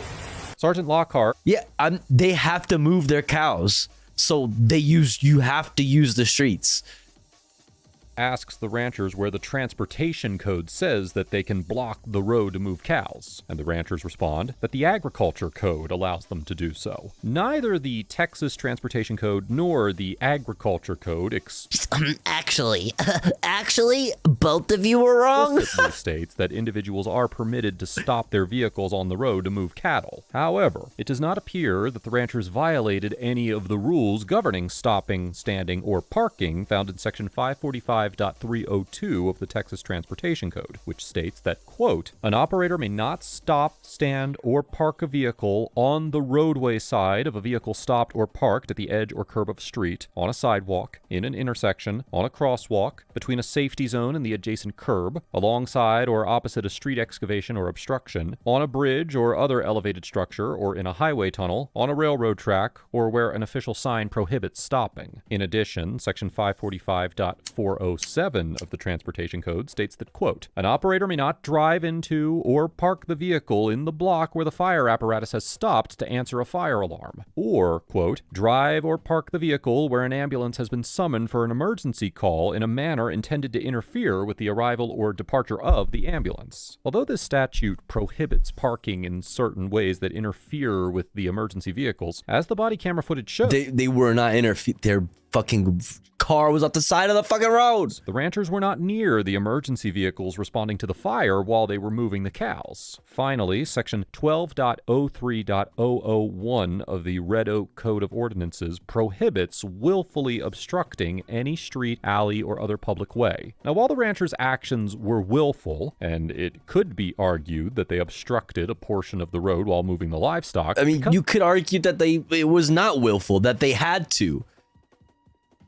The fuck? We're not blocking traffic. Oh, let me just let this entire herd of fucking cows just burn alive. Like, okay. Remained passable. It seems likely that a court have to go to class, have a great rest of the stream. Yo, Boiled Peanuts, thanks for hanging out. Always great to have you. I hope you have a good time at class. Conclude that the ranchers violated this ordinance or any other parking laws. Now, as for the agriculture code, Mr. Moses cited section 143.104 in the YouTube video description as justifying his use of the code to move cattle. The statute states that, quote, this subchapter does not prevent the movement of livestock from one location to another by herding, leading, or driving the livestock on, along, or across a highway. It is important to note that this statute does not create any affirmative rights or authorize individuals to violate the transportation code to move cattle. Rather, it simply states that the subsection of the agriculture code where it is located, which prohibits owners from letting livestock roam at large on the road, does not prohibit them from moving moving livestock on the road by herding, leading, or driving them. However, even though the Agriculture Code does not expressly authorize the ranchers' specific actions in moving cattle, since they did not appear to be violating the Transportation Code, a court would likely conclude that their actions were still legal. In fact, it appears that the ranchers stopped their vehicles in compliance with Section 545.303 of the Transportation Code, which requires that a, quote, operator who stops or parks on a two-way roadway shall do so with the right-hand wheels of the vehicle parallel to and within 18 inches of the right-hand curb or edge of the roadway. Although the statutes cited by Mr. Moses do not explicitly authorize the type of action shown in the body camera footage, the statutory language indicates that livestock can be moved from one location to another by crossing a highway. And since it does not appear that the ranchers violated any provisions of the Transportation Code, a court would probably determine that Mr. Moses and his neighbors were permitted to move cows in this manner. Yeah, James, I bet that this police officer is a Democrat. I bet that that's one of those Democrat police officers. What's up, James? Everybody around saw it. Okay. And I wasn't gonna put up with that crap. And I'm not gonna put up with it. I don't like her attitude. Chris is a legend. He said, fuck this cop. I'm gonna pull up on him in my fucking golf cart. Fuck you. This cop sucks. He knows me by name because I love talking shit. I'm not going to put up with your attitude either. Hey, I don't need the attitude either, all right? Leave it be. If you want to file a complaint, go up tomorrow 8 to 5, okay? Anything else I can help you with? He keeps pulling up on him in his off-roading fucking golf cart, dude. Okay. 1 minute until my Twitter ban is over. Nikela, what did you do? I got you, and we're trying to deal with something too, and you got the road blocked off. I'm trying to get Lancaster down here too, all right? So if it's a little bit high stress, could you understand? Like I said, come down tomorrow, file a complaint, okay? All right. He filed a complaint all he... Yo, Nikela, thank you so much for gifting to James. I appreciate that. That's very, very generous. Thank you so much, Nikela. Thank you, thank you, thank you. My job is not to take attitude from people that are telling me how to do my job. I told a transphobe to put their head in an oven. In a video game, that's extremely based. That's extremely based. That's not my job. I don't care what he has to say. He was sitting in his truck blocking traffic. He's not moving any cows. I'm fine, but dude, I'm seriously, I'm not going to get talked to wrong by Chris Moses. Then he comes... I'm not gonna get talked to wrong by some fucking guy. This guy specifically, fuck that guy. Like, walk away, I'm talking to him. He's like, no, you're not, no, that's not how this is gonna go. They're flying up and down the road on that side-by-side. They're not even supposed to be driving the side-by-side on the road. Dude, now he's just like looking at him. Waiting for them to fucking doing the thing that cops do. He's just waiting for them to break some other fucking rule. Like as if that, look at this. You're in the middle of fucking nowhere. There's nothing here. Nobody's driving down this road. The road isn't blocked if there's nobody there to drive down it. What the fuck is this shit? Agricultural code too. When Mr. Moses and... He said, fuck your agricultural code, god damn it. ...return to where Officer Pettit and Sergeant Lockhart are standing, Officer Pettit claims that the ranchers are not supposed to be driving a so-called side-by-side on the road. A side-by-side, also known as a utility vehicle, is a type of so-called off-highway vehicle that Section 551A.001 of the Texas Transportation Code defines as a, quote, motor vehicle that is not a golf cart or lawnmower and is equipped with side-by-side seating for the use of the operator and a passenger, designed to propel itself with at least 4 tires in contact with the ground, designed by the manufacturer for off-highway use only, and designed by the manufacturer primarily for utility work and not for recreational purposes. According to Section 551A.051 of the Transportation Code, individuals generally cannot legally drive a utility vehicle on the road, although there are limited exceptions to the rule. Likewise, under Section 551A.052 of the Texas Transportation Code, quote, an operator may operate... Yo! Ema Silly Girl donated $6.66. Ema Silly Girl. Yo, I'm a silly girl. Thank you so much for the $666. $6.66. Let's go. Hail Satan. Thank you so much. Unregistered Thank you, off-highway thank you, thank vehicle you. on a highway Very, very in a generous. manner I really authorized by appreciate this that. Thank you so subchapter much. Only if the vehicle displays a license Hell plate yeah. issued under this section. Although it is not clear from the body camera footage whether the side-by-side has a license plate, Section 551A.057 of the Transportation Code, which allows for the operation of off-highway vehicles on a highway if the transportation is in connection with, quote, the production, cultivation, care, harvesting, preserving, drying, processing, canning, storing, handling, shipping, marketing, selling, or use of agricultural products, also states that, quote, an off-highway vehicle operated under this section is not required to display a license plate. Oh. Therefore, a side-by-side, such as the one used by the ranchers, is not required to display a license plate, so long as it is used for agricultural purposes. While the ranchers' use of the utility vehicle while moving cattle was likely agricultural, Mr. Moses and the other rancher also used the I mean, isn't that like by definition? Like if they're isn't that what that is? Sergeant Lockhart and Officer Pettit. Sorry for the interruption. No, dude, that is the best way to interrupt. Thank you so much, silly girl. It's extremely welcomed interruption. And I am very appreciative. Thank you so much. And it is unclear whether a court would determine that Mr. Moses violated Texas law. Donations, the donos are great because they go straight into my pocket, and that's money I can use tonight. So I appreciate you. Thank you Driving so on a much. public road. Yes, sir.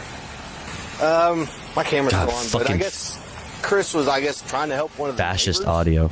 move cattle, so Chris parked his vehicle across the entirety of staying back and blocked all the traffic, and we had a freaking Lancaster fire unit trying to get through. Then after all that was done, he came down here and tried to yell at Pettit again, and I was like, no, it's not going to happen. He thinks they have some sort of agricultural exemption that lets them block the road to get cattle across. No, he had his little, blues and greens or whatever, yellow and green, whatever lights he's got on it. He was blocking both lanes because I guess they were supposed to be moving cattle across the road. And then the thing is, the fire truck wasn't there yet, but it was coming, so, yeah. Talk to the boss. I was just giving him a heads up. That Red Oak talks about to blow up? Yeah. After the encounter, Mr. Moses obtained the body camera footage of the interaction and posted it on his YouTube channel. Lackluster also covered this interaction on December 7th, 2022, and he reported that Mr. Moses had filed a complaint with the department, but as of the date of his coverage, he had yet to hear back. In the video description, Mr. Moses wrote that he spoke to a state trooper in the same county and a Texas livestock agent about the situation. Mr. Moses asserted that both the state trooper and livestock agent told him that he, quote, did nothing wrong, and that, quote, the officer did not use common sense in this case and seemed to have a chip on his shoulder. Mr. Moses' YouTube channel includes other... So a cop. So just like a cop? Just being a cop. With the Red Oak Chip on the shoulder, doesn't know shit about dick. Okay. And the channel's description includes a statement claiming that Red Oak officers have, quote, harassed, annoyed, and belittled him multiple times. In October of 2022, just a few months after this interaction, the Red Oak Police Department posted on their Facebook page that Officer Pettit was What's up, named Phoebe? Don't kill me. Officer of the Quarter for his, quote-unquote, attention to detail and his, quote-unquote, consistency and performance. Overall, Officer Pettit gets a C, because although he did not wrongfully arrest or cite Mr. Moses and the ranchers for their alleged stupid bitch violations of the law, he demonstrated a lack of comprehensive knowledge about the Texas Transportation Code, conveyed a completely inaccurate version of his interaction with the ranchers with Sergeant Lockhart, and maintained a hostile and unprofessional demeanor towards the ranchers throughout the encounter. Listen, you can't spell ACAB without C, so I'll take Although it. I cannot say for certain that Officer Pettit intentionally lied to Sergeant Lockhart about the rancher's actions, his story is clearly contradicted at multiple points by his own body camera footage, and it would not be a stretch of the imagination to conclude that he, at the very least, allowed his cops lying of the situation to be biased by his seemingly negative opinion of Mr. Moses. This interaction demonstrates why it is so essential for officers to focus on facts rather than feelings when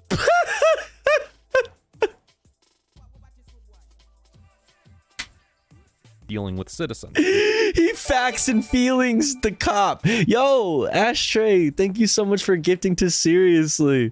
Thank you. I appreciate it. Thank you so much. Very cool. Thank you so much, Ashtray and Nikela for gifting to James. And I'm a Silly Girl for the dono. I really appreciate it. Thank you, everyone. Appreciate it. Thank you, thank you, thank you. Accurately recount information to other officers. Mr. Moses gets an A for defending the legality. A for being a fucking Giga Chad fucking First Amendment auditor. Let's go. A for auditor. Pull up on the cops and be like, yo, I don't like your attitude. I was moving my cows. And sharing This is the body great. camera footage after Thank the you so much, encounter Ashtray. and filing a complaint with the department. While it is possible that Mr. Moses may have used the side-by-side for non-agricultural purposes when he drove over to speak to... Bro, there's nobody driving on these streets. Do you see how he's just like sideways on it with his side-by-side or whatever? Like, nobody's here except for them. Like, the only people that ever drive on these streets is them, and that's why they're so comfortable putting around in their shit and doing whatever. Like, they're literally the only ones here.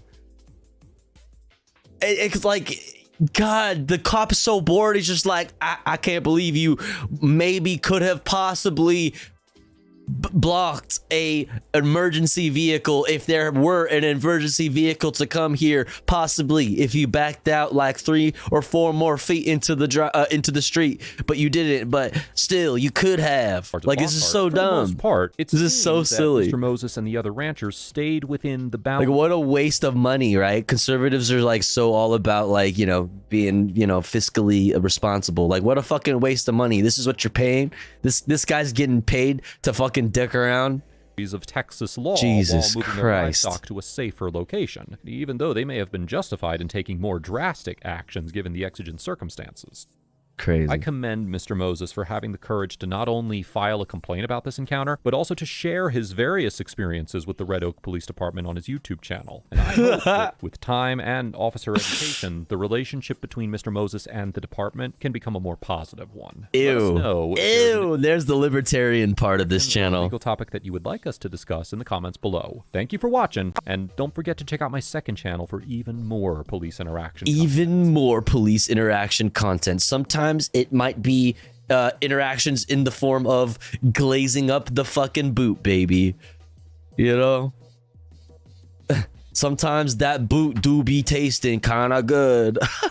Listen, we like to protect the First Amendment, but we also like to glaze up the boot here and there, because it do be tasting bomb. All right. Chat. It's time to just chill out for a bit. It's time to chill out for a bit.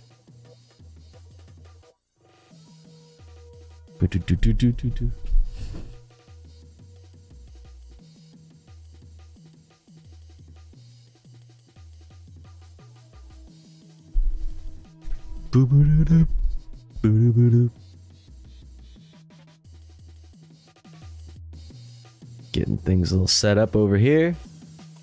Doop de doop, stoopy doop doop, boop a doop. Wait, what?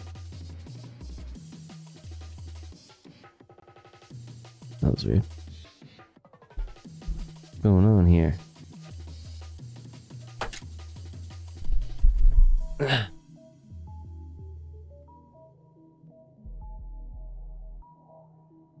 Dude, good morning, Brain Tickles. Welcome in. Hope you're doing well. Dude, we're about to get some gaming in. We're about to get some gaming in. The gaming. Let's go. We're in business. Let's fucking go, baby.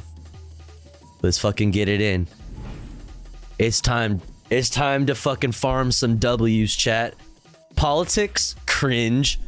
News coverage? Cringe.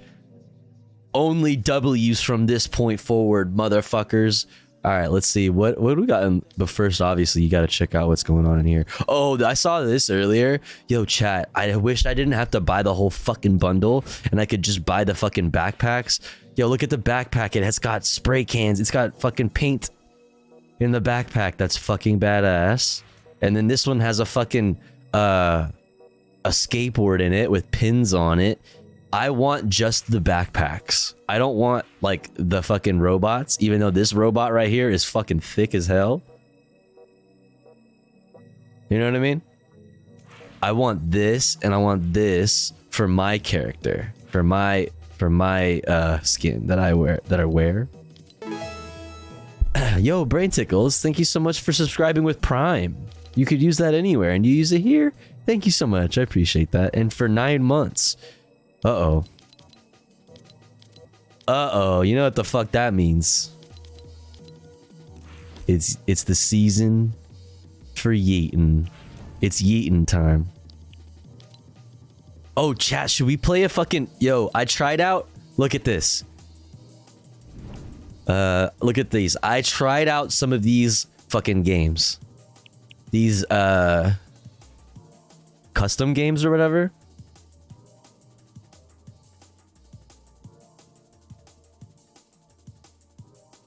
Oh shit. Fuck, I fucked up. Where am I? There we are. This one's one shot at this map. Tilted. One shot. Tilted Towers, I think it's called. I don't know. Then there's police versus prisoners. Officers versus prisoners. In a fucking prison. This is like... This one has all the weapons and it's just a big ass map free for all. I was doing this one. I tried this one yesterday. The back rooms, it's very spooky. It's very spooky. Very spooky. And there's also one, oh, I didn't favorite it. Fuck. There's one, oh, this one is sick. I gotta favorite it right now. This one, okay, I'm playing this one right now. Watch this. This one is you're an Attack on Titan backrooms. It's really spooky and I'm scared. Let me show you this one first. You're in the fucking Attack on Titan city. And it's like every time you kill someone, you get a different gun, but everybody has grappling hooks. Check it out.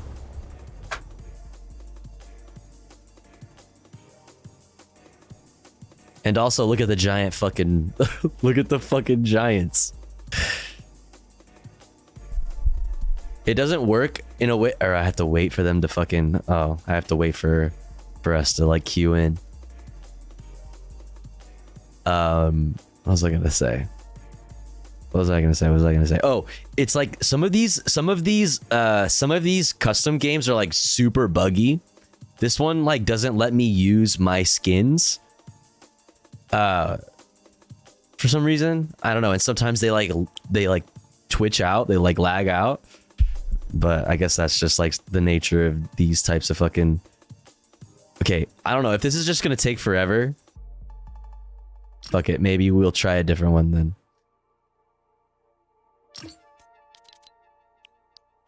Gonna take forever. I'm fucking impatient. I'm trying to drop in.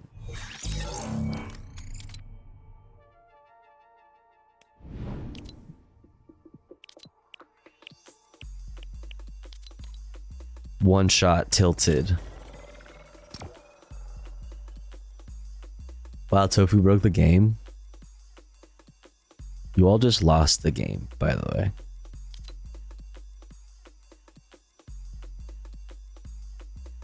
Somebody in the chat just lost the game. Because I just lost the game. We must suffer together. We must suffer together.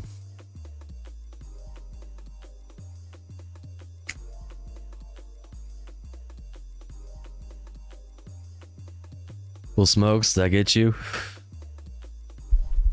Brain tickles. Rip. Rip.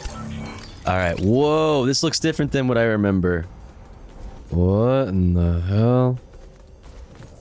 Okay. Welcome. Okay, how to play each limits, da-da-da-da-da. Where the fuck do I go to play it? Empty. Oh, here we go.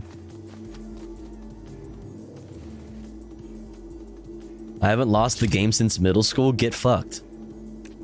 Well, you just did. You harlot. That's such a great thing to call somebody. Wow. Thank you. Thank you so much. I'm honored. All right, you just get these these rifles, and you get like, you're like, everybody's got moon gravity. Oh Jesus, fuck.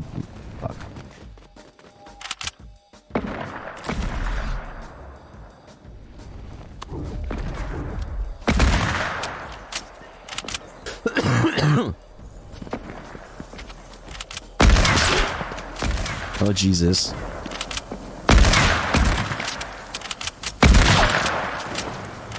Fuck you, that was so on. I'm still riding high on my perfect winning record in Battle Royale. Never lost a match? Never? You've never lost a match. Have you only, how many matches have you played?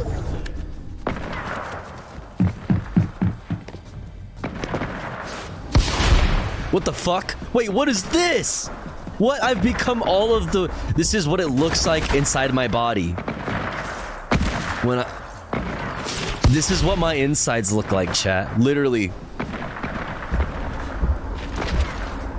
It's just weed smoke. That's kind of cool. Oh.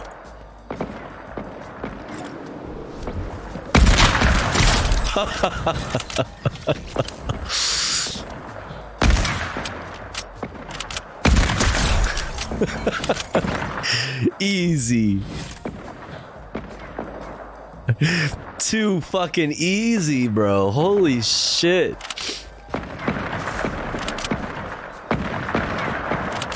It's fucking chaos out here.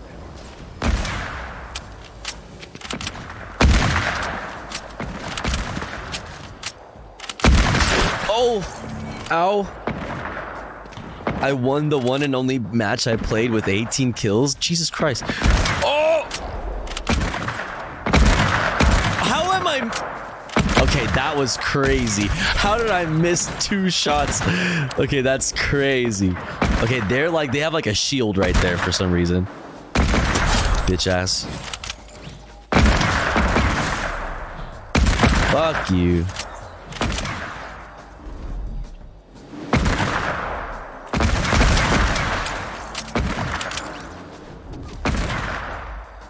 You can't like ooh, fuck. You can't like aim while you're jumping, which is fucking garbo. You just gotta like spray and pray.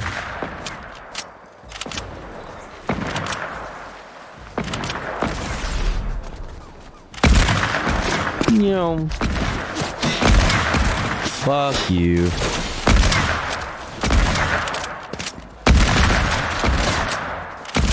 Fuck you. Alright, I'm over it. The jumping around, the moon gravity shit is kind of fucking annoying. See, but that's something that I would definitely play with like friends or something, you know? Like a private match in that like game style. I could see it being cool.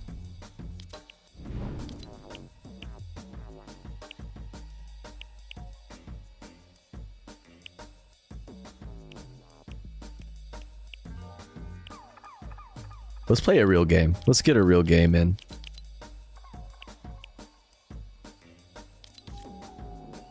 An actual fork knife game. I was going to sleep and now I'm awake. I need a judgment call. Do I awake or sleep? What time is it for you? What time is it for you? Boom, boom, boom, boom. Boom, boom, boom. Hey, chat. Just saying, I'm running an ad right now. I'm not going to do the whole thing that we usually do. But I'm running an ad right now. If you want to avoid this ad, you just got to subscribe for $4.99 or for free with a Twitch Prime by connecting your Amazon Prime account to your Twitch account. Or maybe you're already subscribed and you're feeling generous and you have the means to. Maybe consider gifting a sub to one of our friends in the chat. We're at 13 out of 20 for our daily sub goal, chat. Just throwing it out there. A little over halfway, getting closer to that mark. Just throwing it out there. Every little piece of support is very much appreciated. See you in 3 minutes. Don't you worry. We'll be right here when you get back. All right, who's catching this hug? Hey, cool trick. Very cool. Can I have a hug? Can I have a hug? No? All right, fuck you then. Hi, I like your hair. Guilty of sweating. Haha, that's funny. Can I have a hug? Hug? Where's my hug? Darth Vader, I loved you in Star Wars. Can I have a hug? Oh, it's got the Imperial symbol on it. Okay, that's the Matrix thing. That's kind of tight. But can I have a hug? Hey, cool arts. Can I have a hug? Oops. Can I have a hug? Can I have a hug? Can I have a hug? Can I have a hug? Nobody ever wants to hug me, chat. Thank you, bus driver. Where are we dropping? Where are we dropping? Where are we dropping? Where are we dropping? Where are we dropping? Someone tell me where to drop. Someone tell me where to drop. Yo, Celtic, thank you so much for gifting to Finster. I hope Finster enjoys the emotes, and the Tofu Ghost emotes, and the ad-free viewing experience. Thank you so much, Celtic. Over there? Okay, over there. Thank you so much, Celtic. I appreciate it. Thank you, thank you. Meow.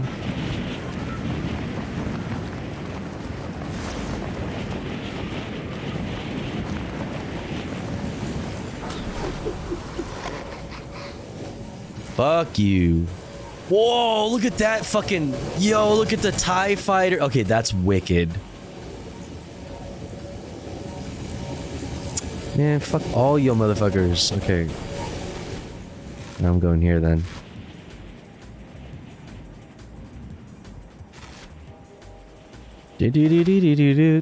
They added a submachine gun?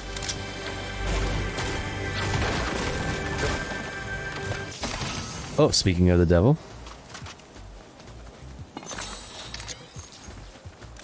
This thing.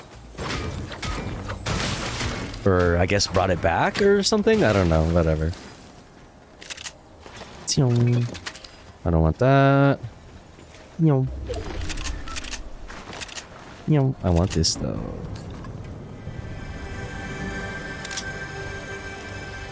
Go, go, go, go. Go, go, go. Oh, fucking. Let's go. Right off the bat. My favorite. Fuck. Splish, splash. Ooh, my other favorite. Let's fucking go. Don't mind if I do.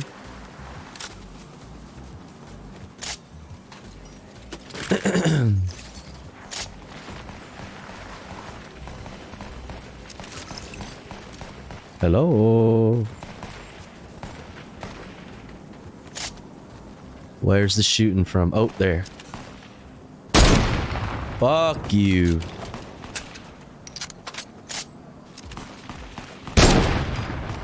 Oh, that was a fucking... Oh my god, that was like a samurai armor. I obliterated that shit. If that was a fucking player... Listen. If that was a player... You better believe it would have been lights out for that motherfucker. You better believe it.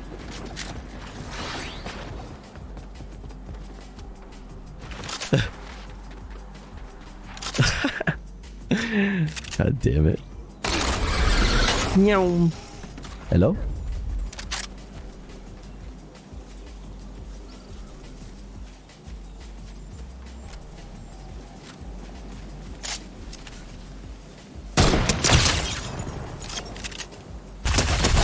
Bitch ass, pussy ass, motherfucker.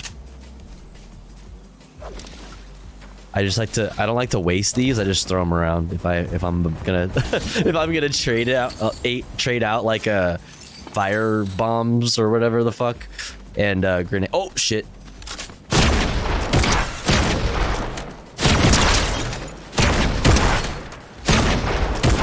Pussy bitch, pussy bitch. pussy bitch, pussy pussy pussy bitch, pussy bitch, pussy pussy pussy bitch. You a pussy bitch. You a pussy bitch. Let's see.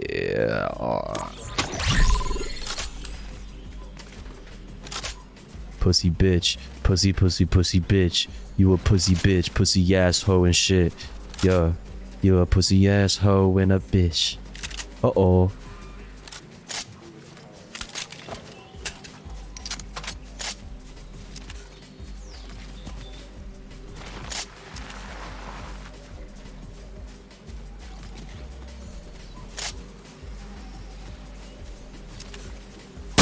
Fuck you.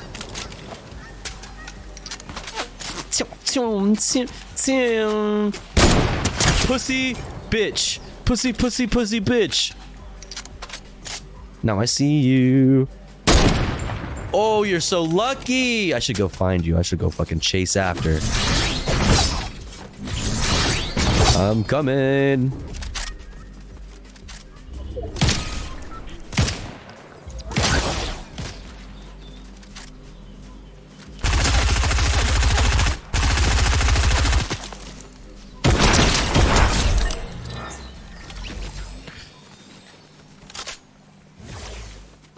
Don't fuck with me.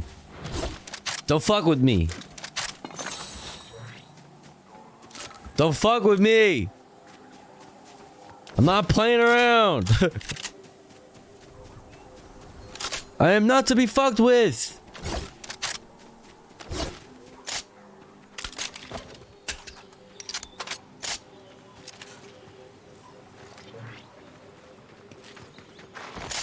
Oh wait, I'm going the wrong way. Go this way.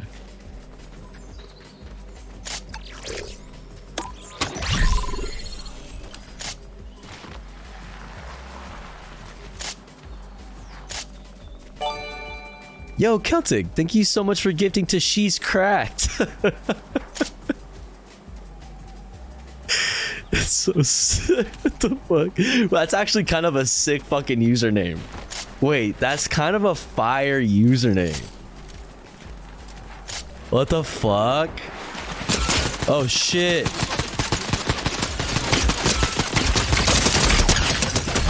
Pussy bitch. Pussy pussy pussy bitch. Pussy bitch. Quit it with that pussy shit. Yeah. Fuck you. I want that. I don't want this. I need this.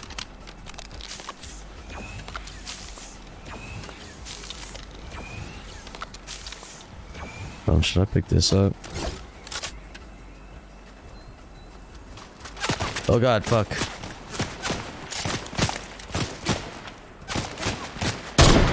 Oh, you're so lucky, you.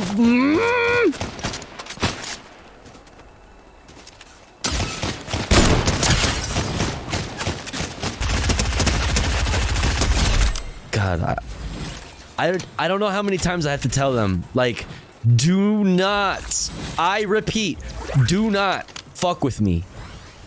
Do not fuck with me. Do not. It is not smart to do.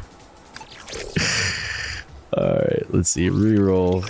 Thank you, Celtic, for gifting to She's Cracked. I appreciate it. That is a badass fucking username. Ooh, let's go swimming.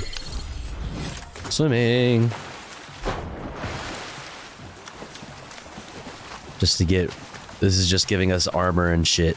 Oh, there's fucking... Oh, perfect. Look at us, dude. Right on the edge.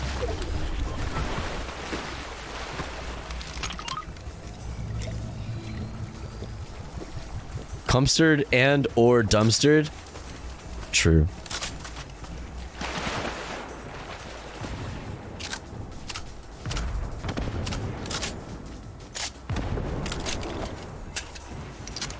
What the fuck is going on? What is that all about?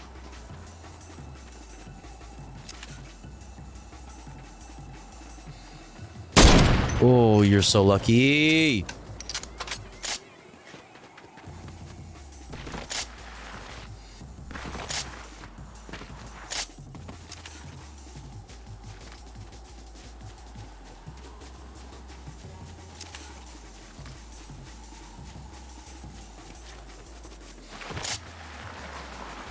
Oh, I know you're in there somewhere, motherfucker.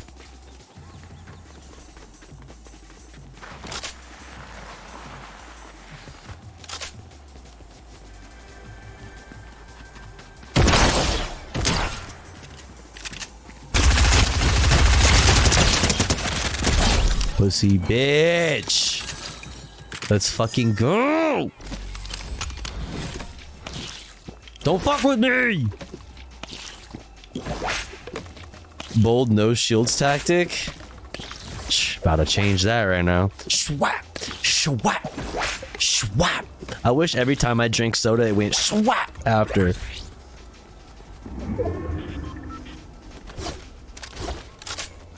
The submachine gun kind of spits. If you have good aim and you can hold it there for a second on somebody close range, you could fuck someone up.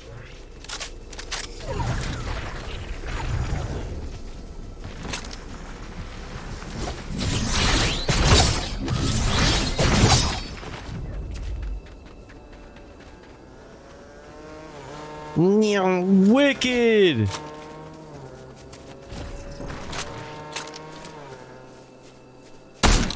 Stoink. Stoink. Give him a little plink. You know?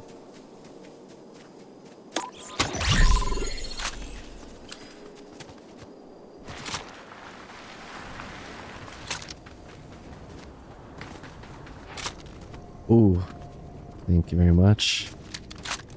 This place is cool because it sounds spooky. Oh, I forgot. I'm running away from that stuff. Uh-oh, bad guy. I see bad guy.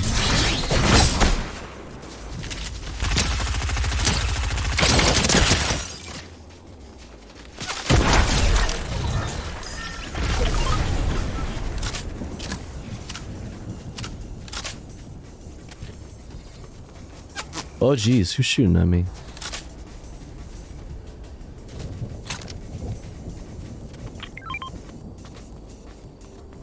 Who the fuck? Yo, holy shit, pork filtered. What the fuck? Thank you. Thank you for the 5 gifties. Damn, thank you so much. Let's go. Fuck yeah. Thank you, thank you, thank you. That's it. Oh, and just like that, we hit the sub goal. Yo, thank you for helping me hit my sub goal. I really, really appreciate that. Thank you, thank you, thank you. Thank you so much. Just like that. Sub goal acquired. Let's upgrade. Thank you so much. I really, really appreciate that. If you got a gifty from Pork Filtered, please thank them. Very generous. Thank you so much. Thank you, thank you, thank you. I need a badass fucking combat shotgun. I always need a badass combat shotgun. Necessary. Completely. Thank you, thank you.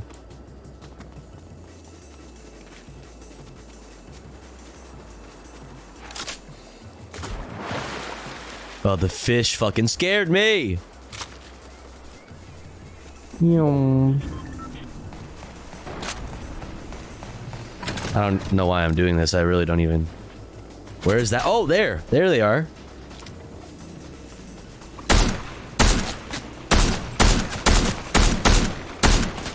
Pussy. Oh, someone from over here?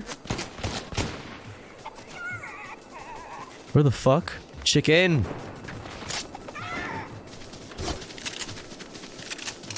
Oh, come on, really? Yeah, see, it's like if you can hold the MP5 close range on somebody for long enough, it's pretty solid. Where is that coming from? Oh, Jesus. I'm just like in the worst place.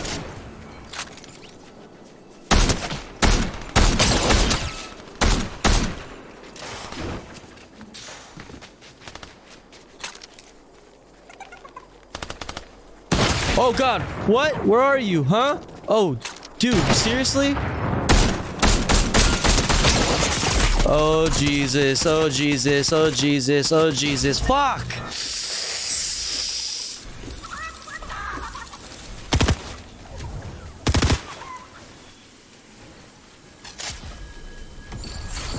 Oh, dude, fuck you. Dude, fuck you, bro. Bro. Fuck that. Killed by a furry.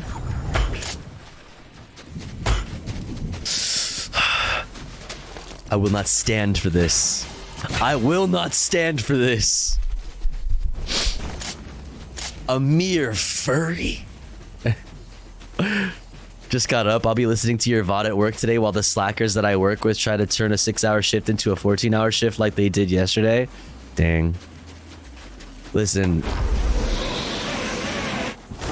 I hate how it clearly that seems like they aren't helping you out.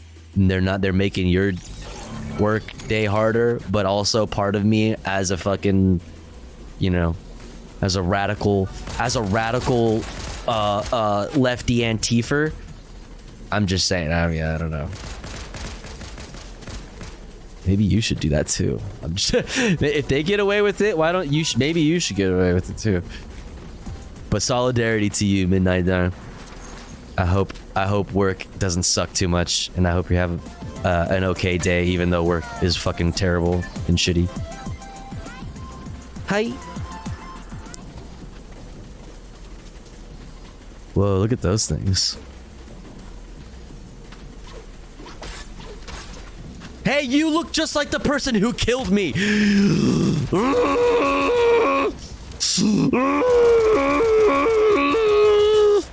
Kunai.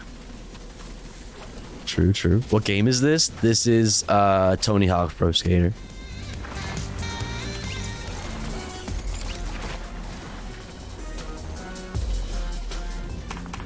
You're like a juggalette. Can I have a hug? Where's my hug? Where's my hug? Oh, you want the hug? Oh, hey. Ma'am. Oh, you want to rock out? Oh, we're rocking out. Sick. Wholesome. This is vegan Call of Duty. I'll take it.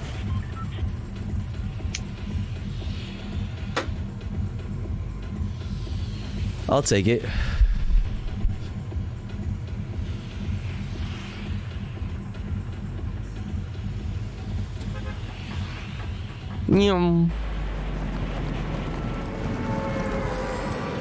But also Midnight Time, I feel that like I've been when I know how it feels to have people not pick it, like not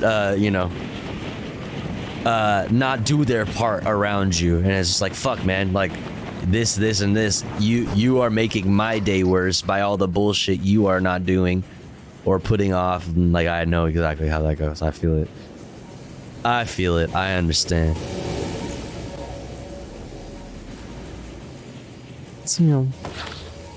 Oh fuck.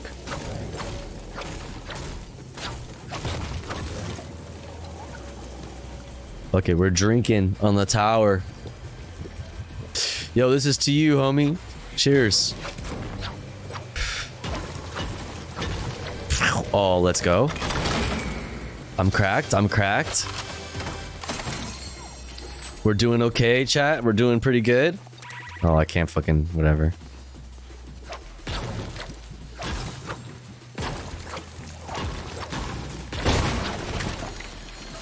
I hate that fucking breacher shotgun. I'll just leave it. I'd rather just have my harvesting tool than have a breacher shotgun. Hot take. That's my hot take of the day.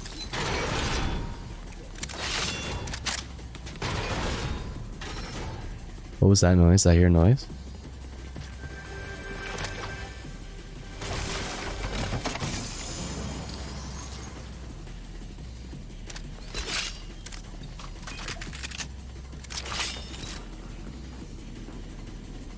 Do I hear footsteps next to me? Yes.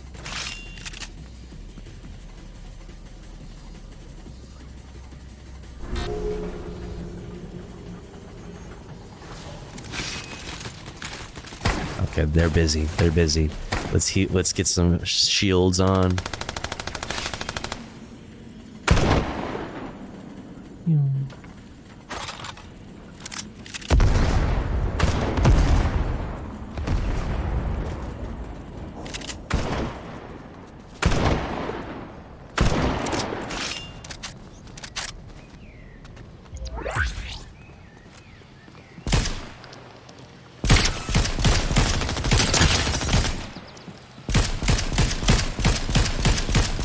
Fuck you! Jesus, that took way too long.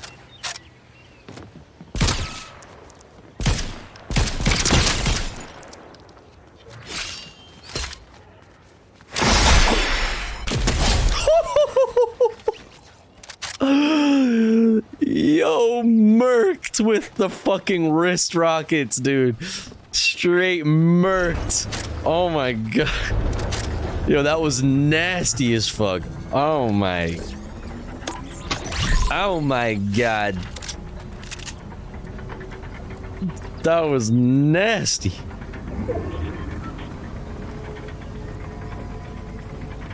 Nasty.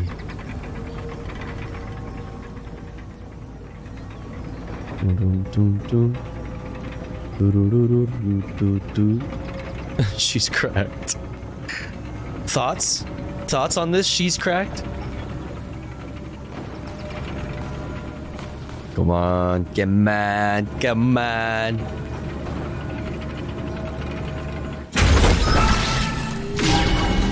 Anything good? Not really. Ammo. Oh, shoddy. I will take it. Money, money, money. Okay, let's go. Yum. Ooh, blue one. Oh, goodness. Okay, I'll just trade for this then. All right.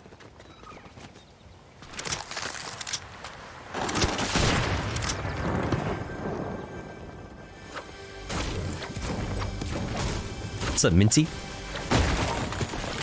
No.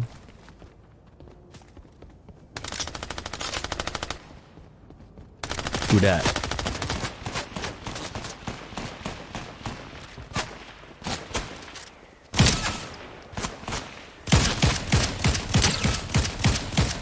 Fuck you. Where's that fucking shooting coming from?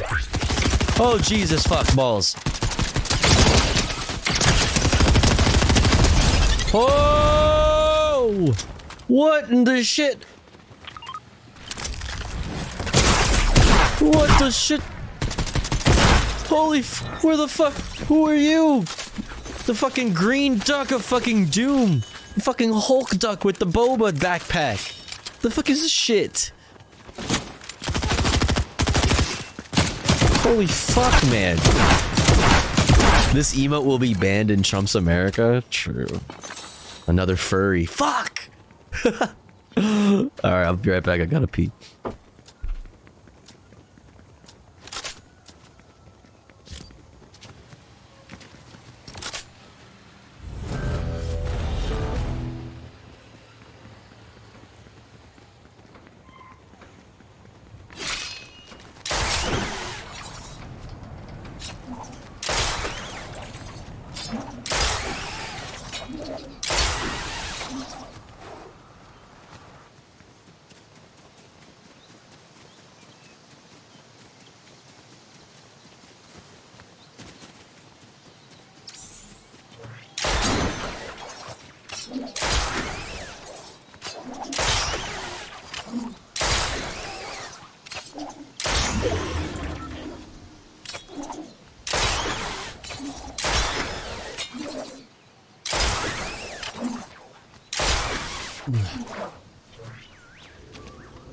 Is that the Grinch, or it kind of from behind? It kind of looks like thick Grinch.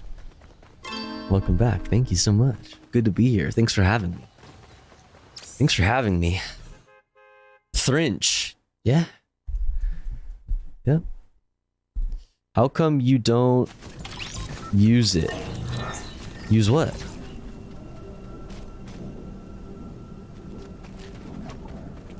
These nuts? You wanna, can I have a hug? Oh, I like your outfit. Can I have a hug? No? Hi.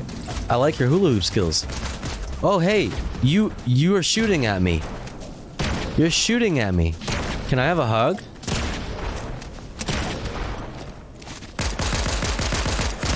Please, can I have a hug? I just want to love you. I just want to love you. Please come back. Please come back. Don't you want to love me? Can I please have a hug? Please.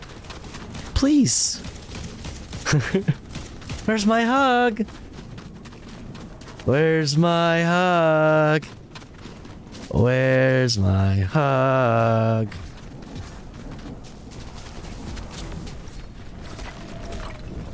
Hey, why are you doing that? Can I have a hug?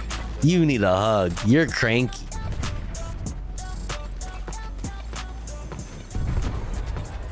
Loser. No one wants to hug me. You're scared of the knife? It's just a knife. It's just a little combat knife.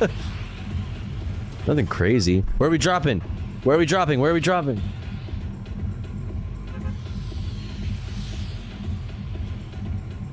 Where are we going? Where are we going? Where are we going? Where are we going? Where are we going? Where are we going? Here? Okay. I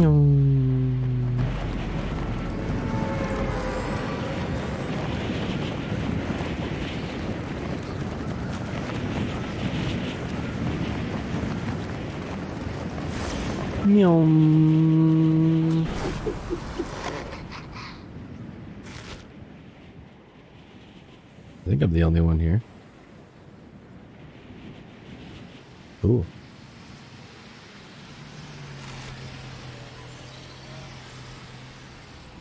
Can I land? Dun dun dun. Come on, come on, come on. Don't let me down. This is a risky move. This is a risky move. This is a risky move. Come on, come on, come on, come on.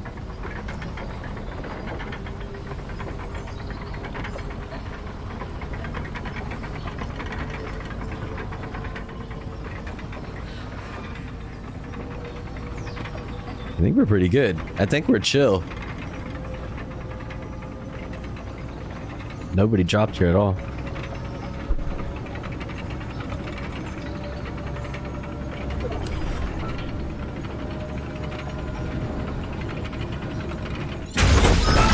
Boom. Oh, right. Let's go. Boom. Yeah, breacher shotgun, but it's blue, so.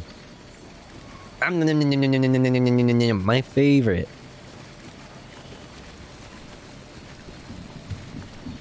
Yum num num num num num num num. Num num. Alright.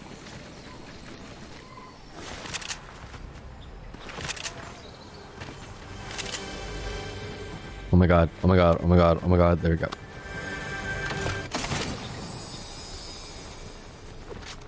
Do.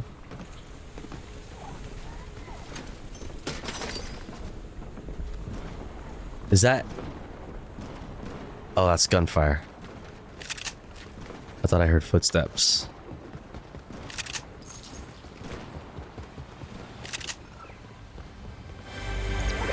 Chum. Okay, okay, okay. Okay. If you wonder why someone knew where you were, it's because of that. Hey, don't talk shit about my style, okay? Ooh, this is a tough choice. These are two of my favorite things to make sure I have. Icy Slide and Aerialist. I'll do Aerialist. Or things like this. Look at the tofu flag. Tofu flag. Flying over Fort Lightland.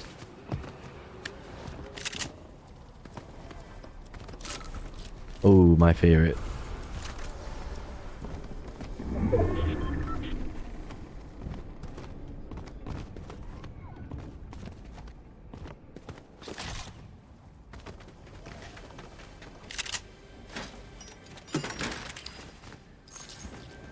Do. Ooh, green shotgun. Yoink.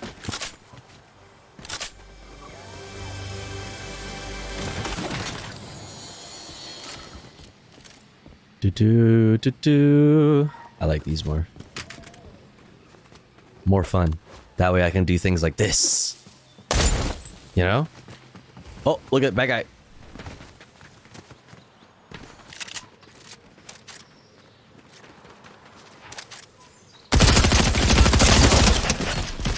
No! I can't go out like that. I can't go out like this. Okay, I have to play more. All right, we're playing another game. We're playing another game. I was thinking that that was going to be the last game, but no shot, dude. What the fuck? What the fucking actual fuck? Oh my god. No way. Their username is Draco like that. Wait, you think that's Soldier Boy? Do you think I just got killed in Fortnite by Soldier Boy? That would be such an honor. That would be such an honor.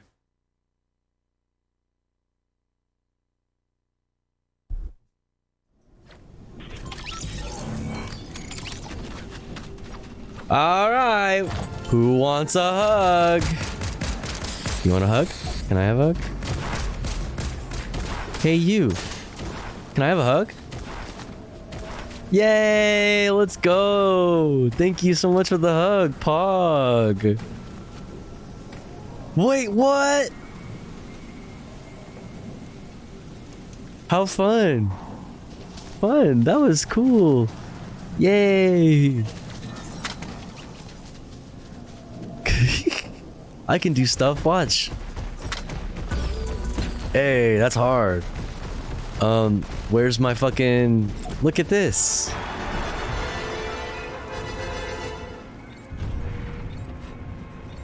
Nice. We're twins. Besties forever. Besties. Besties for life. Soldier Boy is definitely up at 6 a.m. playing Forknife. What the fuck else do you do when you're rich as shit? You know what I mean? You have like plenty of money to be, you know, doing whatever the fuck. He's not that rich, actually. But well, you know, rich enough. Rich enough. He's not playing, he's playing Fortnite on the Soldier console, Soldier game. Like a boss.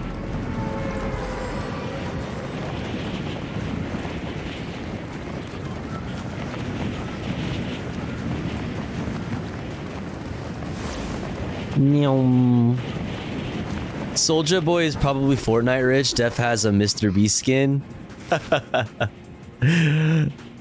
Absolutely. Yo, Soldier Boy skin when? Oh my god.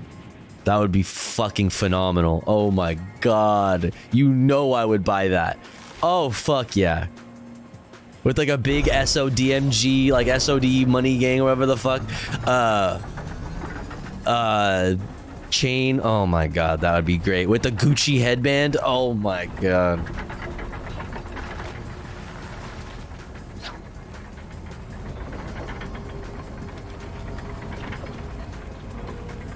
Let me get that sniper rifle real quick.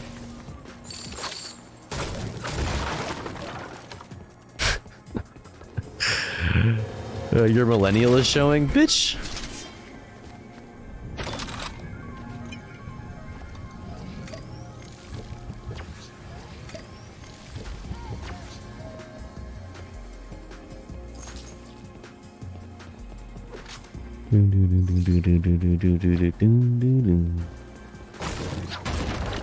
Slice and dice.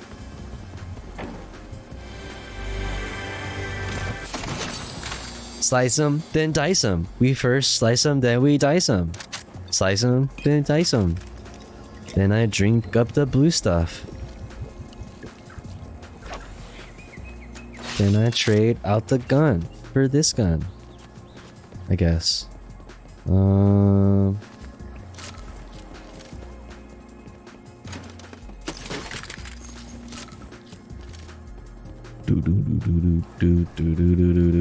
Oh, these are bouncy, huh? Boing.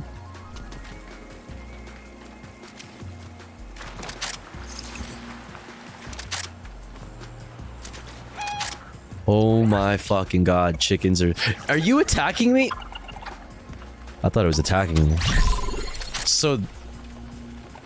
I learned that they attack you when they're in the storm, which is fucking absolutely terrifying. There's somebody nearby. I can smell them.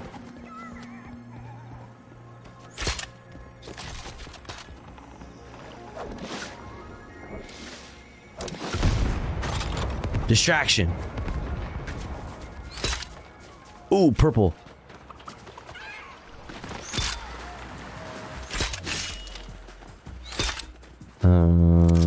Oops. Actually.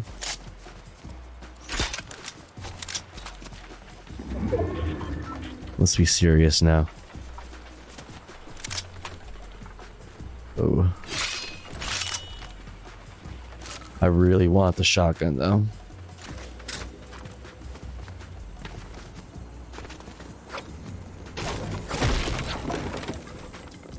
Do-do-do.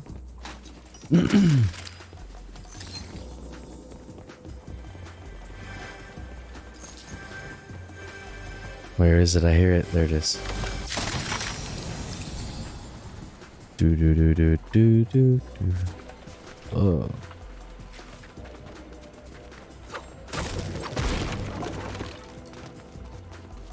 Ooh, I like the chord. The sound that this makes. Ah. It's nice. Do, do, do, do, do.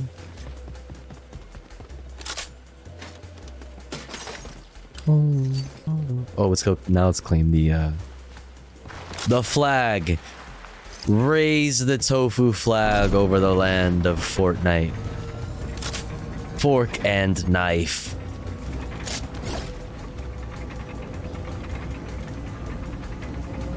No longer shall forks and knives cut through the flesh of our soy brethren and sistren and themdren.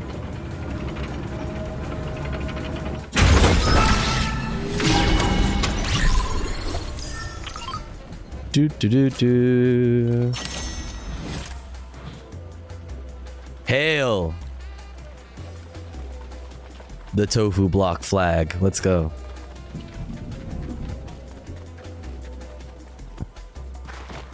I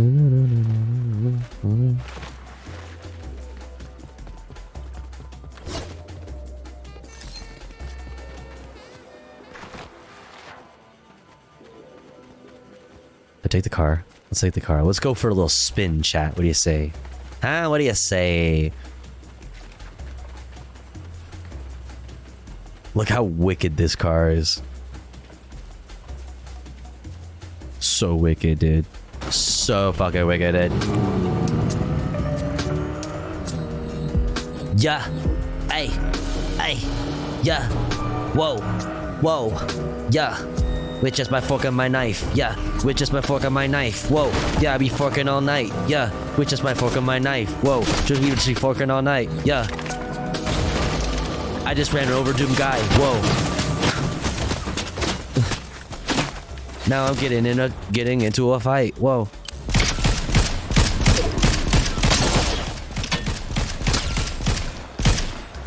Shit, stop moving so damn much. Okay, it's over. I gotta run. Hide. I gotta get health.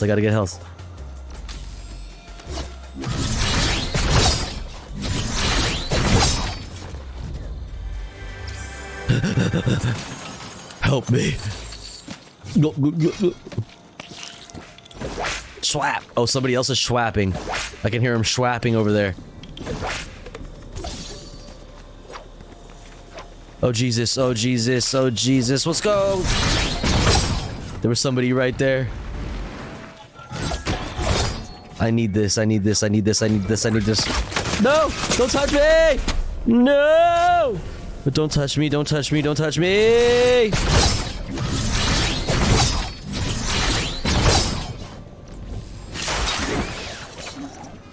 Health? Oh, is that health? Is that health? Is it shield? Shield? Drink, drink, drink. Oh my god, drink. Oh my god, drink. Oh my god, drink. Okay, now run. Now run. Go, go. Does this stuff heal you? Does this heal you? No? Fuck. Oh, Jesus.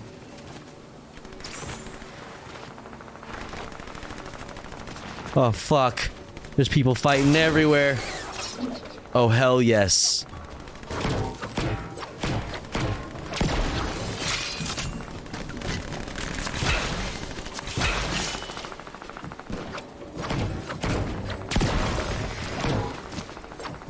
Drink that shit, drink that shit. Oh my god, oh my god, oh my god.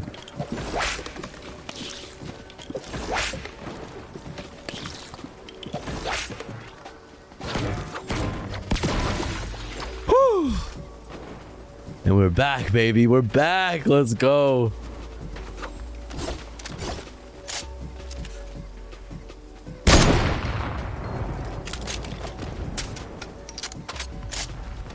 Perfect timing.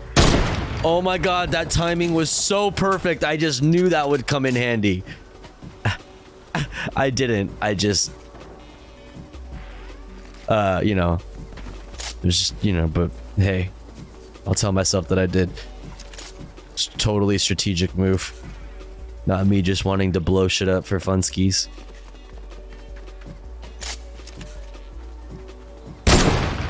Ooh, you are a lucky fucking bitch.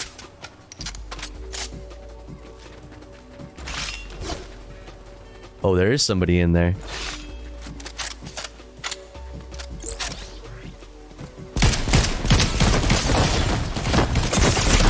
Oh, it's done. We're done. It's over.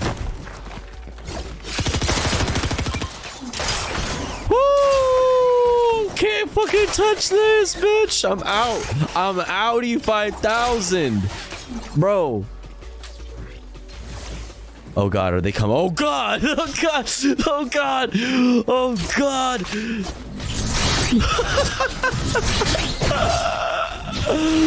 No way, bro. No way. Go away, dog. Dude, no. Fuck that, dude.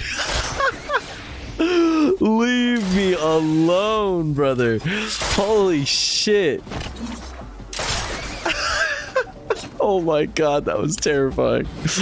He followed me. Oh my god.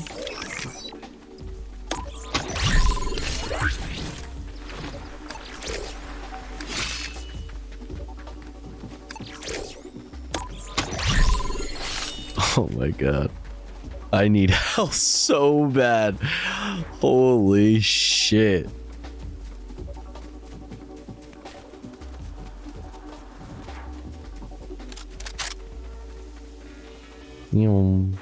Oh my god, the fucking... Why am I stopping for ammo? I don't need that shit. I need fucking health. Oh my god.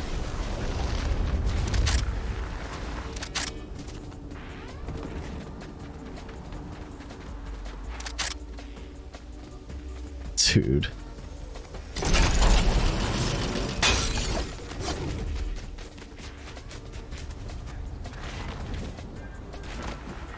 Nothing in there. Oh, there's a fucking lockbox over here too. Oh. Oh yes.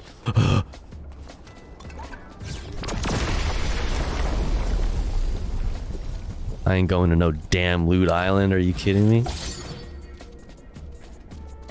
I wish you could just like consume the apple or like other food like the mushrooms in the wild or whatever without having to pick them up. It's so annoying. What was that? Was that me making that noise?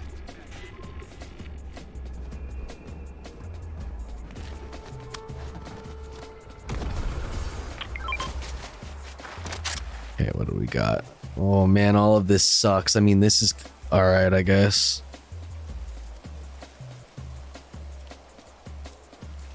Let's go to the other one.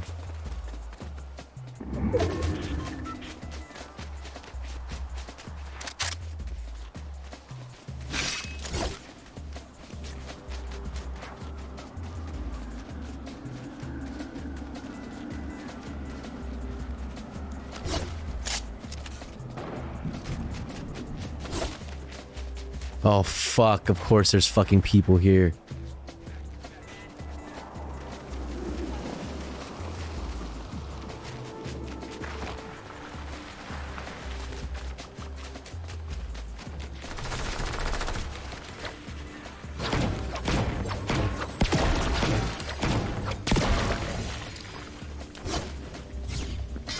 Oh shit.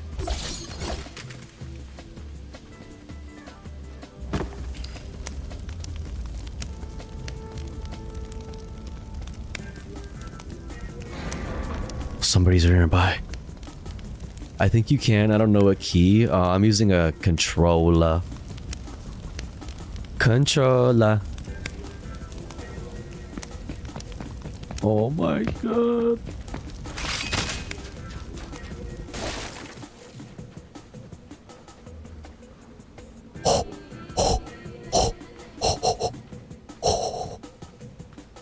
They didn't see it.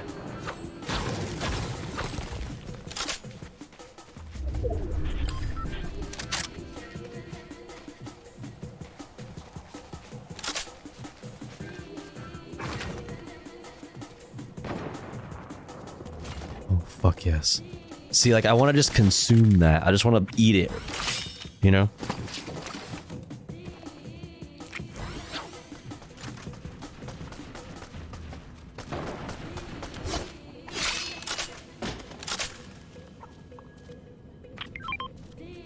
Okay, that's what I wanted.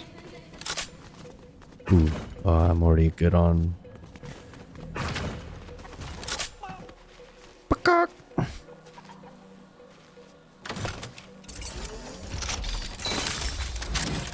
Take this though.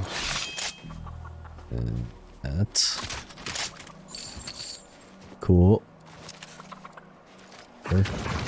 Chicken scaring me all the time, constantly. Dude, I need a new controller.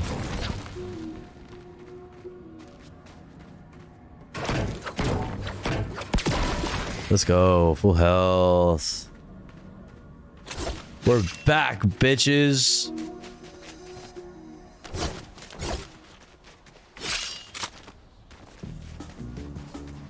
Dun, dun, dun, dun, dun, dun.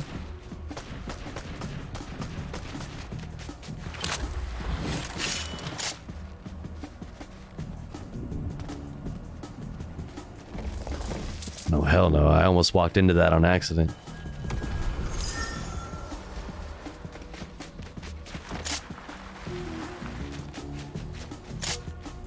Nice place.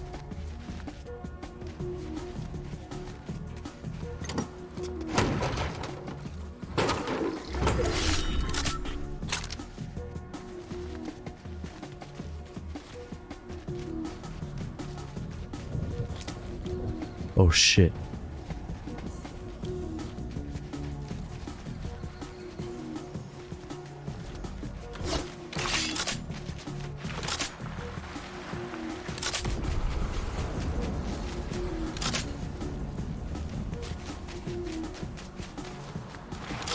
Let's just start heading to the circle. They can all fight each other.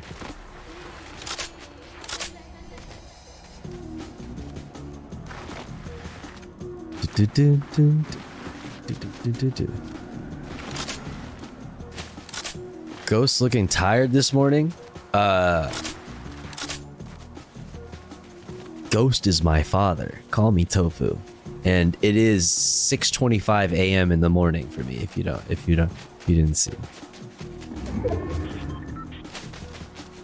But don't you like that when, like, it reminds me of like going to work or something and people just being like, oh my god, you look so tired today. It's like, great, cool. What do you mean? That I look terrible? That's not very nice.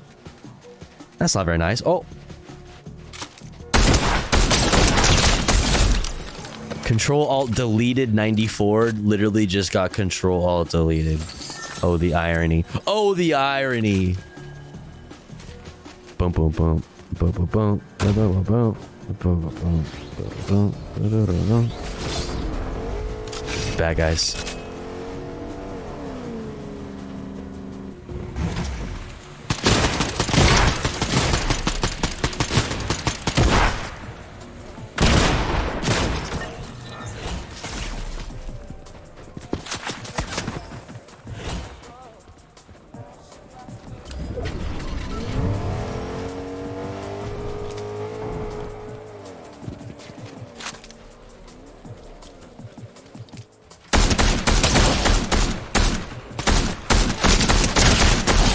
Bitch ass. Oh, and I got the crown. Let's go. The Emperor. It is yours truly. The Emperor Tofu. Meow, meow, meow. Do I want the heisted? Legendary. Boop, boop, boop, boop, boop, boop, boop, boop, boop, boop, boop, boop. We are getting kind of closed in here, so I don't really need the snipies.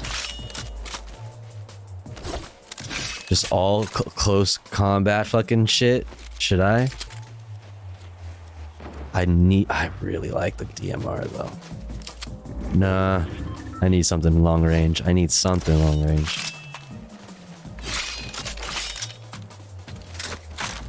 Yeah, good choice.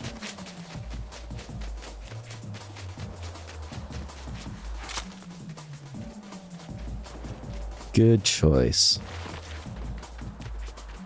Stew. Boop, boop, doop, doop, doop, doop, doop, doop.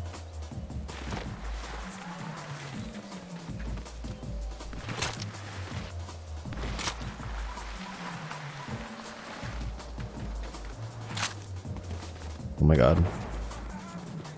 I need to get up there.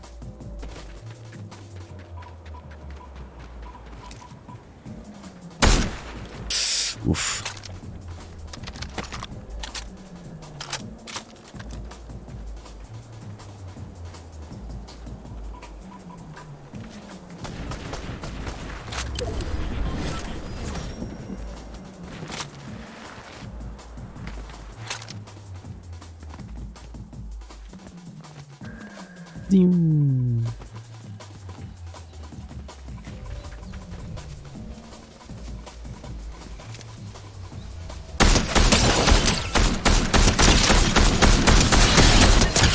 Oh my god, what the fuck? That was crazy. I was shooting one person and then when they died, I was instantly shooting another. What the fuck?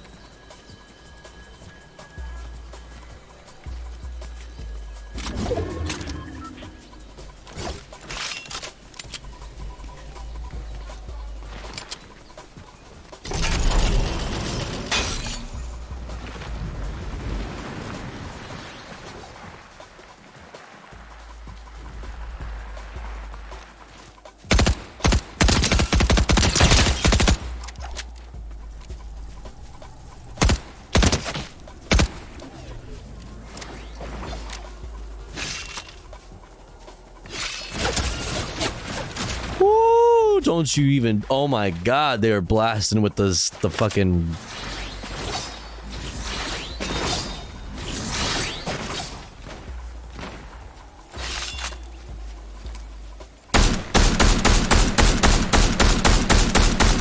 Okay, none of those shots.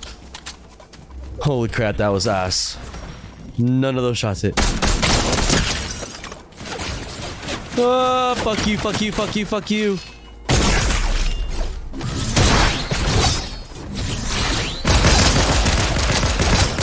No!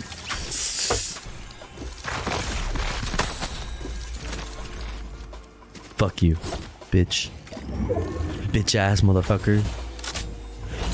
Motherfucker. Fuck you. God damn it. Bitch ass. Bitch ass hoe.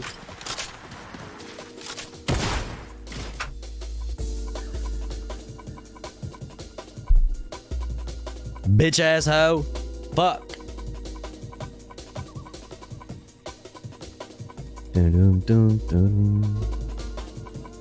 All right, chat. Listen, it's fucking tired. It's tired. Wait, did I just say it's tired? I'm tired. It's time. What the fuck? Yeah. Well, case in point. God damn it. Ugh. I'm sleepy and I'm hungry. Your time. I am time. I'm time and I'm abolishing myself. Boom, boom, boom, boom, boom. All right.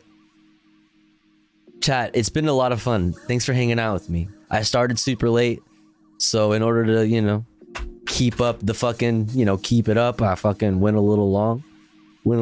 Thanks for hanging out with me. Thanks for hanging out for the news, the politics, and the comfy, and then the gaming. I appreciate you. I'll be back tomorrow for more news, politics, comfy reacts, and gaming. Appreciate you all. Thank you for helping me hit my sub goal. I really, really, really appreciate that. Every little piece of support helps immensely because I do this pretty much full time. So it means a lot. Thank you so much. Thank you. Midnight Time, I appreciate you. Classic Banana Milk, I appreciate you. Frankenstein, I appreciate you. Pork Filtered, I appreciate you. Classic Banana Milk, I appreciate you. Celtic This, appreciate you. Thanks for hanging out with me. Nori, everybody else, who else is in here? What's up, Blood Becoming? Hello. Thanks for hanging out with me. Where are we gonna go hang out after this? Let's see. Where are we hanging out? Pixels Gaming, playing Dota. Left Flank Vets is doing C-Spam. C-Span Collins. Lucid Fox. We already did Lucid Fox. Was that day before yesterday? I think we rated Lucid Fox day before yesterday. Who should we raid? Panda ate the piece of toast, Manwich Cannon, Red Hots. Thanks for hanging out with me. Milton. Zaka.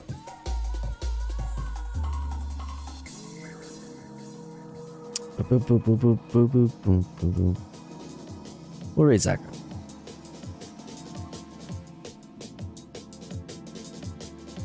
Raid Zaka. Spam these emotes. Yum. Thanks for hanging out with me, chat. Appreciate you. Have a good night. See you tomorrow for more news, politics, and other stuff. Catch you guys later.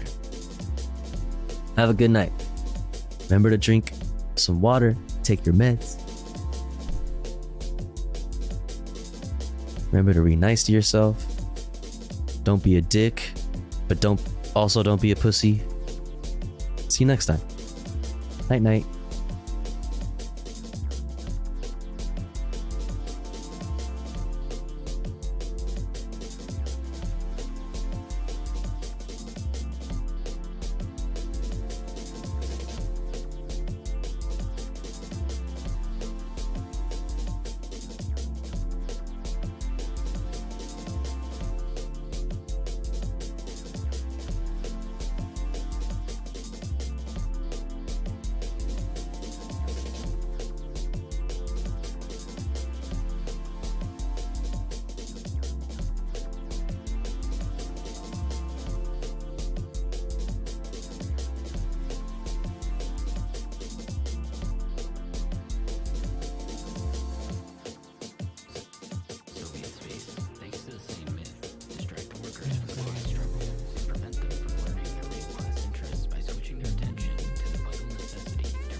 Oh, I can't melt him.